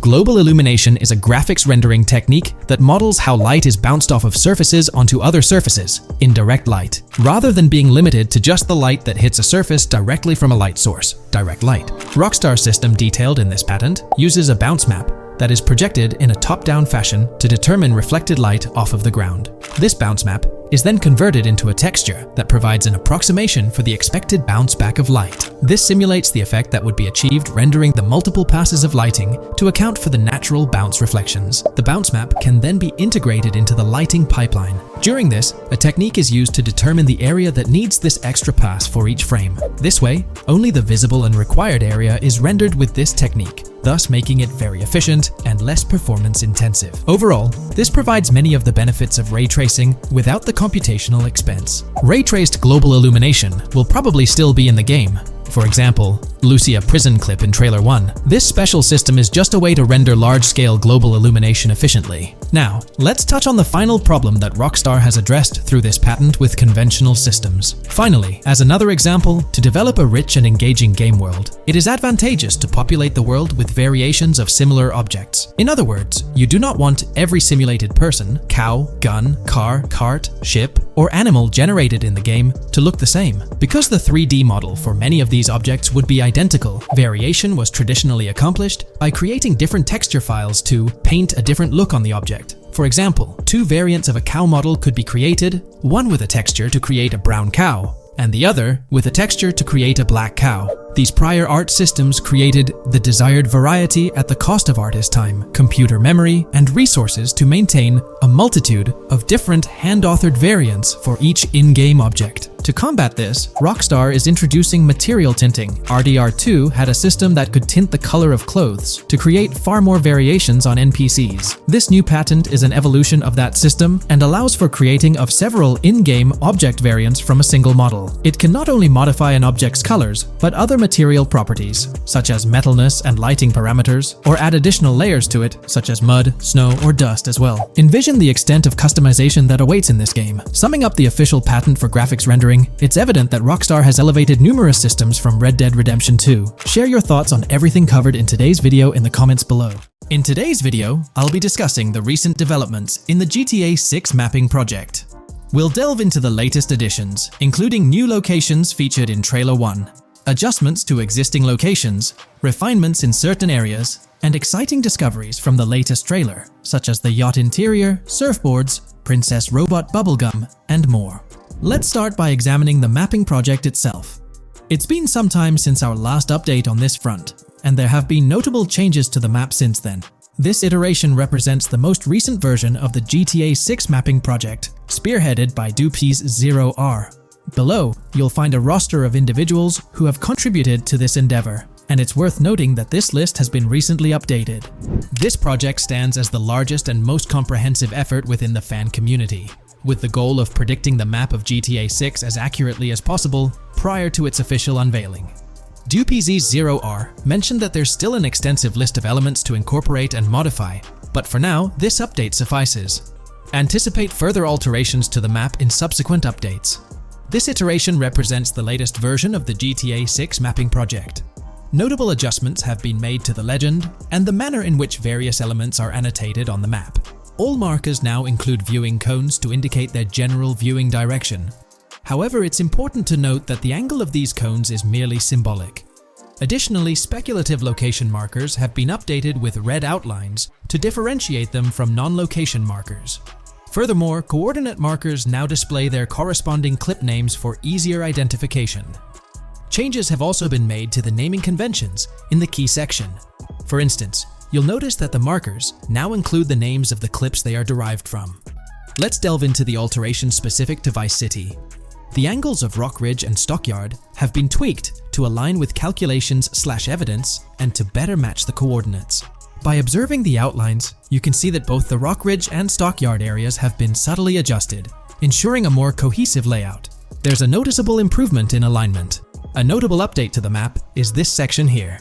Previously, absent features have been incorporated from the edges of one of Rock Ridge's minimaps, and adjustments have been made to the water's edge in that vicinity, now depicted in dark green to indicate the genuine boundaries of this section of the Vice River. Additionally, several buildings in the Rock Ridge area have been identified, including the Rock Ridge Community Research Center, Miami Police Department, Venture Apartments, Orange and Pink, 7071 Warren Thacker Manor, inspired by Martin Fine Villa, Palace Cafe and Diary, all sourced from leaks, Furthermore, there are two speculative markers outlined in red, representing locations from the trailer.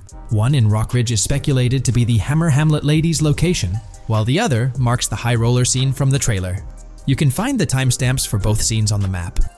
Updates have been made to the route of the I-404, incorporating new evidence. This includes adjustments in Vice Beach and the positioning of the road near Rockridge. Notably, there have been alterations to the highway section near the airport. Additionally, speculative terrain and building positions in Washington Beach have been revised to align more closely with the evidence. Changes have been made to the shapes and locations of the Ritz-Carlton Bal Harbour, Akoya condos, and Jade Ocean condos. Furthermore, alongside the speculative road and landmass in the Bayfront Heights area, the Y Vice City and Gate/Continental hotels have been included in the Vice Beach vicinity. Additionally, several minor adjustments and fixes have been implemented. Regarding the Vice Beach area, there have been additions of new buildings supported by recent evidence. These include 200 Ocean Drive, 260 Ocean Drive, 1043 Washington Avenue, Beach Park Hotel, and Council Towers North. Moreover, over at Brickell Key Island, two new buildings, Brickell Key 1 and Brickell Key 2, have been introduced. Additionally, corrections have been made to the names of the Tequesta Point locations, accurately reflecting their respective positions. Now, let's shift our focus away from Vice City. Firstly, an error regarding St. Joseph has been rectified. Previously labeled in purple, it should have been marked in red to signify that this name hasn't been confirmed in the leaks, but is either speculative or based on real-life data. Moving westward towards Port Gellhorn, there have been notable additions to the leaked industrial area opposite the state prison, along with improvements to the prison itself. Several speculative structures, highlighted in red, including a water tower and industrial buildings, have been incorporated, along with a cell tower across from the prison. Heading south to the Keys, significant improvements have been made. Adjustments to the landmass near the camera location, where the shot with the Dodal seaplane occurs, have been made based on speculative evidence. An airbase/runway has been added, along with guard booth and barriers visible in the trailer. Additionally, two speculative buildings marked in red, as well as the speculative Naval Area Station, have been included. That wraps up all the updates to the GTA 6 mapping project. Share your thoughts in the comments below. There have been some significant changes with this update. But now, let's shift our attention to the discoveries made in the trailer. I also wanted to touch on these findings in this video. This marks the initial Reddit post. In the GTA 6 trailer, you can see through the yacht windows and see the interior even though it's very far away. However, in GTA 5, you can't at all see the interior even from close-up. We will probably get inside the yacht and maybe even houses, or at least see inside it. In the shot of the Venetian island, it's evident that there will be a high density of yachts. It seems that the boats will be easily accessible, and based on the leaked shot featuring Jason on a boat from 2022, it's probable that players will have the freedom to enter, drive, and explore yachts like the catamaran seen in the opening scene of the trailer. Now, on to the next discovery, surfboards. Know a lot of people been talking about surfing, and while there's still nothing indicating it being an interactive minigame, surfboards are in-game and seen in the trailer. Surfboards were in 5, but only on the tops of certain cars, and a few static ones at the beach. What do you all think? Will surfboards act as decorations like they were in 5? Or will it be a fully fledged minigame? Personally, I'm not fully convinced yet, but if NPCs do have actual schedules/lives, I can't see things like surfboards just being static, especially at the beach. My guess is we'll see NPCs bring their own items to and from the beach, including surfboards, but the interactiveness is still in question. From the leaks, there hasn't been any information indicating that surfing will be an interactive activity in the game. Nonetheless, there have been numerous articles discussing this possibility, like the one mentioned here.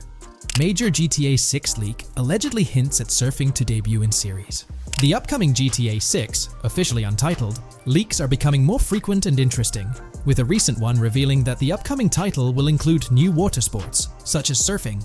According to a report by the Dexerto Gaming website, a leaker named Alix Venturas revealed on Twitter that Rockstar Games plans to improve the water physics in Grand Theft Auto 6 and will introduce several water-based activities. While the gaming studio has not officially commented on the leak, players are convinced, given that Grand Theft Auto 6 will almost certainly feature Vice City, a fictional version of Miami, Florida, known for its beaches and water activities.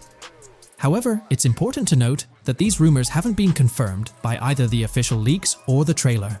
It remains to be seen whether these surfboards will merely serve as decorations. Now, On to the next and final discovery I'd like to highlight in this video, which might just be your favorite. Princess Robot Bubblegum is confirmed to be in GTA 6.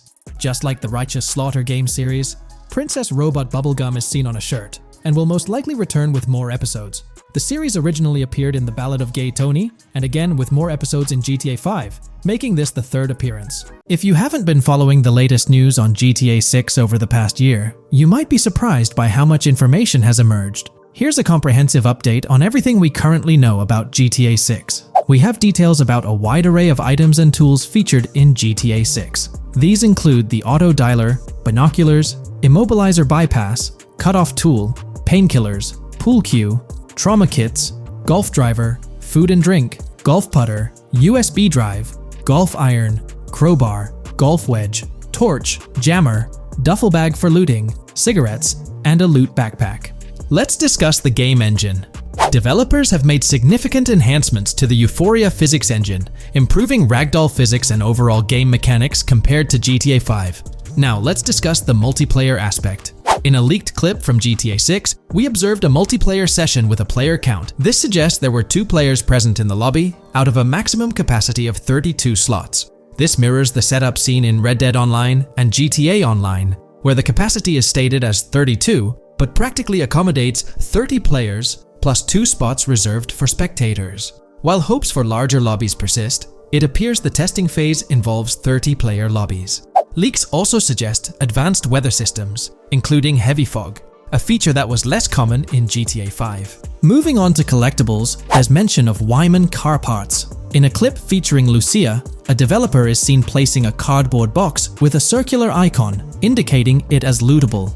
Debug text on this box identifies it as Collectibles Car Parts and Wyman Car Parts boxed Generic Used, suggesting players can collect car parts, possibly tied to a character named Wyman who shares a passion for classic cars with Jason. Regarding collectible hats, there's footage of Jason in an apartment where a developer interacts with a hat labeled as an ambient collectible hat. According to debug text, this hints at the inclusion of clothing items as ambient collectibles within the game. Additionally, a comprehensive list of all brands featured in the game is provided. While some brands may be integral to the story, many are included for realism and immersion. The list is displayed on screen for viewers to pause and inspect at their leisure. Similar to Red Dead Redemption 2, the weapon wheel in GTA 6 will be divided into 3 sections: weapons, equipment, and gear. Notably, players can dual-wield different weapons and access a quick item inventory displayed in the bottom left corner of the screen. While leaked recreations of the weapon wheels provide a glimpse, it's expected that the final version may evolve during the game's development. In a video snippet, an NPC is observed shooting at Jason, triggering a health tip to appear on the left side of the screen when Jason's health decreases. Additionally, the game will feature lighting and skybox systems, similar to those in Red Dead Redemption 2.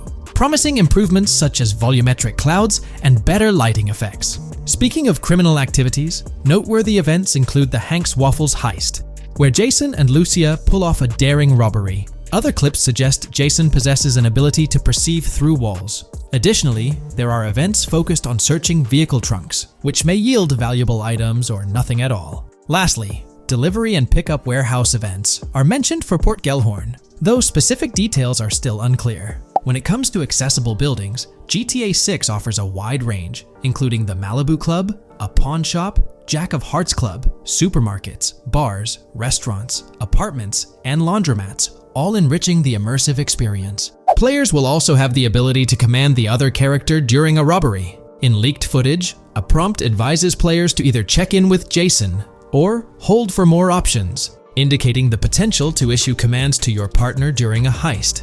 This feature aims to streamline gameplay, enabling effective control of both characters simultaneously. Unlocking doors and gates is also demonstrated, as shown in a video featuring Jason in the San Forsan area. Debug text indicates locked door panels, suggesting the necessity to unlock specific entry points. In addition, a new police system called Time Until Cops Dispatch has been implemented. Now, when you commit a crime, the police won't immediately arrive. Instead, you'll have a brief window to evade capture before law enforcement begins to converge on your location. Security cameras play a role in surveillance, but their function differs from GTA Online. Instead of instant detection, there's a detection meter similar to games like Payday 2 or 3. As the meter fills up, you must break line of sight within a certain time frame to avoid detection. Players also have the ability to restrain NPCs using zip ties, as seen in leaked footage. This feature enhances the realism of robberies, offering greater control over the situation. Additionally, players can loot vehicles, as briefly shown in the Hank's Waffles video. A button prompt to examine SUV suggests the ability to inspect random vehicles and potentially steal valuables from them. A while back, a significant leak revealed a plethora of potential world encounters, random events that occur as you navigate the game world. I've displayed these on your screen, and while I won't go through each one, you'll notice they're quite fascinating. From parking disputes to donut burnouts, protests, and even someone getting a concussion, these events add depth and realism to the world of Vice City. It's exciting to imagine strolling through such a dynamic environment where something is always happening. Take a moment to review them if you like. They're quite impressive. Moving forward, the community has endeavored to construct a map of GTA 6 based on coordinates and locations gleaned from leaks. This preliminary map outlines Vice City situated at the bottom right. The top section of the map remains somewhat enigmatic for now. Nonetheless, this initial map looks incredibly promising, and the excitement for exploring its intricacies is palpable. For the setting, we know about 3 different gangs in Vice City: San4San, a Haitian gang, the Guardia Brothers, and the far-right militia. These details create an exciting anticipation for what to expect in GTA 6. Now, let's delve into the variety of confirmed wildlife in the game. Players can expect encounters with snakes, seagulls, skunks, raccoons, alligators, wading birds, squirrels, southern leopard frogs, crayfish, lizards, skunk apes, pigeons, opossums, and even whales. While these are the animals confirmed so far, we anticipate discovering more upon the game's release. These are the species we're aware of at present. Fences in GTA 6 are not just physical barriers to jump over or drive through.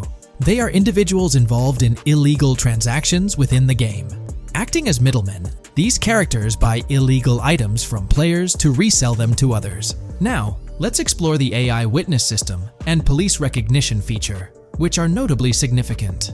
In the Hank's Waffles robbery video, beneath the wanted level stars, there's a mention of full description, suggesting that witnesses can provide detailed information about you. This implies that once identified, the police will recognize you. When Lucia enters a police vehicle, there's initially no vehicle description, but this quickly changes to a full vehicle description. This indicates that law enforcement will possess detailed information about your vehicle. Moreover, the text warns that any vehicle seen entering will be noted by the authorities. This suggests that even after losing a wanted level, if spotted again in the same vehicle, the police will pursue and apprehend you. During the robbery scene, Jason attempts to prevent customers with yellow icons above their heads from calling the cops or fleeing. Additionally, a female NPC inside the diner exhibits similar behavior, with her icon flickering as Lucia leaves, turning red when surrounded by cops, and then fleeing upon spotting Lucia. These advanced NPC systems indicate a more sophisticated interaction model. Regarding item sharing, Jason and Lucia appear to be able to share items between them. For instance, in one clip, Jason steals items from containers, keeping some for himself while sharing others. Regarding sound design, it's no surprise that GTA 6 will feature more realistic soundscapes. Weapon sounds are crisper and more authentic, with increased volume for a more immersive experience. The impact of bodies hitting the floor will have a deeper thud, creating a more visceral effect. Police sirens will reverberate off buildings and environmental elements more realistically, while the sound of items will vary depending on the surroundings. For instance, if you're in a shipping container, sounds will echo more, adding depth to the auditory experience. Overall, these sound enhancements aim to emulate real-life scenarios more accurately, contributing to the game's realism. Moving on, we have an extensive list of every confirmed vehicle slated to appear in GTA 6, sourced from both the game files and leaks. I covered these in detail in a previous video, so I won't repeat them here. However, I've provided them on your screen for your reference. If you're interested in exploring the full list yourself, you can find them on page 30 of the document. The game features improved vehicle damage and handling, as seen in clips where crashes result in realistic effects, like splitting front fenders and bending car hoods. Furthermore, car interiors now include a functional GPS and waypoint system, enhancing immersion, especially in first-person driving. Players also have the option to enter a car from the passenger seat, adding a touch of realism to gameplay. These details highlight GTA 6's commitment to intricate design elements, evident in its meticulous attention to detail throughout the game. In addition, several new gameplay mechanics have been revealed.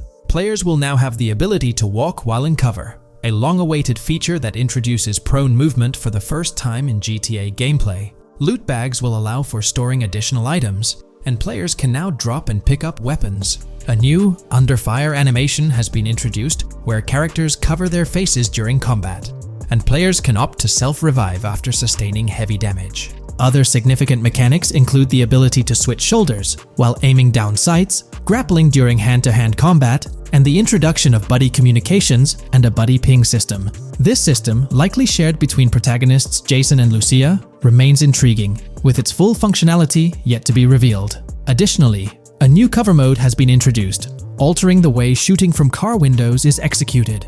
Characters will now fully lean out of windows, enabling full 360-degree shooting. Furthermore, a new ability system has been introduced, potentially exclusive to Jason, allowing for a form of wall perception. Whether Lucia will possess this ability remains uncertain. Players can also interact with a greater variety of objects and NPCs, engaging in actions such as carrying bodies, committing robberies, issuing threats, and conversing during criminal activities.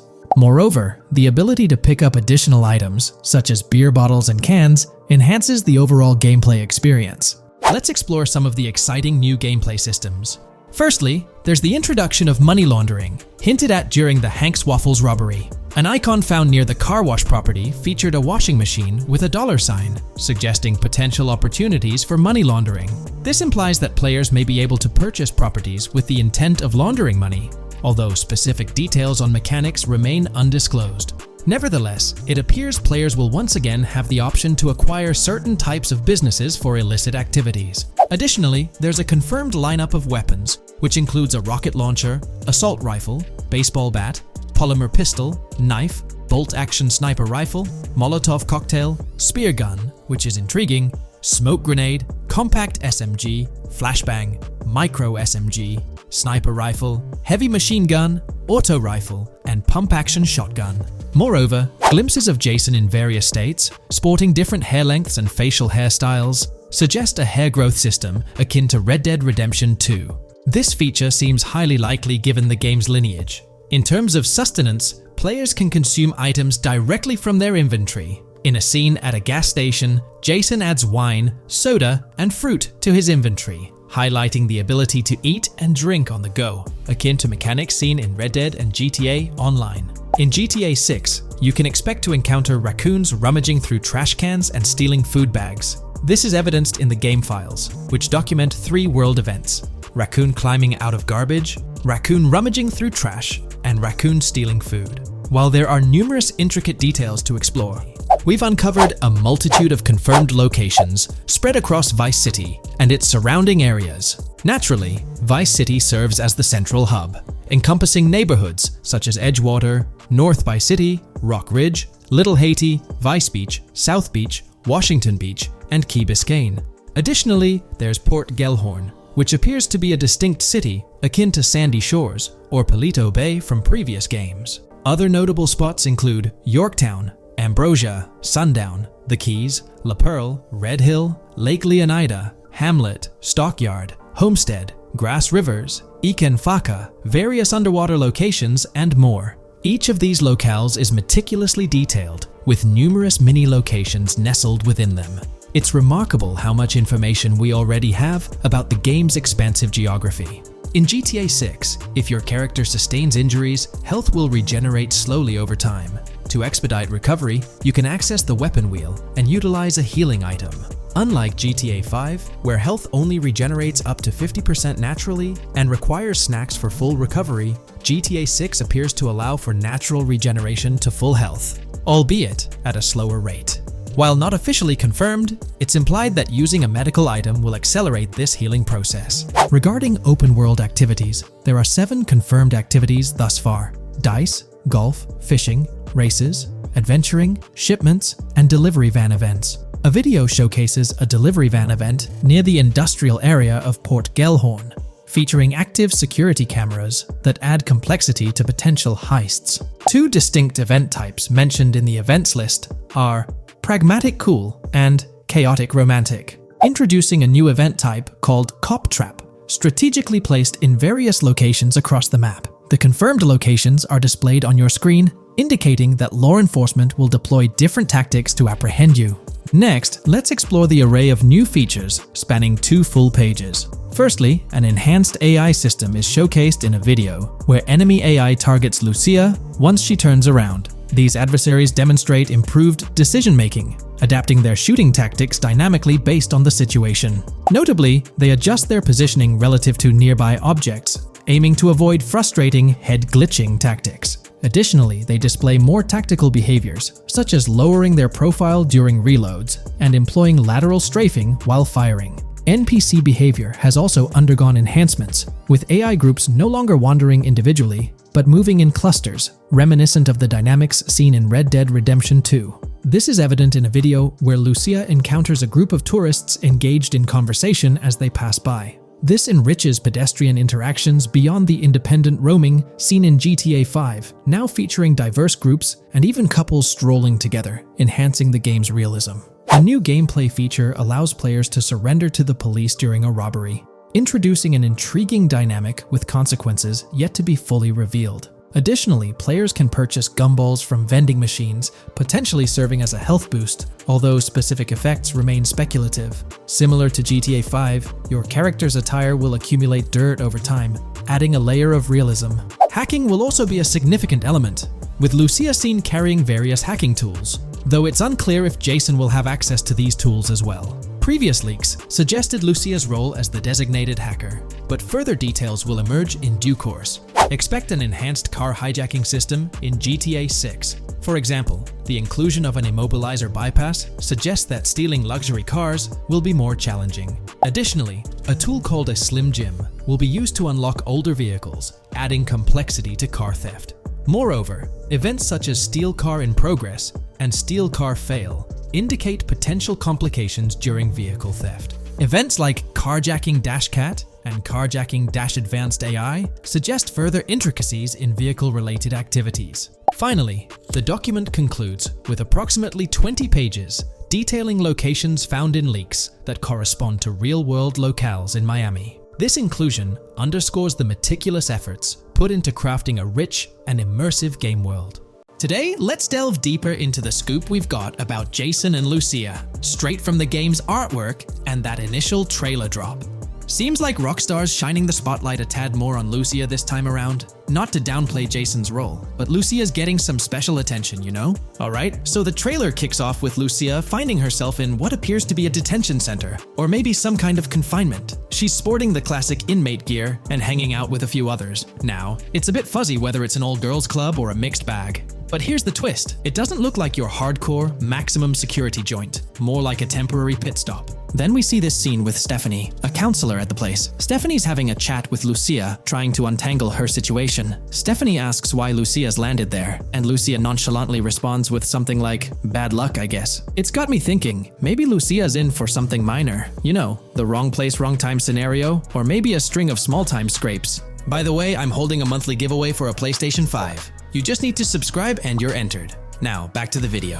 So, Lucia's starting off in a bit of a pickle, but I'm itching to see how the story unfolds, how she got caught up in this mess in the first place. Rockstar's got us all on the edge of our seats with this setup, and I can't wait to see what twists and turns are in store for these characters. Taking a closer peek at Lucia in this clip, she doesn't strike me as too old or hardcore, you know? Surprisingly, she's not all cuffed up or tightly restrained while having a chat with Stephanie, the counselor at this place. Stephanie's vibe doesn't scream in danger while talking to Lucia, so maybe her time in jail isn't as intense as we might think. So, Lucia's got a date with jail at some point. But yeah, she's not gonna be stuck in there forever, that's for sure. Let's shift gears to this artwork Rockstar's thrown at us. In that pic, Lucia's flaunting an ankle monitor. Now that's the kind of thing they slap on you when you're out but not really free. It's like they're keeping tabs on you, making sure you stick to a certain area, like your home turf or maybe a specific part of town as set by the powers that be. Now let's dive into some wild speculation on how this whole ankle monitor deal might mix things up in the gameplay. Imagine Imagine navigating the game with that kind of electronic ball and chain. It's gotta influence how Lucia moves around or what she can get into. Maybe it restricts her to certain zones or forces her to lay low in certain situations. The possibilities are buzzing around my head. It's like a marker that says she's out of the big house, but under some major watch. You see, when you've got one of those strapped on, it's like a 24/7 reminder that you're under strict scrutiny. It's like a digital leash telling you, hey, no funny business or else. Now think about how this could shake up the game's map dynamics. Rockstar might play a throwback card to the old GTA vibes, where you're restricted to certain parts of the map at the start. As you progress through the story, you gradually unlock more turf to roam. Picture Lucia, stuck in a zone until she can shake off that monitor, whether she manages to ditch it by some gutsy escape or someone legally gives her the green light. Fast forward a bit, and we spot Jason and Lucia in a pretty dicey scene. Jason's in the driver's seat, Lucia's riding shotgun, and they're peeling away from what looks like a scene post-crime.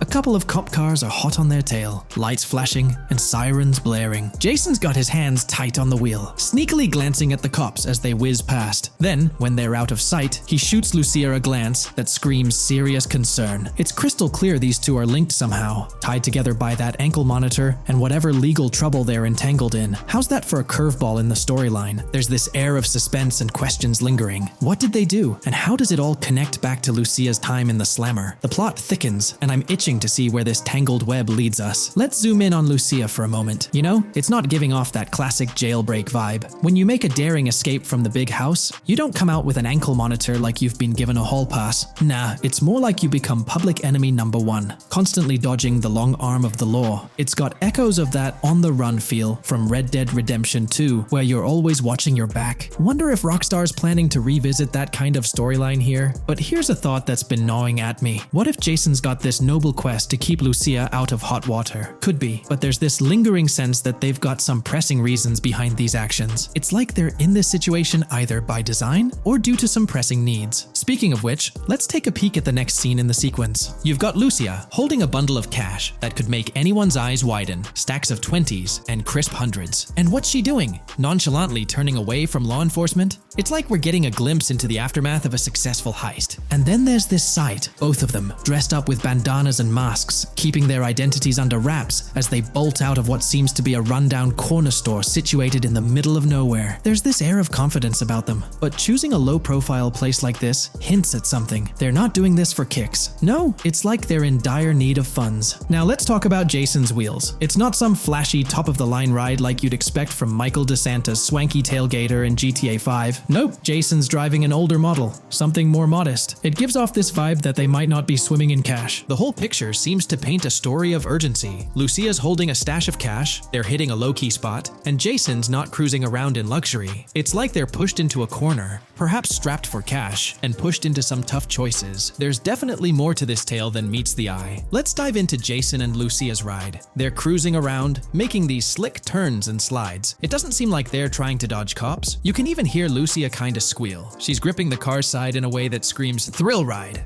Looks like they've got a pretty upbeat and tight relationship.